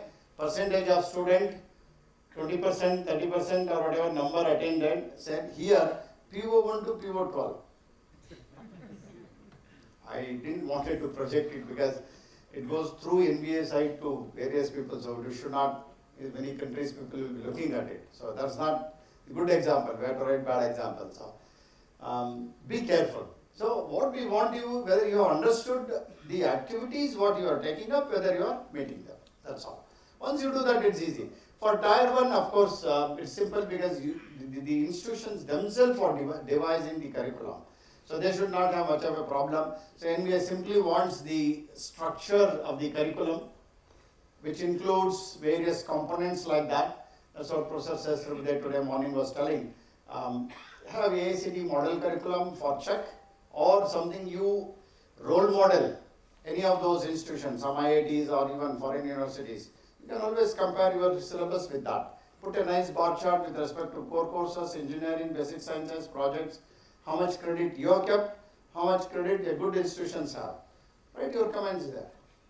Okay? For Tier 1, for you not. They all, after doing that, they also have to do this particular exercise which I told you. They have to compare whether. So idea is in 2.1, NBA wants you to say whether your curriculum is OBE compliant, whether it is ready. Then you can take it to the next level. How are we taking it? Of course, through teaching learning process. Okay? So these are all indicative in nature, the titles. Not every program necessarily do all of them, okay? At least some of them, definitely to do. So whichever you are doing, for example, you have to describe it, almost for 15 marks. Whatever may be the mark. So you have to write real life example. In many of the core courses or projects, our students take up real-time project. What type of, how is it allocated? How is it evaluated? A small para. If you have some real example, etc., put 1 or 2 evidences there only, just to tease the evaluator. Okay? So that you have this information. Whatever you have, so any collaborative learning you did, the active learning you did, that examples. Not all teachers, if there are about 12 teachers, not all teachers have to do necessarily active learning. If 3-4 does, you can indicate it here. For which courses they did, for what purpose they use that active learning. That becomes very important for us for discussion. So write laboratory examples, where the quality of laboratory examples we have written here. How do you conduct your laboratory? Most of the places, barring few institutions, good institution, everybody says university has given some 10 or 12 experiments, right? For all of that, procedure is available now. That also nicely teachers get a manual, they call it as manual, typed. Students have to give 150 rupees, purchase that manual. Write only the data. Written, other things are also not there. What are they doing? I will come to PO4. Conduct investigation, analyze data. Where are they doing? These are called prescriptive experiments, what we are doing all these years. They may be required for students, but not all 12. So you need some demo experiment because I don't want to give some very sophisticated instrument to student. So prescriptive and demonstration. In between you need to give open-ended. Once prescriptive is done, you should challenge your students to conduct investigation within that laboratory using the same equipment on his own and bring out a report. And that report you can map it to PO11, PO10, PO8, whatever, communication. So something which we need to think seriously. Conduct investigation is not happening, it's only formula based. That's why your students, any laboratory equipment, I observed it because I also practiced OBE for the last 7-8 years seriously. We realized We have put 3 hours for experiment. Every student is finishing in 1 hour. Sometimes 45 minutes. They know already through seniors what results will come. हम लोग तो चाय P रहे थे बीच में. We are not even looked at it, what they did, okay? So, it's a need to introspect, basically. So, what we did.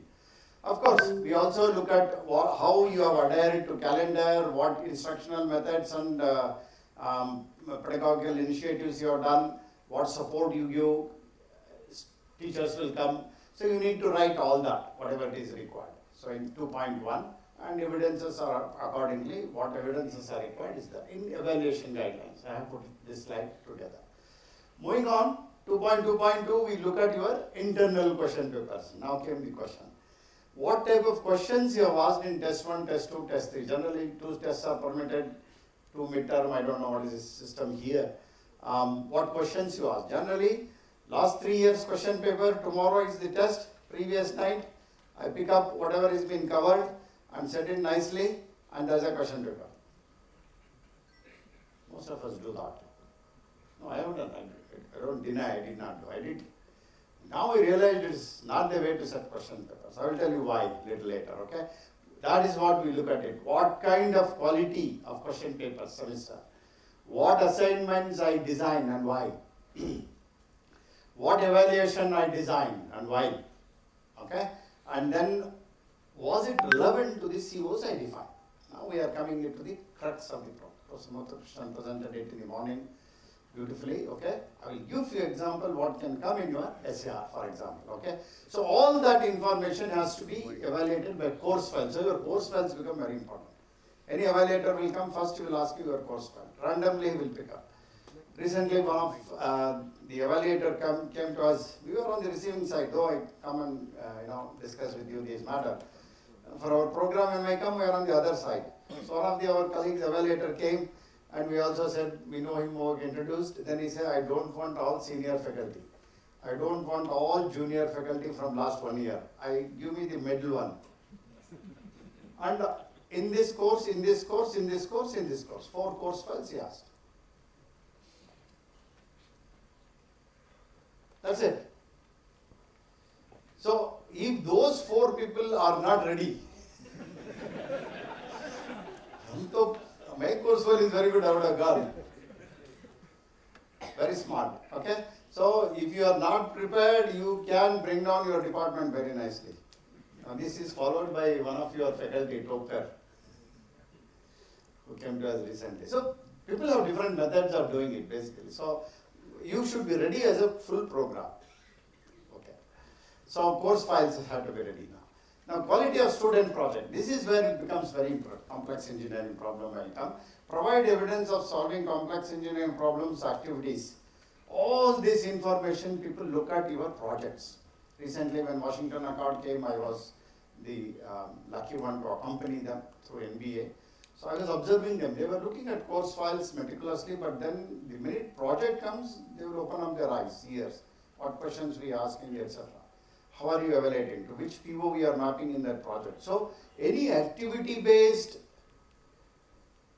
teaching, learning, the rest of the world thinks, it's easy to import that 12 attributes, PO1 to 12.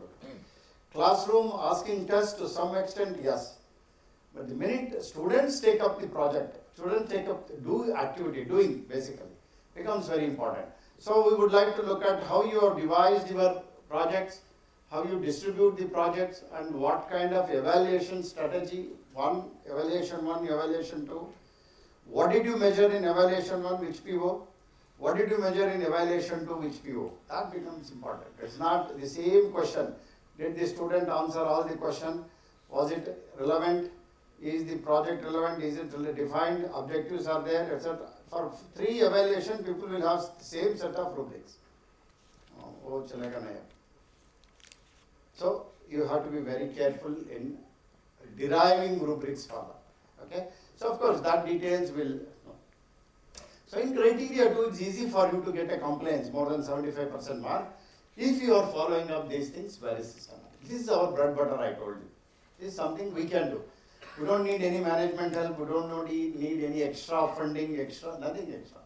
What we need is coordination at the department level, nice interaction with faculty members, learn from each other, okay, and then distribute the work and possible to do it. In addition to that, of course, at the department level, your leaders will take up what kind of industry interaction is available for the student and what kind of internship are provided for the student, because this becomes very important for students to move forward, okay. If you are not doing any laboratories, etc. in core engineering, it may be difficult, let us say. What you can at least do is partial delivery to get some important points there, marks. Partial deliveries, you have to invite some industry person. You do 70% of the teaching, and remaining 20-30% of the teaching, your industrial counterpart can come and teach. In fact, in many of the European places, for a design course, unless you yourself a designer, you cannot design a course, you cannot teach a design course.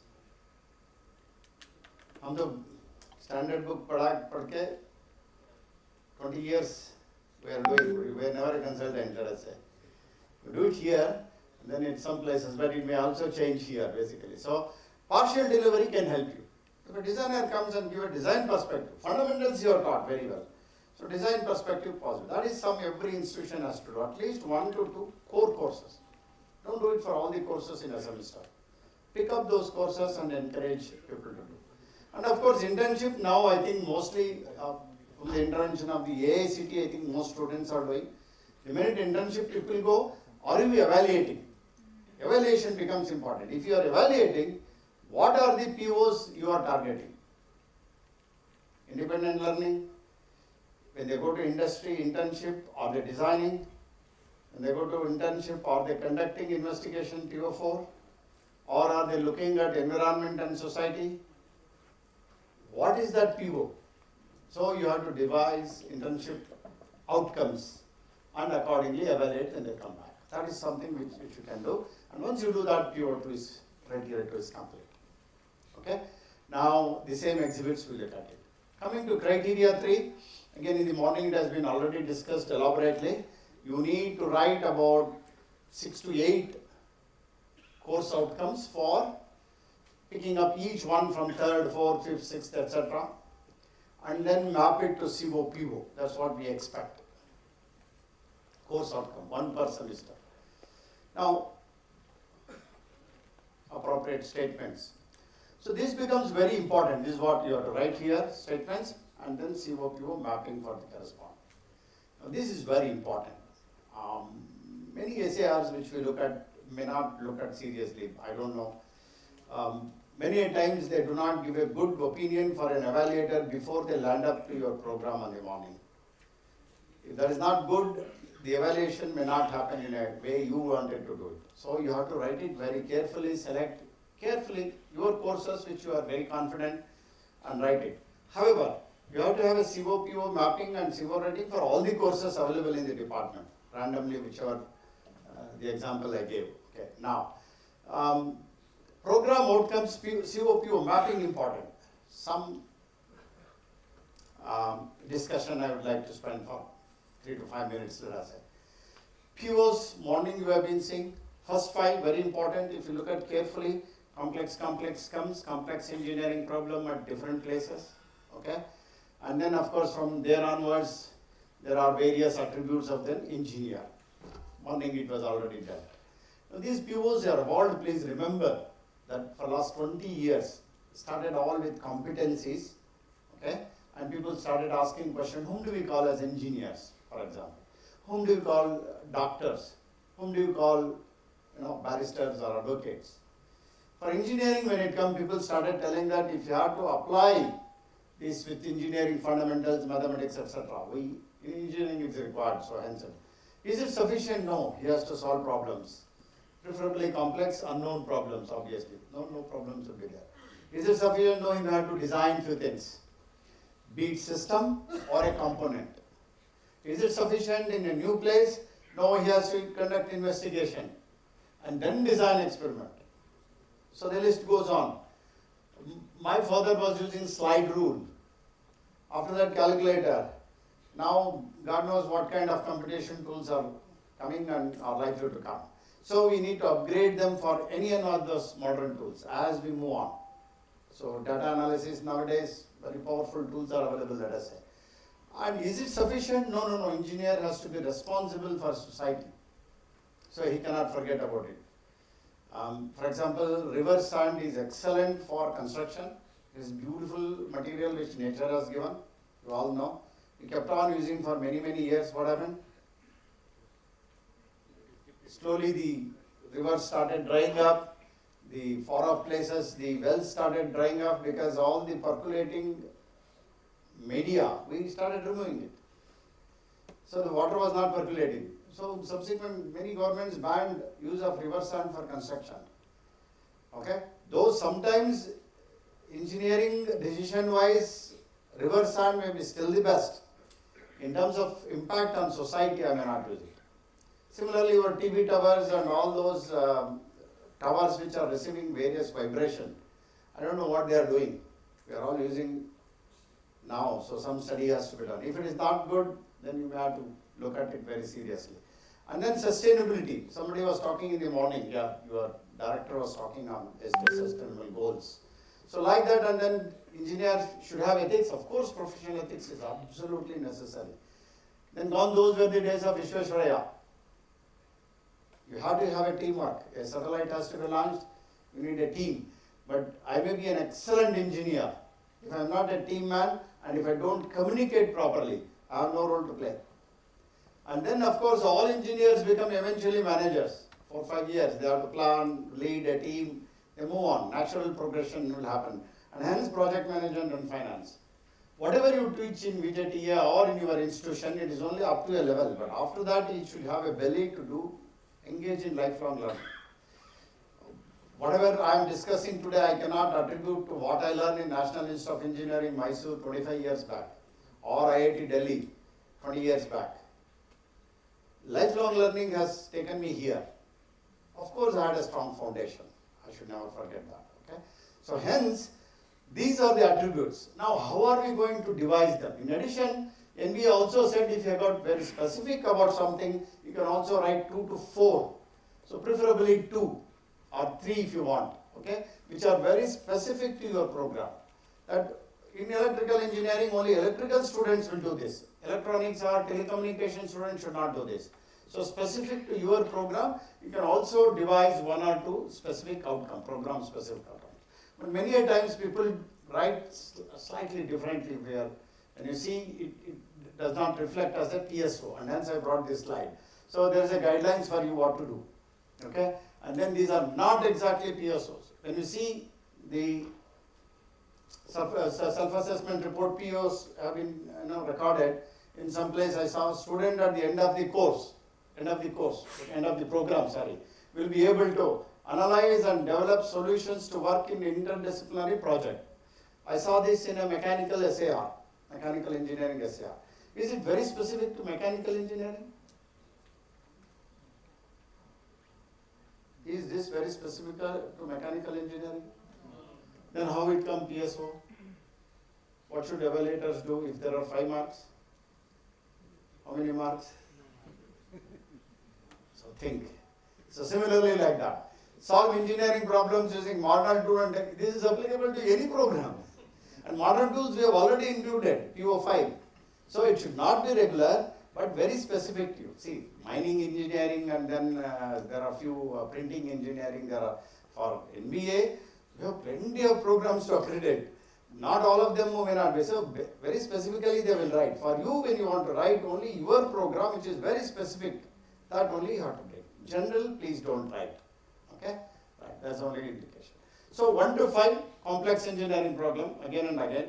Why this is complex engineering problem, why it is important? NBA has given a definition. These are not the kind of generally encountered end of textbook problems.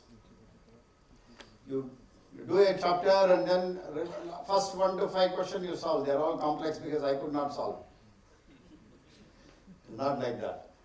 Okay?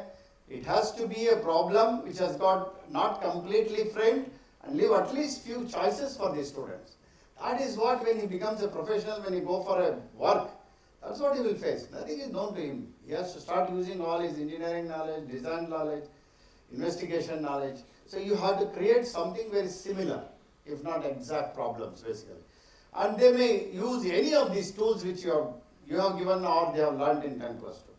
And if they apply all that, if they solve, that becomes a complex engineering problem in a simple terms. Apart from that, there was a definition given by Professor Matunga sir in his presentation. It is there. You can derive it for your adoption. Okay, but be careful with bringing complex engineering problem more and more through your assignments, through your projects. Definitely, time has come for you to do. So course outcome, which we already discussed, but still I would like to put my perspective for your benefit. There has to be action word and there a learning statement. I mean, you follow Bloom's, you don't follow Bloom's, doesn't matter. NBA has not adopted any of those taxonomies. Bloom's taxonomy, Solo, Kinney, we don't follow any one of them. Okay, you can have your own adoption for normalization in your program. Otherwise, what evaluators will look, what are you going to measure? Is it application, is it analysis, is it computation? What is that you want to measure? On which your learning statement, be it a standard material course or a electronics course or a computer science course or any course. So every teacher have a learning statement, and for action words you can Google and get some of those. If you are troubled with your knowledge for action verbs, these kind of things are readily available.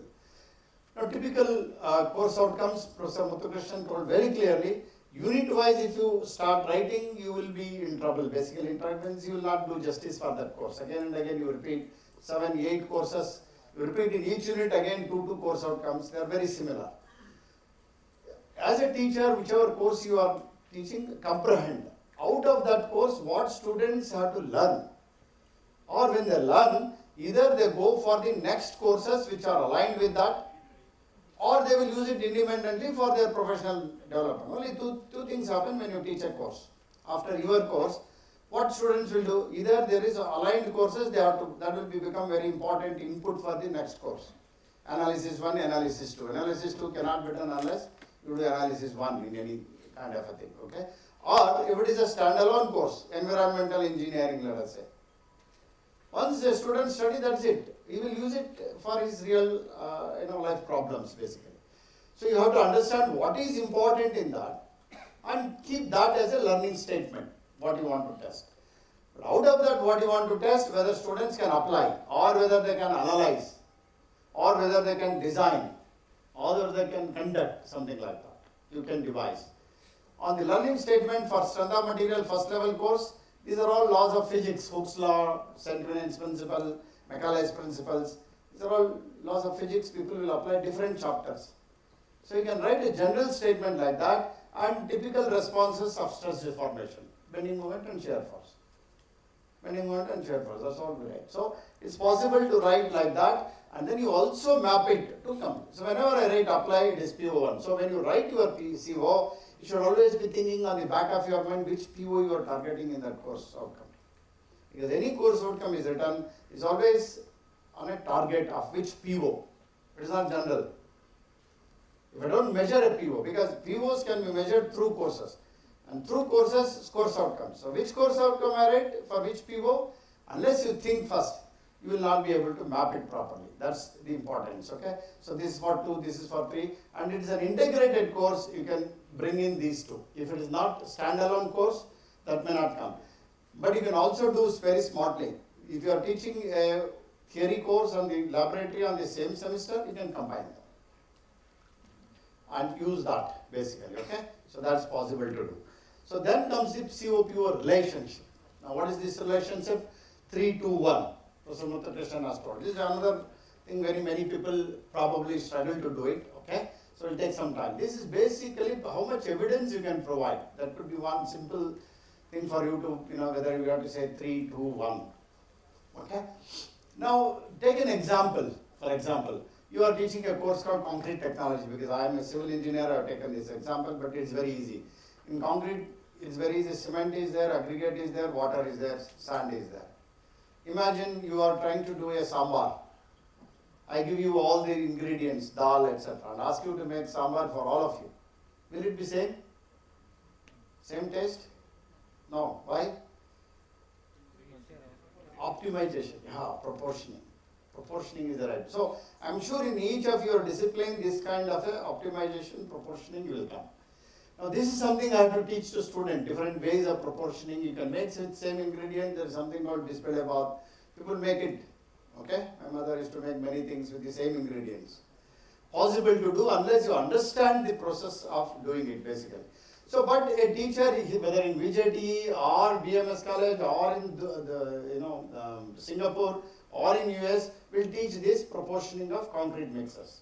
It's sure he will teach, it's very important. But he will set a CO, as student at the end of the course will be able to understand mixed proportioning techniques for field application. Is this CO wrong? Is it wrong? No, if an youngster comes, walks to you and says, sir, I have done a CO, is there anything problem? But unless you know, you will not be able to say it is wrong, but it can be improved, let us say. But then, up to that point is fine. Then in this test 1, he says, ask the student to write, briefly explain the various methods of mixed proportioning technique. And he has mapped it to PO1. What is PO1? Apply the knowledge of mathematics or engineering principles. Did the student apply the engineering principles of proportioning? No, he remembered it. Bloom's taxonomy, next one, he wrote. But I have kept it 10 marks for this. Everybody wrote. And I gave them 8 marks, 9 marks. And the same marks I take it to CO attainment sheet. And they say students have attained PO1. हो रहा है, ऐसे ही हो रहा है. Constructive alignment of the assessment becomes very important. One is a good CO and then constructive alignment. Okay, the same thing I have explained. Now, another student who is a teacher who may be a little more proactive may define, student at the end of the course will be able to design concrete mix. And the question he chose assessment, he used assignment and gave a very kind of open-ended. Not much of a data is given. Okay, I think there is one more. No, here one more. Not much of a data is given, let us say.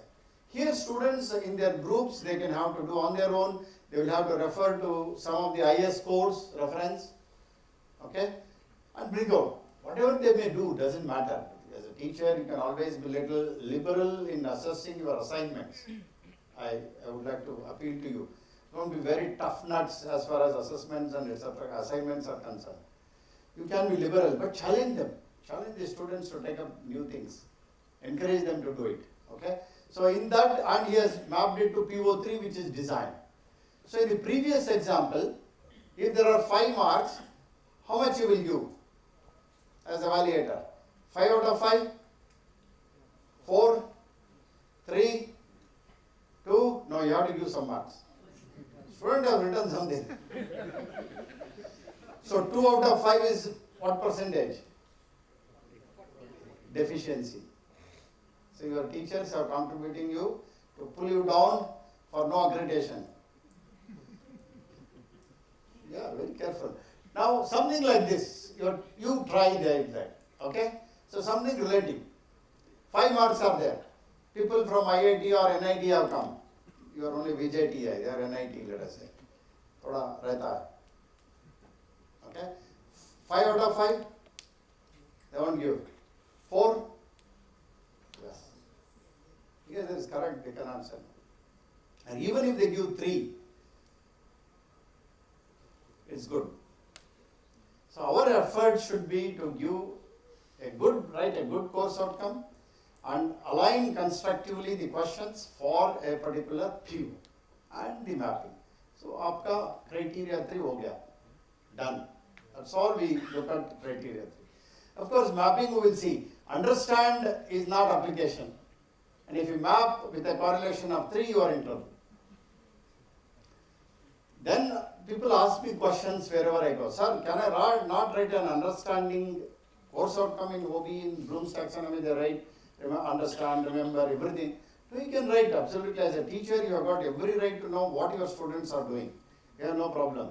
but you cannot map to PO1 of NBA program outcome. That style is there in students at school level and other levels. So Bloom's, when you adopt it to direct engineering, there is a problem. And what we are looking at here is only cognitive. We are not even looking at affective and psychomotor domains of Bloom's taxonomy. So hence, NBA did not go for Bloom's taxonomy. Okay. Now, student apply, mapping. Design, 3. PO2, analyze. Is that correct? Design concrete mix for field application, blah blah, but people have mapped it to 2. Is there some analysis? This is something people have written, but I personally do not consider it as a wrong, because any higher cognitive level will include the lower cognitive. In all design problem, there has to be some amount of analysis. If it is not correct, then you cannot do it. So in such cases, teachers do map for a lower cognitive level. Okay, but don't try to map it for 1, because 1 comes in everywhere. So don't waste, if it is a design course, don't waste for 1 and 2. Target only on 3. And activity based, any course outcome you write, map it to any one of them. One of them here or any one of them. So CO-PO mapping should be very targeted, and where all you can get evidences. Suppose if I write like that, apply, I should have been asking questions on my test 1, test 2 or examination. Then I have evidence, and hence correlation 3. If I have a design, so I should be giving enough assignments or problem-based learning or something open-ended for design. So I will have a course file indicating this. So anything you map, you should have evidence. You cannot map simply like this. A very optimistic teacher, NBA said 6 COs he wrote, and he mapped it. Theoretically speaking, he said, yeah, sab map hota hai. We are all related, by the way, in this world. Aisa ho jata hai. It's not like that.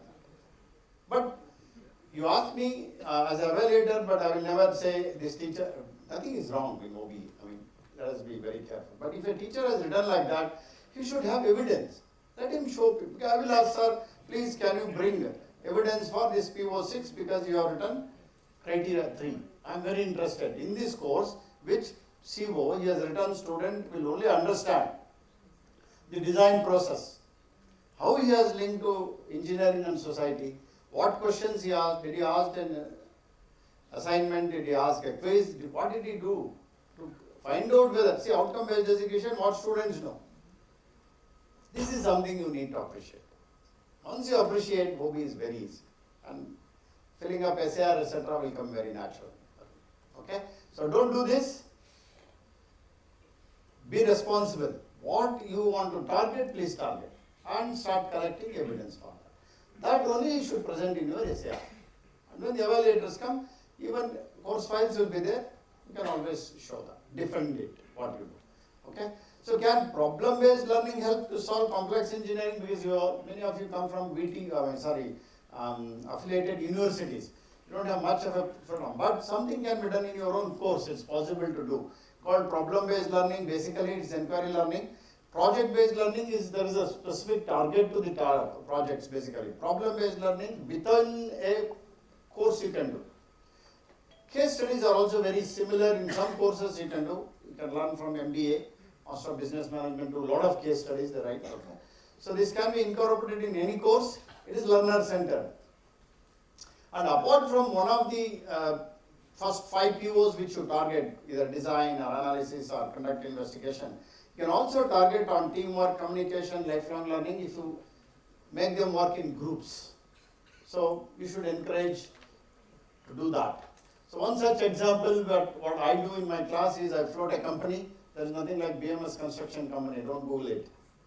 So it's only for the student purpose we float a company, let us say. And I tell them that these are the important things. They are basically syllabus tweaked a bit. You will be known, companies will only ask you, etc., etc. Then we start expected outcome, I will tell. What is that? I will be looking at whenever I evaluate, okay? I will be looking at your communication and how you have linked your project and how you whether you're learning independently or you're copying, etc., etc. So we have to tell them and give a rubrics for them. So this is something our students have done. Development of pervious concrete, small within a course. Regular concrete technology, I start teaching cement, aggregates, and everything. I will be teaching him to make an impervious concrete.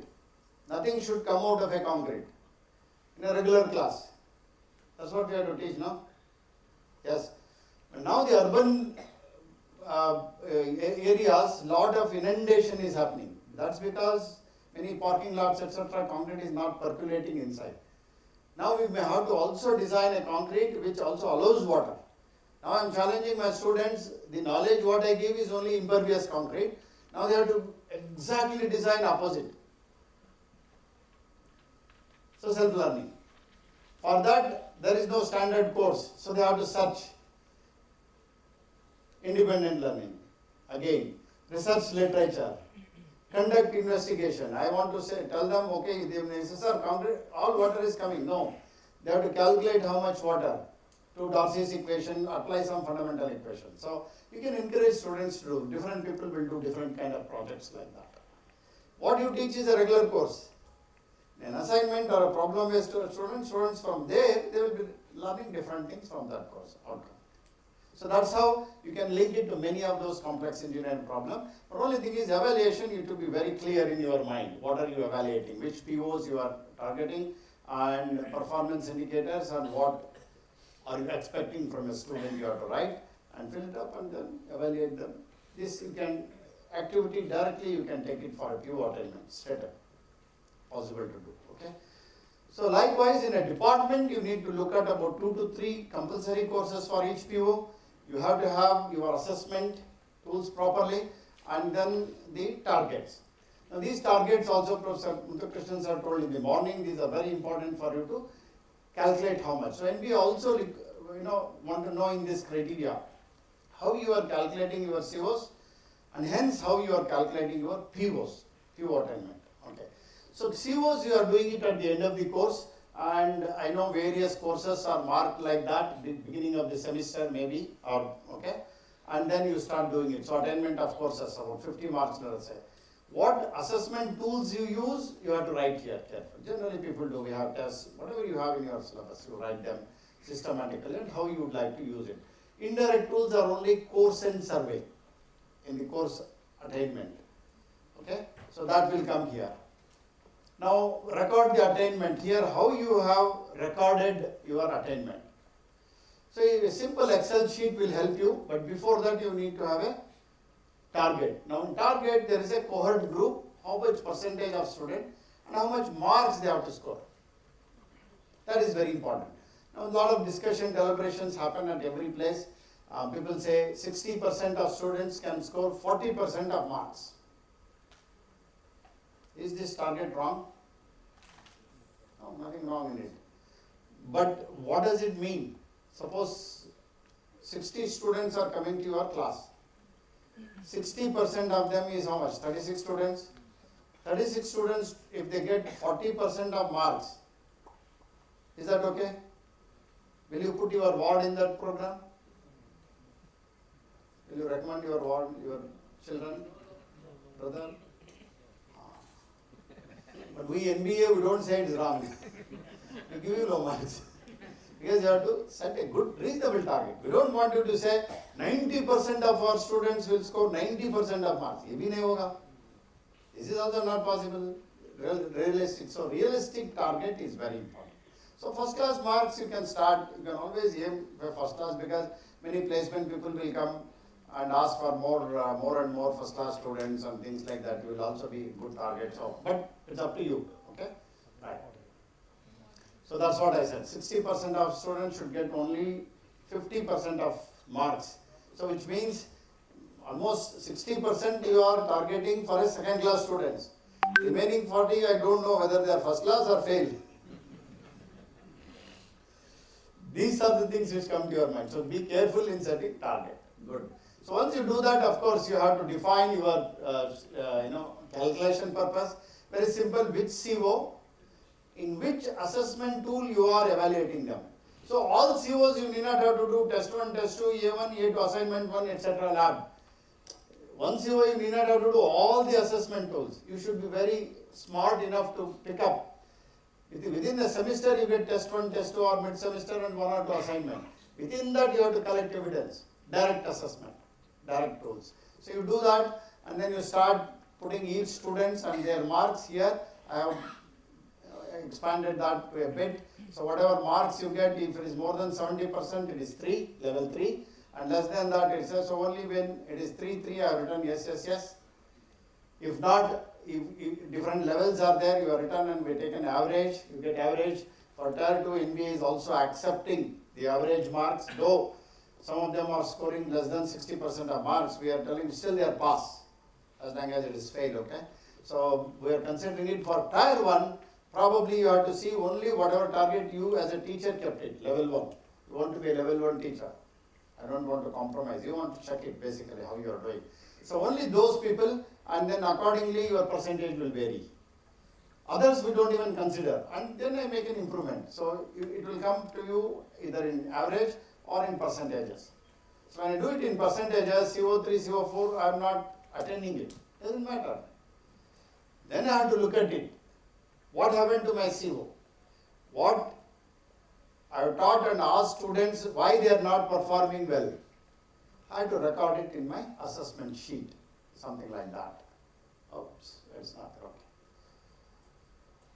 Yeah, there is an assessment sheet, you have to write self-assessment, why it has not been attained. That will be an indicator for you to take up that course in the next semester. So continuous improvement at course level. Okay. Once you are done, CO, alignment of CO should be there. Question paper should be set for all COs, very important. Without your that, and of course you calculation process I told you. Then we move on to PO. With those direct assessment tool and few indirect tools like exit survey or etc., we can calculate this. Again, indirect assessment tool, specific outcomes, what are the tools you are using, you are rating only direct and indirect. And then you want to calculate the evaluation of PO and PSO. Okay. This is very easy. Basically, this is what NBA wants you to do. So you bring in all the core courses, preferably, and projects, okay, all of them on the left-hand side, okay, and whatever is there, whatever percentage you say, if it is more than 70%, you say yes, if it is less, I don't say no. 75% I have kept it basically. This is 3 and 2 correlation. So 2 by 3 I have taken, but NBA has kept this part little open in Tier 1. We don't want to give a template to you that everybody submit and a computer sheet will come out. You can devise, that's what Professor Matunga was also telling in the morning. Don't be a glorified clerks in calculating. You please know what you are calculating, why you are calculating. Once you do, you can always articulate with the evaluators for the purpose you do. Okay. I don't take. If it is less than 75, I don't want to take it at all. So if it is only yes, I have done that marks for the CO example that I showed. And once you do that, you aggregate all of them, okay, PO1, and then you get a percentage attainment. This is only for the purpose of calculating for assessment year or whole this thing you can do for graduate batching. So you do this, okay. There are a few places where you don't have much of a number, nobody will fail you, nobody will hang you. And this is direct, and then you can also have some indirect measurements like course and surveys, okay. Something which you do, and in NBA SAR you have also said that, okay. But you want to collect whichever information you should collect, and you weightage accordingly, up to you, and defend it, okay. So once you do that, you get some data like that, okay. In that also, you get, let us say, in design, 68%. Let us say you did it for assessment year 21-22, and PO3 68%, your target is 70%. What does it mean? All your students are bad?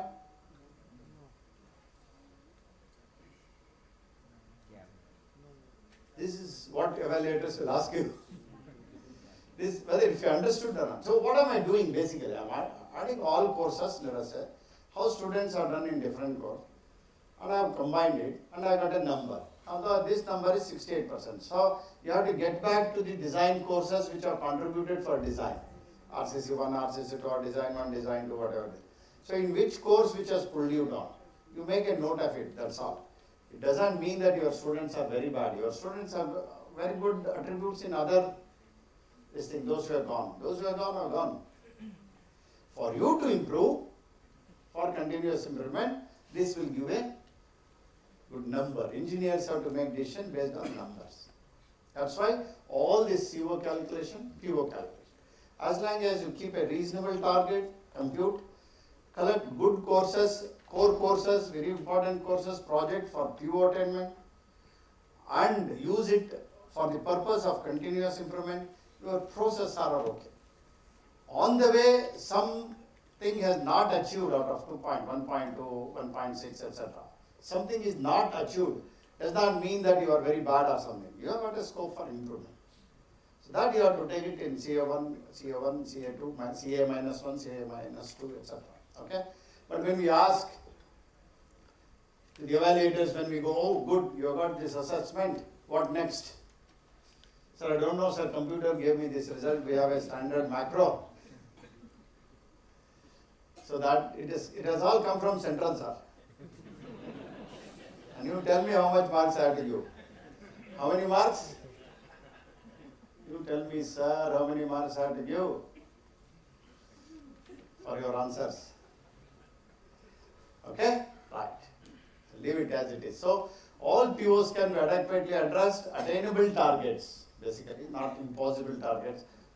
And then if the assessment is in alignment with CO's performance of the students, indicates the CO attainment. That's very important. Okay. Okay. So now, 3 criteria, we spent a little time in this because this is the crux or core of a self-assessment report. Because all accreditation, National Board for Accreditation gives you is based on outcomes-based education. Now that is captured in first 3 criteria very good.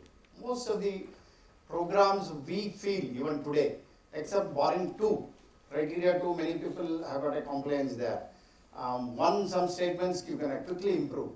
3 and hence 7, I will come to 7, are the real, can I say, pain for teachers to comprehend. Now, this is where you should ask questions, you should discuss, etc. Rest of the things becomes little easy. Criteria 4, 5 are, that is formula based, okay, and it won't trouble you. Now we capture data, simple sanctioned students, how many students migrated, or how many students admitted in the second year for lateral entry. Now that data is collected here. An example is also given in NBA now. Anil sir has made it, put some examples so that you don't get confused, okay. So you write the data very clearly. Out of 120, 100 students have come in this year. Here 100 students have come, here 110. And lateral entry 24, you add them, you get the students. So the data is ready. In addition to that, we also say current academic year, current assessment year will be current academic year minus 1. Both CAY has come, so don't get confused. Academic year is when I come here right now. It's an academic year 23. Assessment will be here will be minus 1, minus 2, minus 3. Because full data of your students, results, everything will be there for my assessment year only. This year may be a little incomplete, so NBA doesn't ask that particular data. So I have clarity with academic year and assessment years. So assessment year data will be available for you. So start putting it those kind of a data. Let us say 100 people, with 100 only there is no lateral entry and nothing will come. Here 124 people, 124. What is this 24? Lateral entry. That's why to segregate plus 24. Because this lateral entry students also in your registration form, university would have given. For lateral entry there will be different registration. Even when evaluators want to check your data, it becomes easy and hence we have segregated that. So like that, and how many people passed out of 100? How many people passed in this year, this batch? Out of 100, 50. First year there is no 24, why? Because exam nahi hota na, lateral entry hai. So that data will come. Out of 50, 45. And out of 24, only 4 students are passed without any backlogs. Generally, they fail in one of the subjects in first year. Throughout India, there is a general problem is there. I don't know, institutes have to address that. General problem, what I say is, I will come to that section. So once you do this, for without backlogs seems to be good. Within 4 years, students are completing. But somehow, in the first 1 or 2 semesters, people are finding it. So once the data is given, captured, many things, ENVA is calculating, and you can also calculate basically. But these are all very simple. Enrollment ratio, if it is more than 90%, you get full marks. And accordingly, marks are reduced. Below 60% for Tier 1 and below 50% for Tier 2, you don't get any marks. In accreditation only you will go. Okay, success rate without backlogs.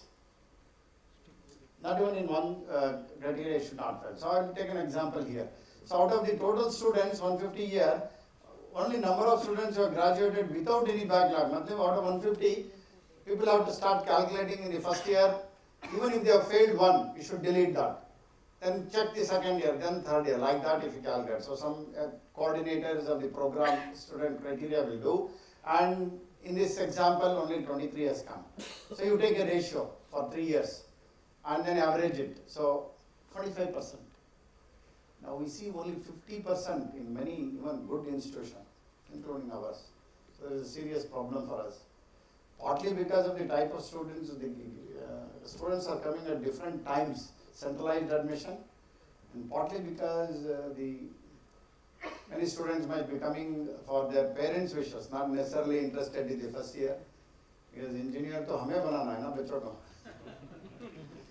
I don't know, this is a serious problem for all of us basically. I don't see 0.8 here. I have yet to see any SAR with such a high. NITs are different. Okay? They're only motivated students go on different programs. So you tend to lose a lot of marks here. Out of 25, if you have got only 0.2, 0.3, you lose significant marks here. That's a problem. Okay? And we are also interested in this without backlogs. NBA also interested in that, hence weightage is more. See, with backlog, weightage is less. You should write to NBA, change it. Sir, I'm joking. Sir is here, but we are very clear. NBA quality assurance without backlogs is good for you and also for the country.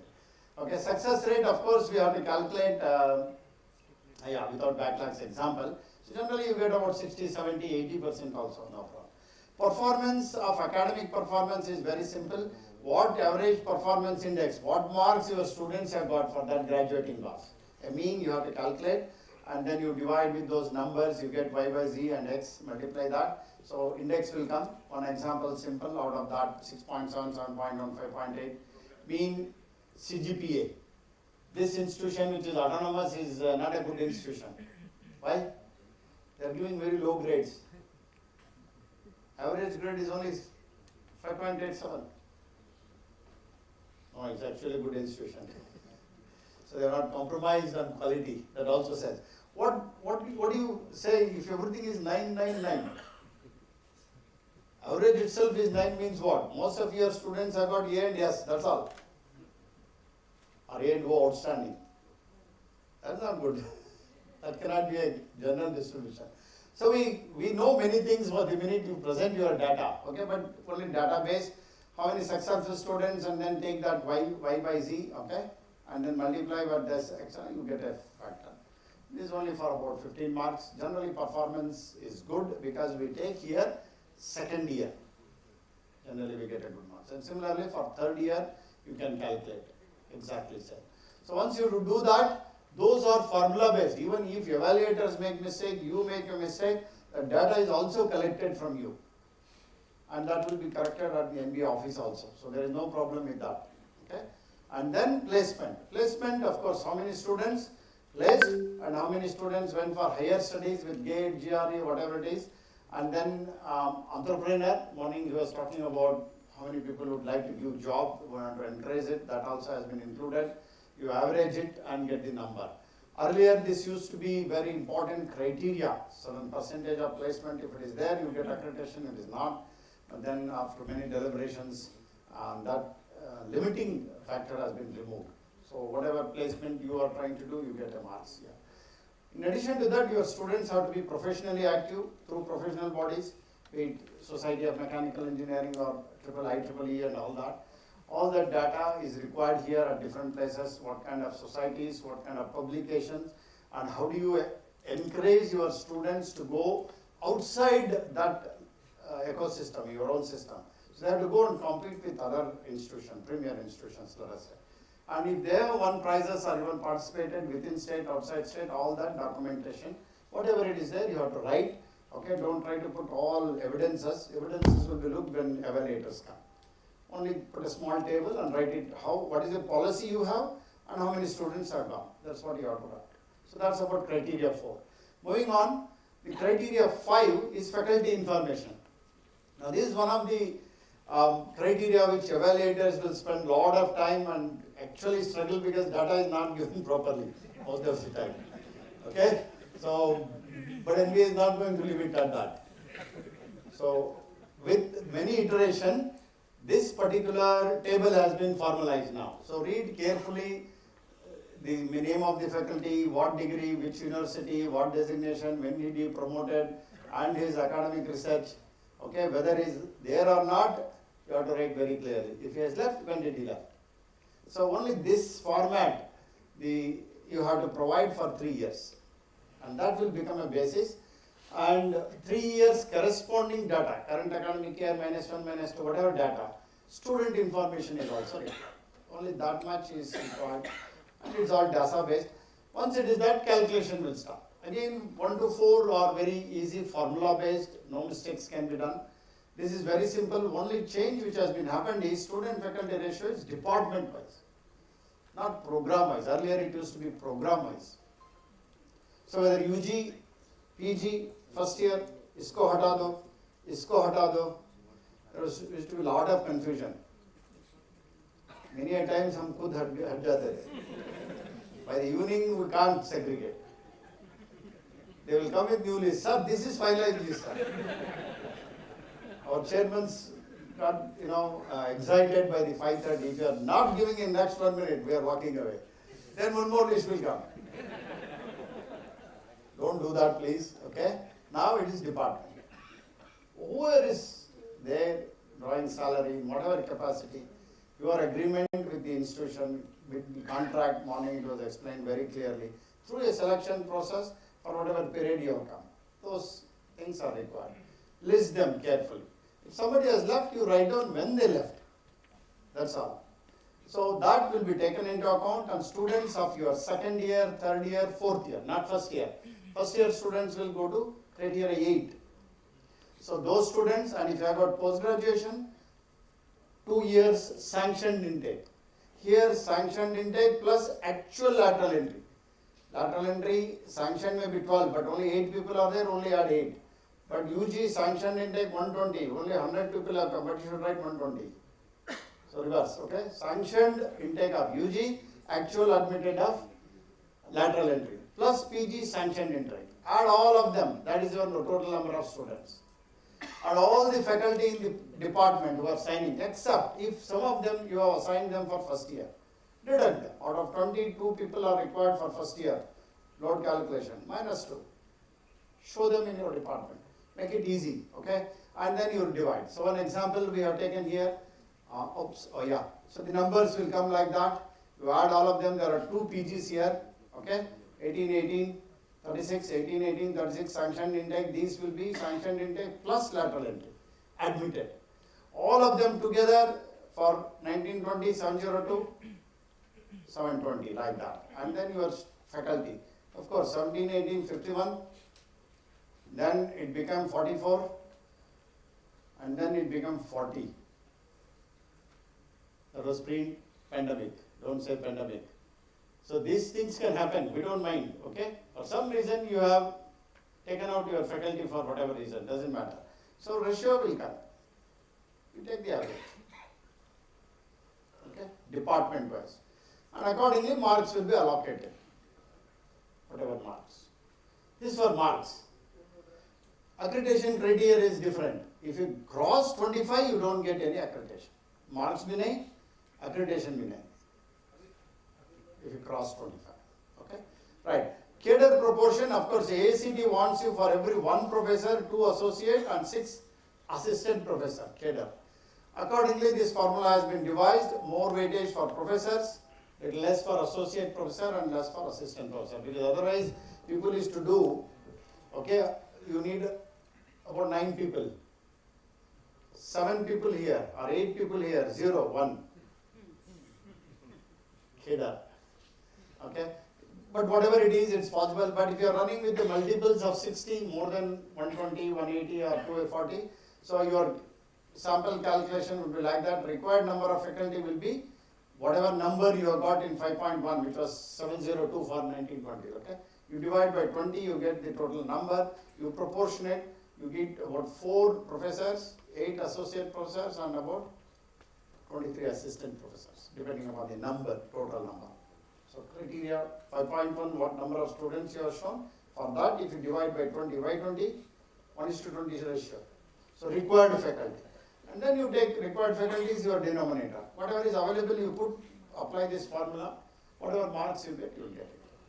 So similarly, faculty qualification, NBA wants eventually everybody to get PhD. This you should move in that direction. So more X faculty is there, you will get full marks. That means proportionately. Retention depends upon how your program is looking after you. More than 90% of the faculty are there in the 2 years before. As I compare to now, you get full marks. Proportionately, you will lose marks. So all of them are standard. Depending upon your data, marks will come. Then comes the evaluation by the evaluator. So you have to write it very carefully again here now, you should start. Any evaluation, any innovation done by the faculty members. Now NBA realized that not everybody can be PhD or excellent researchers. Many good teachers are there. They do very good teaching methods and innovative. So their work also should be brought in basically and quantified. And hence, any one of them, the list is only indicative. You can also add anything which your teachers have done very uniquely. So write them on what it is. But only thing is, they should be available for the public. Should be made available. It's not that you boast for yourself. So some publication or in your website, somewhere it's communicated, etc., will give you enough confidence for evaluators to make their decisions easily. This is one is easy. For all of you, your management should take up this. Participation in faculty development and training.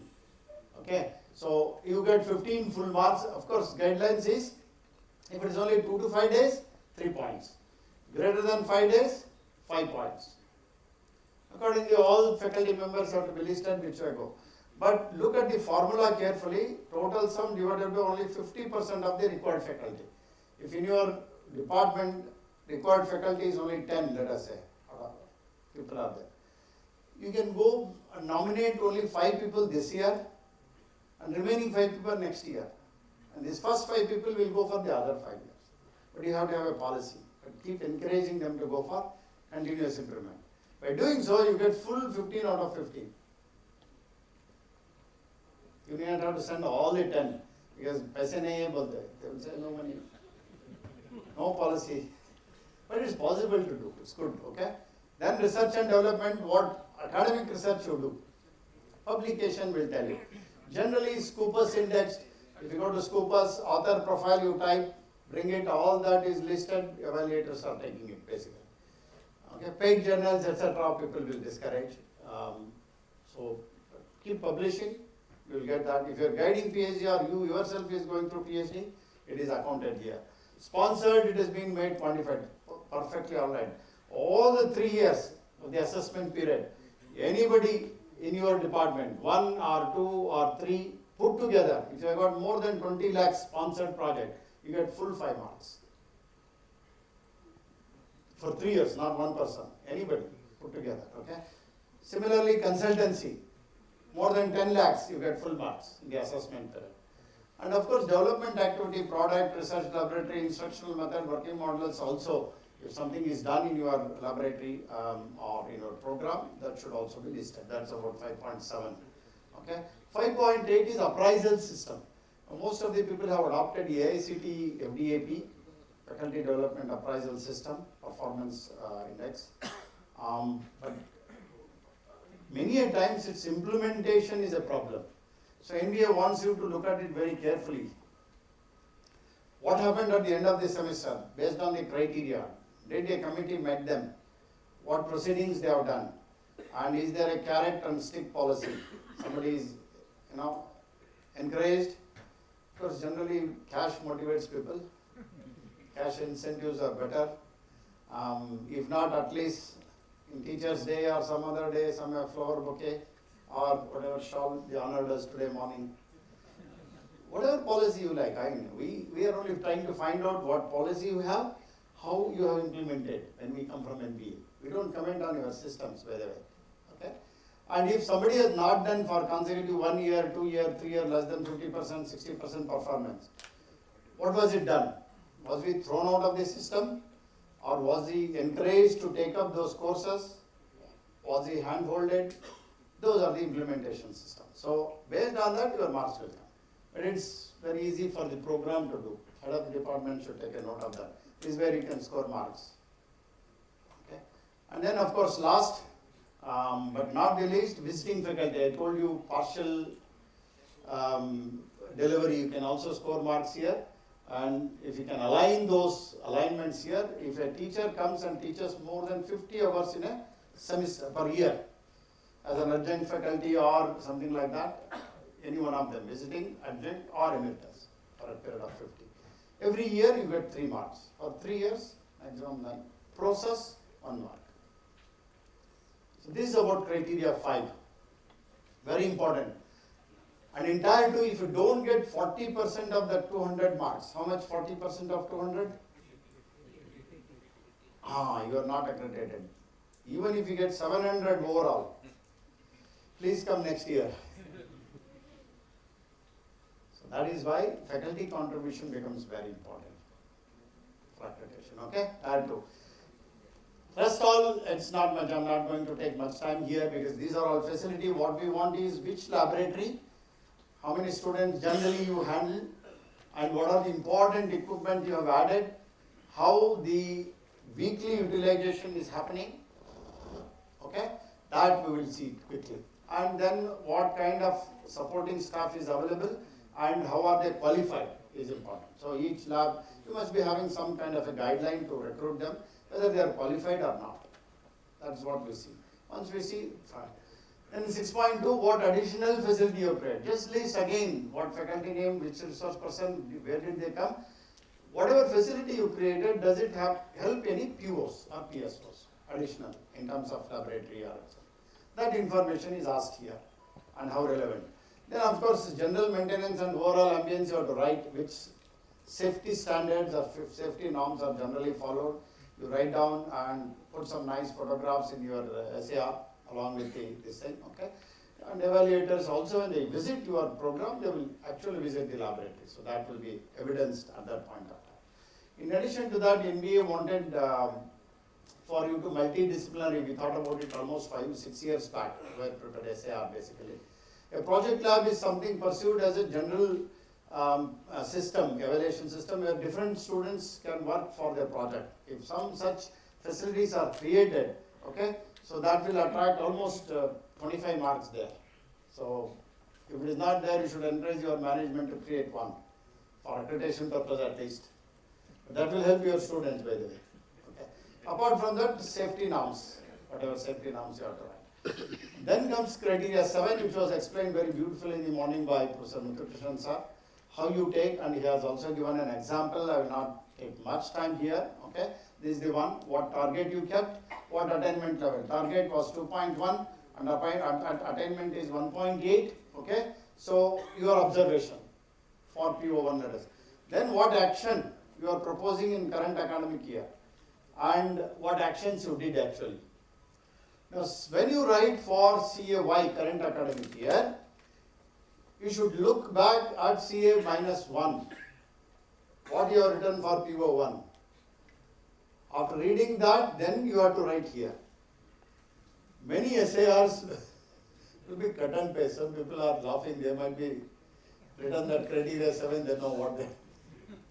It's all cut and paste. I see criteria 1, 2.1, 1.8. Observation is that it is not attained. Action 1. Special workshop will be conducted in engineering, mechanics, etc. They have written somewhere, and same thing will come in all the three. Now, this is not continuous improvement, okay? So I said in PO, whatever you do it year-wise, if you have some data, if it should have been discussed in your end of the year meetings, and you communicate that to the students and whether they have implemented. Whatever is implemented should come here. Continuous improvement should become the core of your SAR. And all other criteria should come surrounding that. And the next cycle probably even NBA would like to think, I don't know, sir is here, so because in ABET that's how it goes. Continuous improvement is the core, and all your activities will be for that continuous improvement. So time has come. The first cycle we did not insist much. We have overlooked few things, basically, let us say evaluators have overlooked, but moving forward, it's better you start thinking. You devise a continuous improvement system for your institute and your program. That's all I'm talking. And follow it. Okay. So then audit, this audit will help you whether you do it properly or not. Okay. So audit, internal audit is one. You scratch my back, I will scratch your back. Computer science people. TK. Because director, if he knows there is a problem, no, generally. So external audit is more credible. So when people come from outside, they may not have that kind of an, problem in writing something for improvement. So if possible, please adopt external auditing. Improvement in placement, these are data-based. 3-year data will be there, so we have asked you again here, so we'll just write that and make a comment on that. Similarly, quality of student admitted, this you will get it from your admission section, from your administrative office. For 3 years, what level of exam, whether PUC or Maharashtra state entrance examination, how you have fared in 1920, 2021, 21, 22. Whether there is an improvement or stagnation or less, that information will come, that's all. Then comes criteria 8, which is generally the chairman of the committee will be evaluating it. What all we discussed from 1 to 7 is repeated here. Exactly same for only first year courses basically, okay. So student faculty ratio, this is the formula, okay, up to 25 is fine, but this is not part of the accreditation criteria. That's what Professor Matunga sir was telling while closing down his presentation. Some program which has got more than 25 also gets accreditation. But in 5.1, SFR for the department, if you get more than 25, if you get here 15 also, you will not get. So be careful with that, okay? So qualification of teaching faculty, 5x plus 3y, by required faculty. Academic performance of first year only, what all marks you have given, obviously. And then attainment of the course outcomes, the way you calculate exactly for the department, the first year people have to do it, so that's what has been done here. And then record that attainments level, whatever attainment level. So of course, CO1, these are the courses, about 10, 15 courses you might have done in the first year, which are, oops.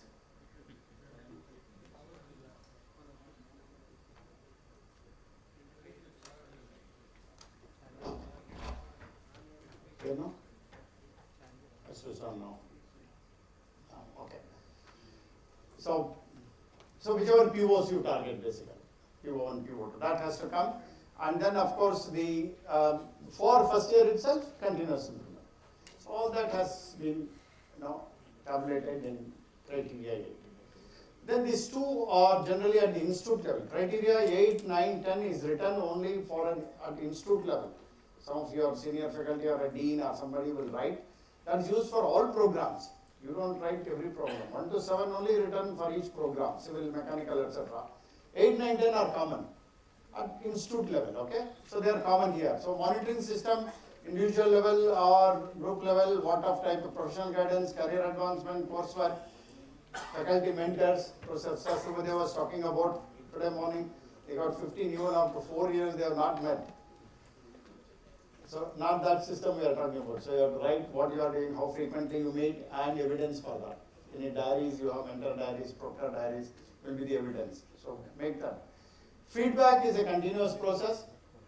Okay, and what kind of, there are two types of feedback. One is the course end surveys, and the other is the facility wise survey. So both are becomes very important. Here facility wise and what kind of corrective measures people have taken, that will be looked at it. And then feedback on facilities. Then self-learning material. This pandemic has helped us a lot. Now a lot of improvement I see in this basically. Okay. And career guidance, training and placement. So placement, whatever policies you have, that you have to write clearly, and all data, if it is there, that has to be provided. And then entrepreneurship shell, you have got a separate cell or how you are monitoring, that information is required here. And any co-curricular activities which are there, extracurricular activities, that you have to maintain. NCC, NSS, annual students. With the AICT activity points, I see this 9.7 is very easy now to write for people. Okay. Now, that brings us the last criteria, governance and transparency. So vision and mission of the institute is looked at in this criteria by the chairman sir here. Okay, and its availability and appropriate, etc.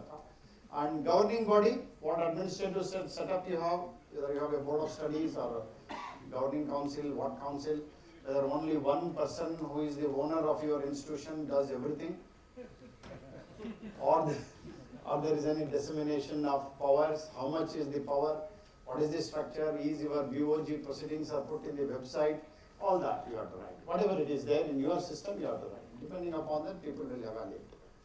The chairman, whoever comes to your organization, are all very, NBA selects very carefully them. They are with a lot of wisdom and they have gone through all the process, they know what is good, what is not good. So they will evaluate it. Decentralization, which I talked about, and then delegation of financial powers. Head of the department, 1,000 rupees delegation power. Even in 2023, somewhere he said up to 1,000 I can spend, sir. अरे evaluation coffee tea के लिए separate पैसे दिए इसी में चल रहा है. But that's your system. But whatever it is, you have to present. Okay? But we would like to look at how good you are institute by decentralizing. Transparency and availability in public domain, that's what I said. Whatever you decide, are you transparent? Are you open for people to look at it? In fact, that's why I said external auditing of your systems is much better because you are brave enough to show your system for outside person. You are already crossed the first step to go to external auditing. Whatever they write, obviously they will not write very sweet things. Accept it gracefully and improvement. So that itself shows many things for us if you have got that kind of a system, so that will come here. So budget, very important in terms of institute budget, and there is also program budget will come. But NBA want you to fill up only in this format only.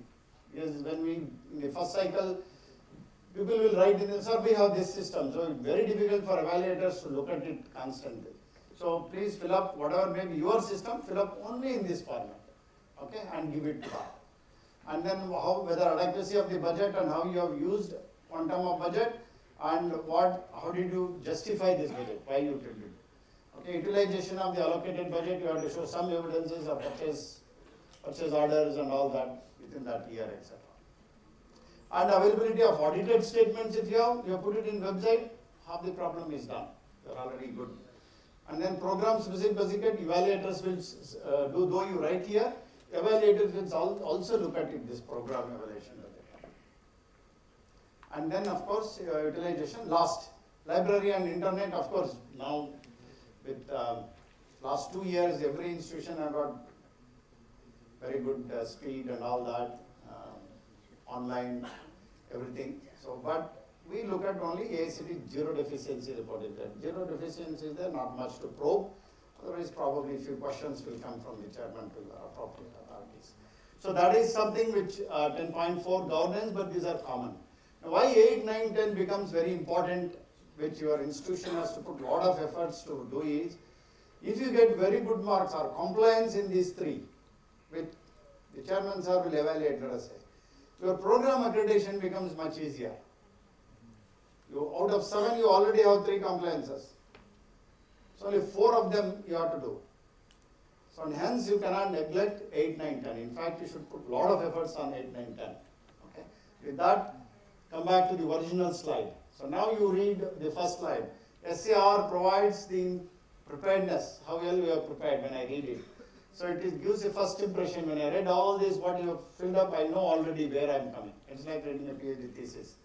Then of course, whether you have provided crisp or what information I know, but more importantly, I know I would have made mark what documentary evidences I need when I come straight away, those 2 days, Friday and Saturday. So that sets up as target, and hence spend some good time, burn some midnight oil to write your SARs carefully. Don't give it to consultants, because that's all cut and paste. Many, I think you will not know what is written. Suddenly it comes out, humko pata nahi hai. Never do that. It is your document and defend it. Even if it is some here and there, it doesn't matter basically how you write. So thank you very much for your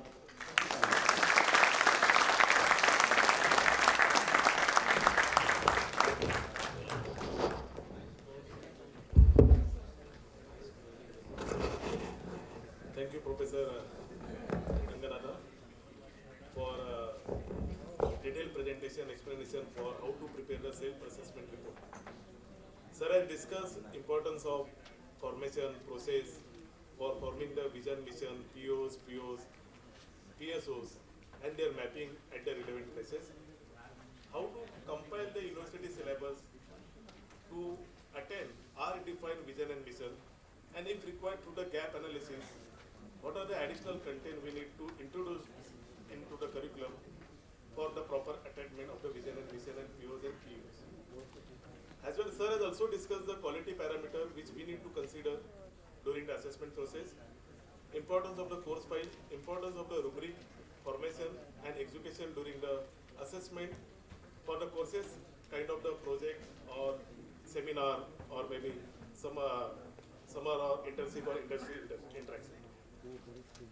During the target, fixation of the target, how we need to careful and what are the benchmark we need to consider, that is also addressed by the sir.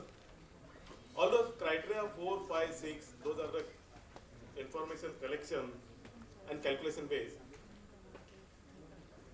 For this particular criteria also, sir has put as effort to explain some of the few parameters like success index, faculty student ratio, academic performance index, faculty cadre ratio through certain examples. In short, sir has put as kind effort to explain in detail how to prepare the self-assessment report by stressing all 10 criteria. Since self-assessment report is the first document which NBA as well as your committee member issue, and in short, this is nothing but our first impression when committee lands into the institute for the visit. So, thank you very much, sir, for your kind effort. It will help us during the preparation of the document. Thank you. Thank you, sir. So there are volunteers. So your question, you have a question slip with you. Your questions you please give to the volunteer so that questions will be taken here. So if you don't have question slip, they have blank also, you can take from them. Or otherwise you can give whatever you have written as a question. Collect kar lo, please. Meanwhile, the questions are collected, sir. We wanted to felicitate Atmaram ji, who is also there behind this workshop. So I wanted to call up on stage Atmaram ji because he is always saying no to the felicitation. I will come there. No problem. I am going to felicitate you. Coordinator from VJTI and coordinator from DNV. Yeah, central name.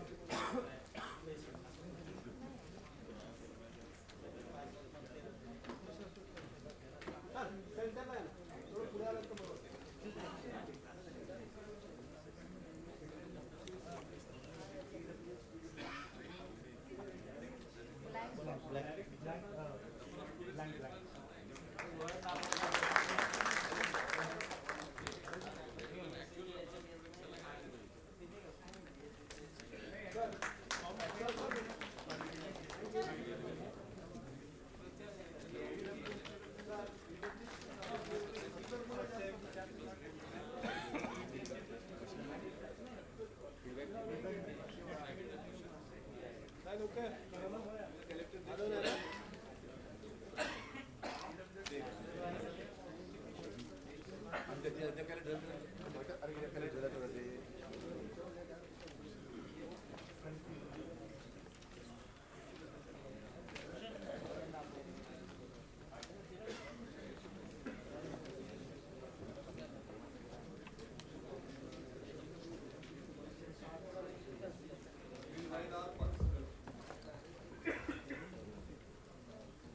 Also, all participants are having the feedback form. You need to fill the feedback form, which will help NBA to improve upon the workshop henceforth. Only after submission of feedback form, all the participants will get their certificate from the counter. So there you have to submit your feedback form and collect your certificate region-wise. Registration region-wise only, certificates will be there on the registration desk. So please fill your feedback form.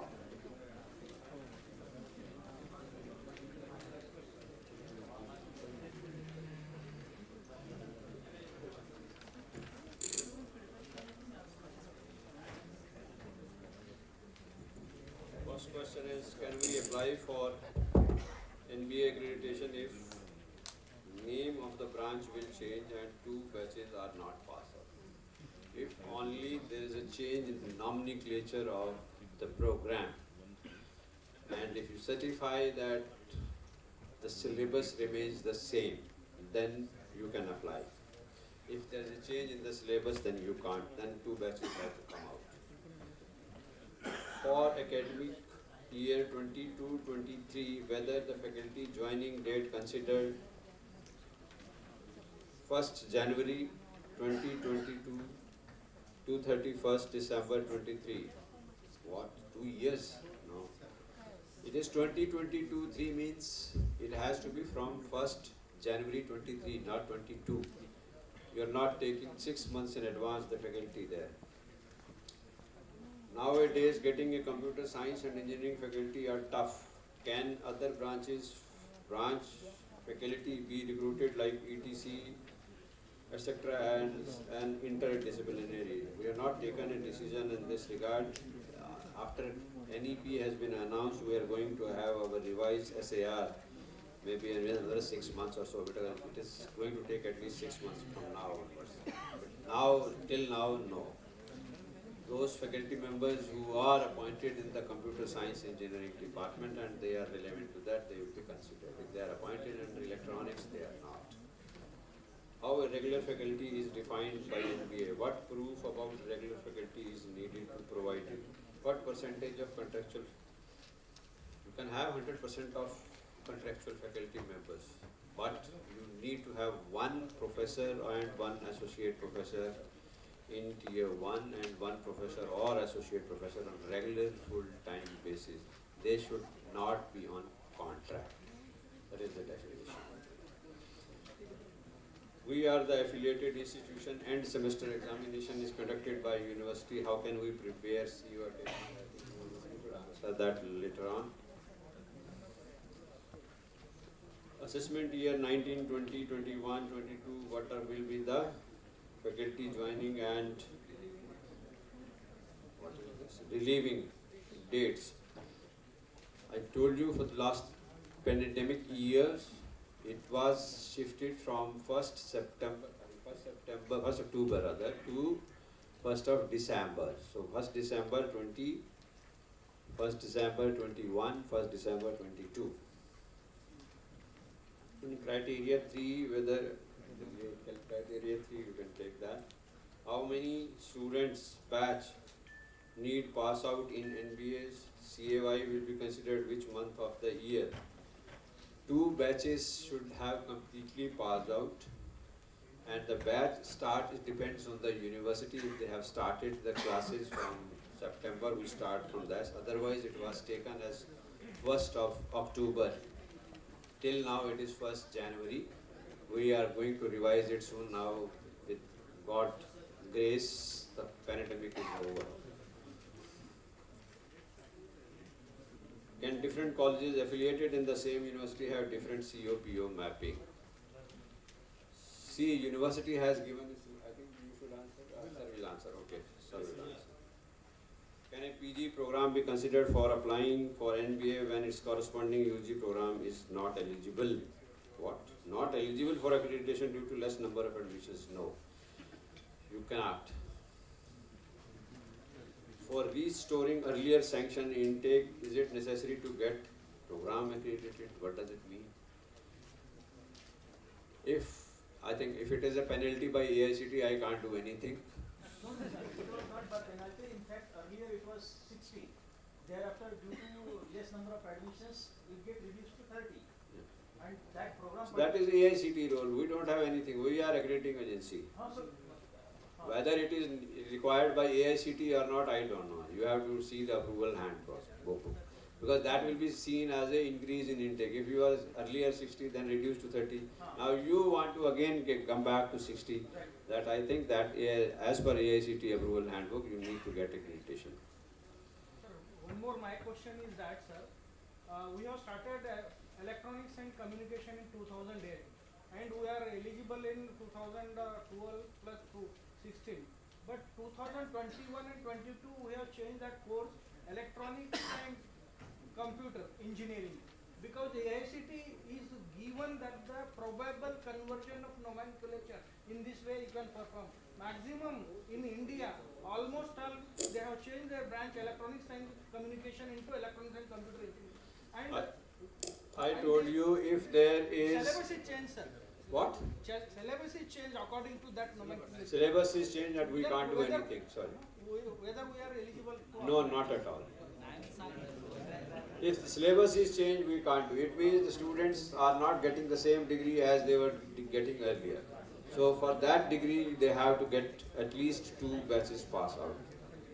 That is end from my question for me there.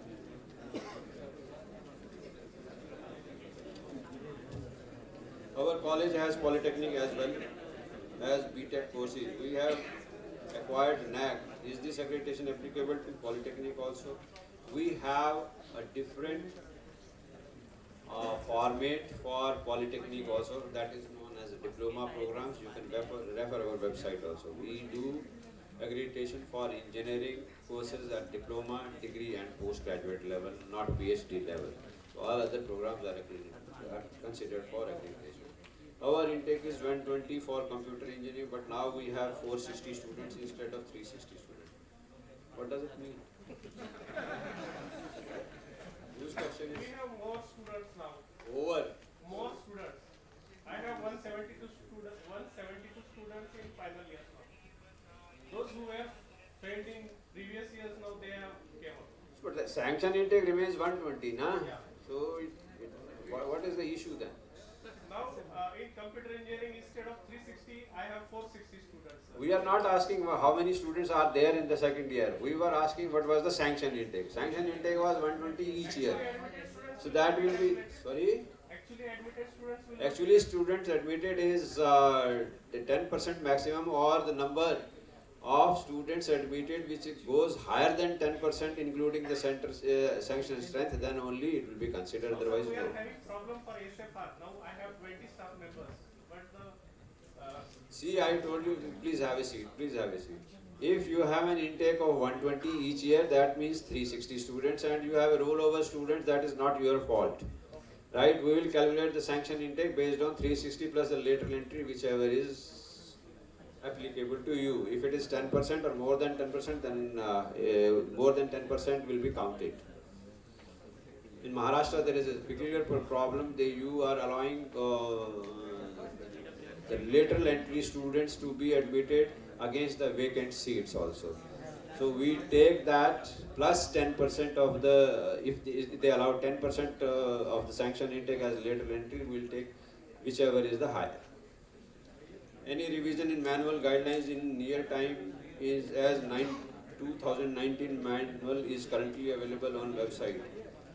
Sir, this is accreditation.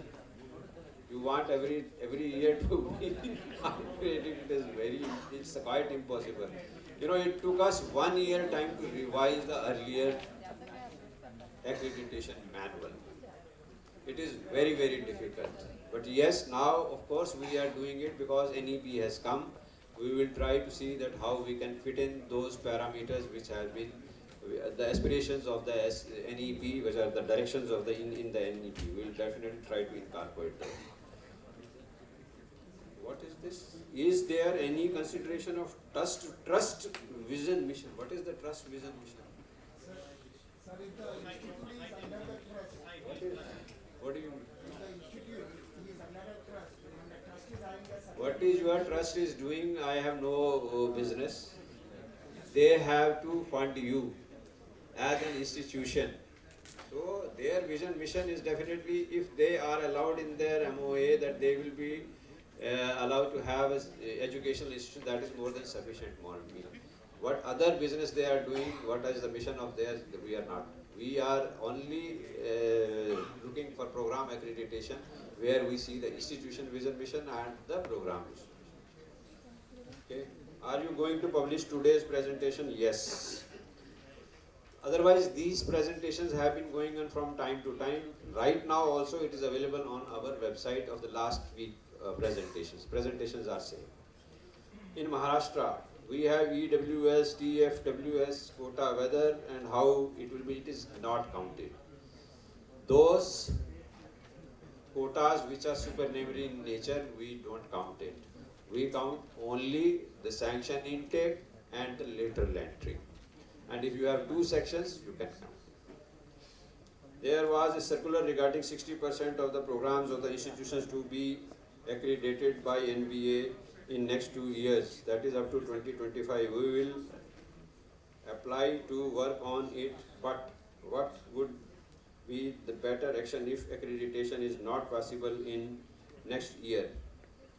See, these policies are made for some specific reasons.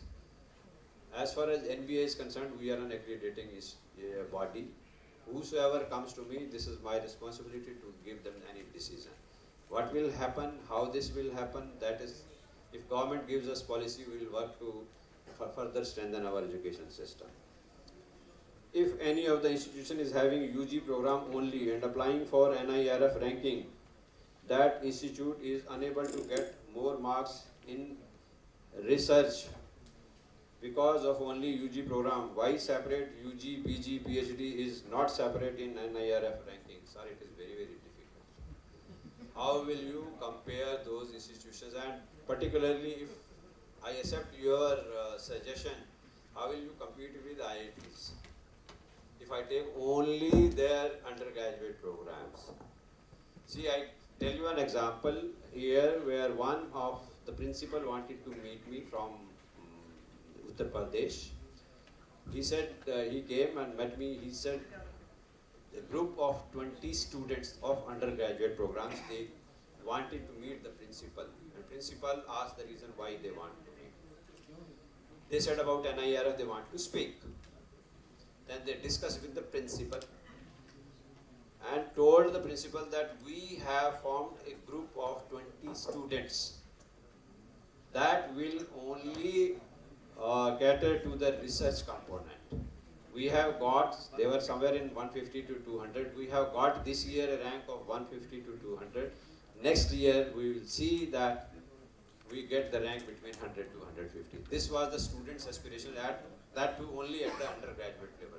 Research has no boundaries. You can do that, your students can do that. It is only the motivation from the faculty that really can help the institutions to get more marks in the research category. And I know various universities, they are asking all the undergraduate students to publish in their paper, the reference journals. They are doing that. So kindly prepare yourself, prepare your students to go for research. Because that carries 30% weightage in the ranking system. I think that's all from my side. Thank you very much.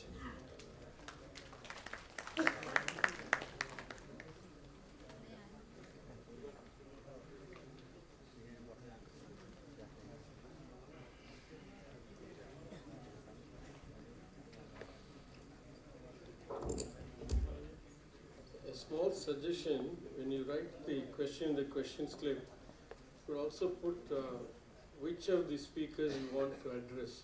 That way the sorting will become a little bit simpler. The first question, actually, there are 2 questions. I'll pass the first one to Dr. Nasa.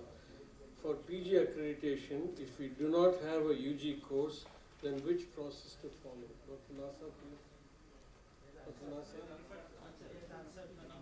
For PG accreditation, if we do not have a UG course, then which process to follow?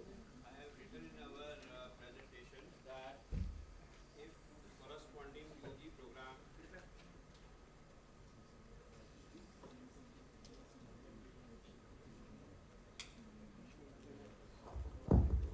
If the corresponding UG program is not available and it is a multidisciplinary course, then we will take that program on case-to-case basis. You can write a mail to us. We will see that your program is given the accreditation as per the new self-assessment report. That is the minimum qualifying marks for UG, but if it is multidisciplinary and does not have any relevant UG program, we will consider that on case-to-case basis. Thank you. I'll add a little bit more. For many MBA programs do not have a corresponding UG program in many institutions. But NBA accreditates those MBA program, but they have a 10 criteria. It's not a 5 criteria. Okay. Second question in this same thing is affiliated colleges do not get question-wise marks of end semester exam. Then how do we calculate CO-wise attainment? Good question. This has been a problem for a long time. What I have seen in practice is that distribute the total marks in the final examination evenly across the 4 or 5 COs. That's an approximation, it's an assumption. It may or may not be easily may not be possible to validate it, but that's one method. The other method I've seen in some colleges is that there is a provision for some students to get question papers, blind copies of question papers from the university by paying some 300 rupees, whatever it is. So I know at least 2 colleges which used to get selected students question papers of the university exam in some subjects, not all. They'll select subjects and students, pay and get the question paper, and then they know the question-wise marks. And that they will use to calculate. So all calculations are approximate. Ultimately, the purpose of calculation is not exactness but purposefulness. So if you can derive the purpose of what you want to get out of the calculation by sample. Most quality systems do sampling. They don't do exhaustively. So that's one possibility. I've seen it practiced in 2 colleges, one of which, I've been an advisor. Okay. Next question, criteria 3, whether attainment calculation should be put year-wise or batch-wise. I really don't understand this question. Year-wise or batch-wise?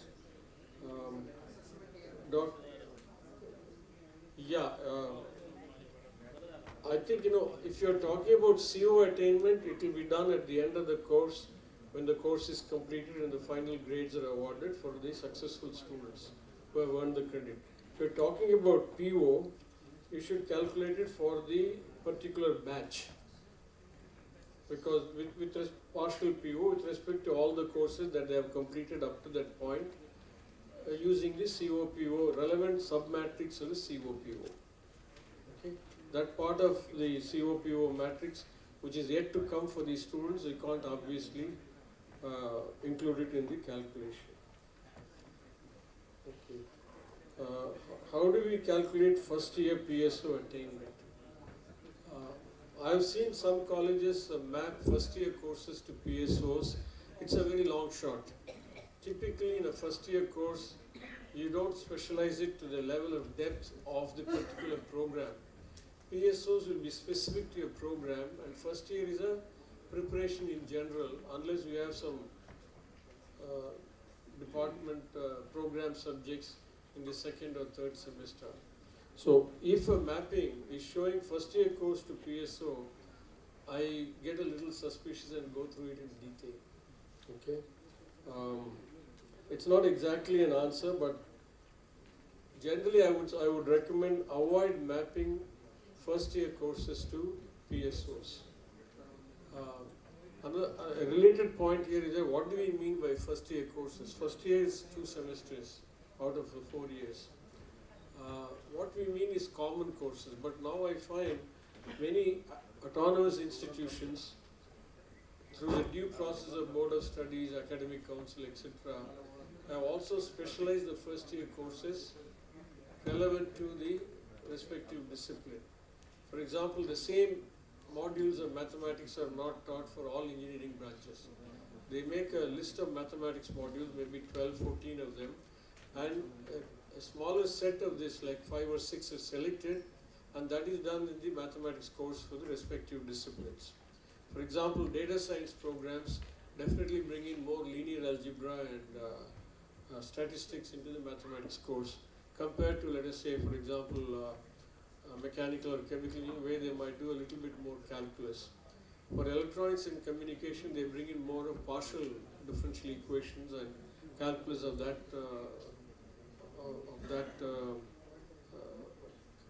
nature into the programs.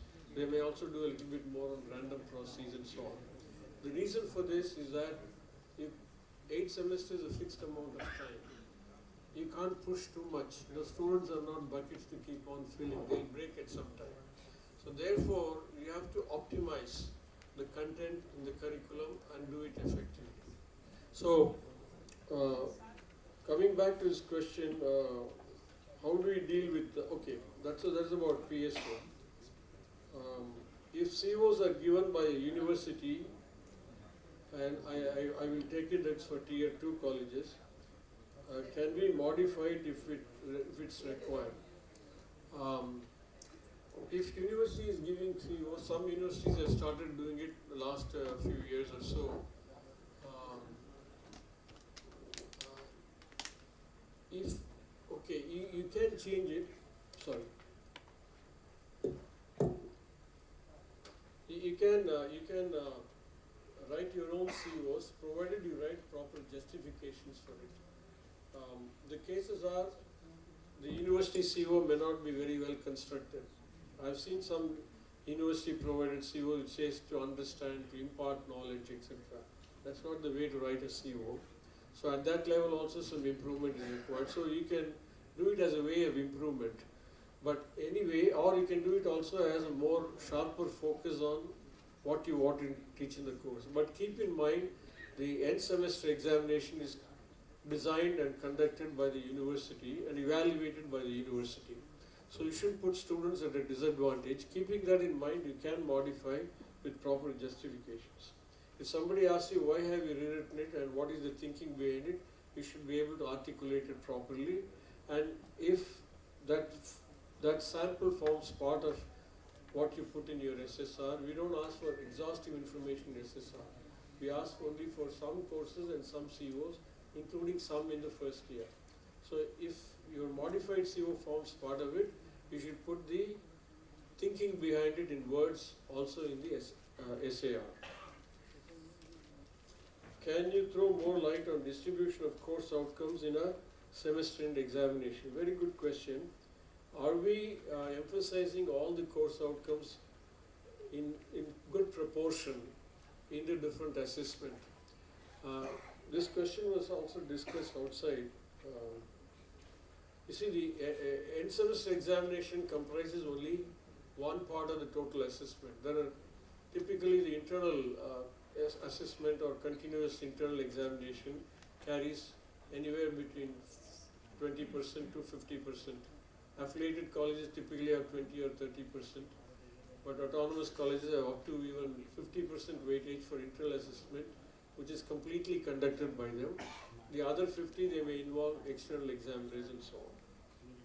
So what you should see is that taking all the different unit components in the assessment, whether there is a balanced proportion. So I showed you a CO-wise distribution for an end semester question paper. But that is only part of the story. You should look at such a distribution for all the different, taking together all the different assessments in that course and then see whether it has a reasonable balance. Because you might think it's too much work, but then you don't have to do it for everything. You can select a few courses and do it and satisfy yourself that things are going on the right track. In any quality system, sampling, intelligent and well thought through sampling is an important aspect of assuring quality. You never do it exhaustively. Okay. Yeah, can we skip the Bloom's taxonomy in CO mapping, CO-PO mappings? I'm afraid not. If you want to write justifications for CO-PO mapping, it should say something about teaching, learning, and the assessment. So some reference to Bloom's taxonomy level is required. can a software be developed so that all the extra work can be done directly and faculties concentrate on performance? Okay. Because faculty performance cannot be divergent from outcome-based education. Let's understand that. But some of the work can be definitely facilitated by use of tools properly. There are some tools available, but even if you don't buy any specialized tools, because the learning curve may be high and investments may be required, you can use simple things like spreadsheets and so on. Spreadsheets are very powerful, and in fact, in one of the colleges, I run an upskilling program for all faculty to use spreadsheets effectively. It must be part of any faculty's toolkit. You know, I've seen only people in finance and accounts use spreadsheets in our country, and maybe sometimes management people in planning. But I think all people can use spreadsheets very well, and you can put formulas in spreadsheet. You can calculate averages, deviations, etc. So on. While calculating attainment, why to consider total number of students, though the SFR calculation is based on sanctioned intake only. SFR and outcome assessments are different things. SFR is a measure of what is the student-faculty ratio, okay, which has to be somewhere around 1:15 to 1:20, 25. But the outcome assessment is a question of performance in a particular course of the students who have gone through that course. Right? So the two are different, and so this question, why to consider total number of students instead of sanctioned intake, is not a valid question. Attainment for academic year assessment here, what if students are required to consider any activity in PO attainment? Don't understand this question very well. Can CO be changed? I have already answered it.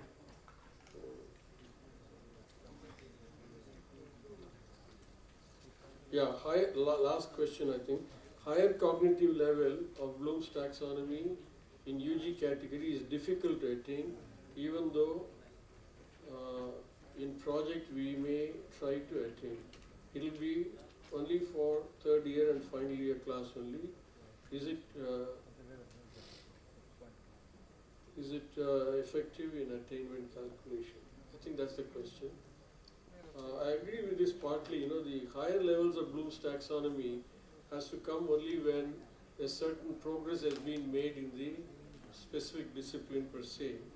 It cannot be in the very early stages. But let me change the question and meaningfully and see. If you take a group of say 100 students, or 60 students, 120 students, whatever it is, I'm sure that you will find a reasonable percentage who are capable of doing much more and much better compared to others. There's always a distribution.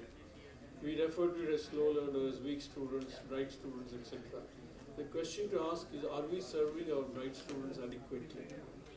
Very often I see that faculty and institutions are focused on pass percentage, but not on the level of performance of students.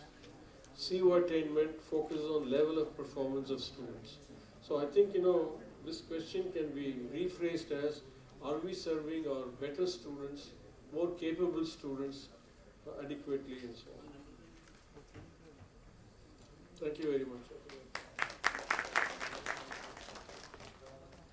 I think most of the questions have been answered by the two evaluators, only some of them which may require. Now we have observed there are some mistakes in our filled SAR. We are waiting for the committee to visit. At this stage, can we modify SAR during the visit? You can modify the visit and submit to the chairman of the committee, and generally it is accepted. Okay? NBA's general instructions to all chairmen and evaluators is to take the current one, whatever they are permitted, as long as the data is. Now, success rate without backlog point result will consider semester-wise, year-wise. Whatever you follow year-wise, semester-wise, you take it. I think mostly in India, semester-wise, no? So, in criteria 8, attainment calculation, required program-wise students or data expected entire students of final year? I think this was answered. Right. So, see, generally, unless there are courses are very different for your program, if it is a common subject, you can do it for the whole institution. But it also makes sense if you have enough data to do it program-wise and keep the data with you. In SIR, explain only the procedure, how you calculate for the purpose of chairman. And data is made available in a file for each program-wise. That is better way of doing it. Explain 360-degree feedback. I think it was explained by Nasa sir's presentation.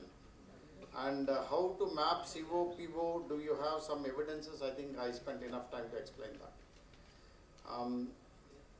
Within the same university, faculty changes the institute, he has to undergo the approval process right to Maharashtra state government. NBA has nothing to do with this. While calculating SFR, how numbers of students are considered, sanctioned intake plus lateral entry. It was explained to one of the gentlemen by Nasa sir.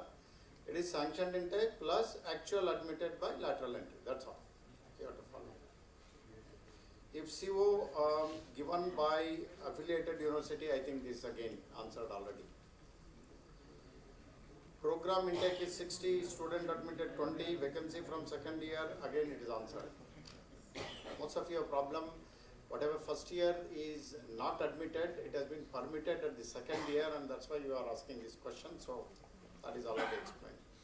It's in your benefit only in ways calculating. In the mechanical department, intake is 120, admitted 30. Intake 120, so 120 plus lateral entry. No admitted 30. Our institute is autonomous institute. First year, second year, third year is having autonomous syllabus. Final year having university syllabus. We are applying for Tier 2. Good, congratulations, go ahead. What is the problem? When NBA committee comes, they will, because you are applied for Tier 2, so whatever syllabus which you dealt for that assessment year and what syllabus you are following for the current academic year and -1, you present the data as a process, people will look at it, but you get accreditation for only Tier 2. If you are autonomous, you should wait for 1 year and get Tier 1. Washington Accord. We are affiliated to institute. End semester examination is conducted by the university. How we can prepare? I think Professor Matunga have answered this. Portion the marks to the whichever CO you have mapped. Apply the same CO attainment criteria. 60% of students should score 60% of marks. So all the marks are there with you for the final year marks. Count how many of them have got more than 60. So you get the number. And that you apportion equally to all the COs. May not be exact way of doing it, but in the absence of data, you do that. Thank you very much. Thank you very much, sir. Really, it was an interactive session. Most of you are having a lot of questions, and most of the questions are answered by the expert. Before going for the formal vote of thanks, I must thank National Board of Accreditation and Directorate of Technical Education for giving this opportunity to VJTI. And I also thank our director for giving us free hand for going ahead with organizing this program. And also my team, my faculty members who are working with me, office staff, my non-teaching staff, volunteers, my MTech student, because they have worked with me for last 10 to 15 days. So that's why I have taken your one and a half minute for that. So thank you very much to all those. And of course, all the participants come from the long way, although sir is going to give the vote of thanks. Thank you very much. I request Dr. Nasa sir to come for the vote of thanks. You made my job very easy. Thank you very much. Thank you, Professor. It has been a very happening day today. Right in the morning, you all came from so many different places, by trains and all. First of all, my big round of applause to all the participants who have come here and attended the workshop organized by NBA. I'm really thankful to all of you. As Ranjana ji told, your duty is to teach, not to listen. So, but you have listened for whole day. I'm extremely thankful to all of you. Thanks to all of you and your management who are going to come on the awareness workshop on accreditation. first of all, after that I would like to thank the state government of Maharashtra, particularly the Secretary Technical Education sir, and Dr. Bewagi, that who have kindly accepted to hold this workshop. This is the second in series this year after Corona. So I'm extremely thankful to the state government and particularly the Secretary and the Director Technical Education, all the staff members who have been actively engaged, and they have made it possible only, maybe I think they're 3 to 4 days only they have got to arrange this workshop. I'm really thankful to all of them. And then I'm very much thankful to the Director of VJTI who has given us a very good lunch today also. And of course I could sleep for 5-10 minutes. Thank you very much sir, and thanks for the lot of pains you had taken today, and for the last couple of weeks you have been helping us along with Atma Ramji. He has been closely following up with you, and with your assistance and with your guidance, the workshop has been a very successful event. And I'm thankful to our Honorable Chairman, Professor Anil Sahasbuddhe sir, who has made it possible. Otherwise, he was supposed to cancel it. I said, no, you come here and then you can leave early by 10:30. So he has moved, and I'm thankful to him from core of my heart. And thankful to Professor C.R. Muthukrishnan sir, a big round of applause for him. He has been helping us for the last 8-9 years and spreading awareness about OBE. I'm thankful to you from core of my heart, sir. Thank you very much. And of course, Professor R.V. Ranganathji, who has given the complete insight of the self-assessment report of the criteria, 1 to 10. Professor, and thankful to all the team members and the staff members of VJTI who are working here day and night to make this event a success. Thank to all of you from my core of heart. Thank you very much. Thank you, sir. And before we disperse, we will stand for national anthem.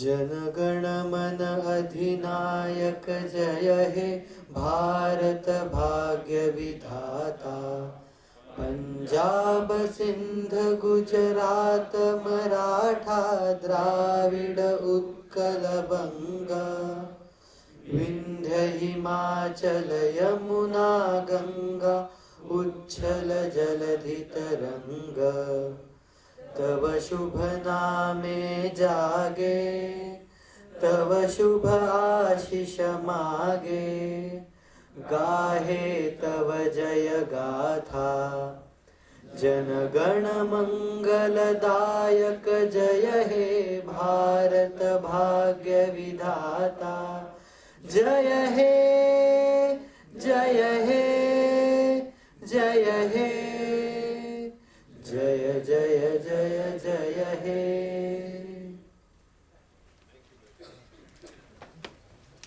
I request all of you to submit your feedback form and please collect your certificates. It will be on the outside of this auditorium. So please join for high tea just outside the auditorium. Please join for the high tea.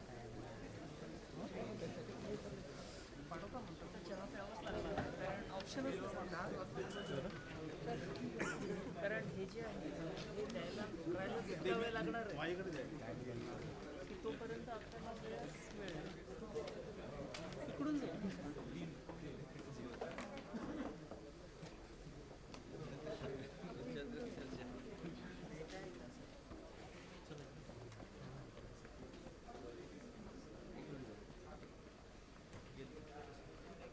सरांना भेटायचं येईल माहिती तिकडूनच येतील.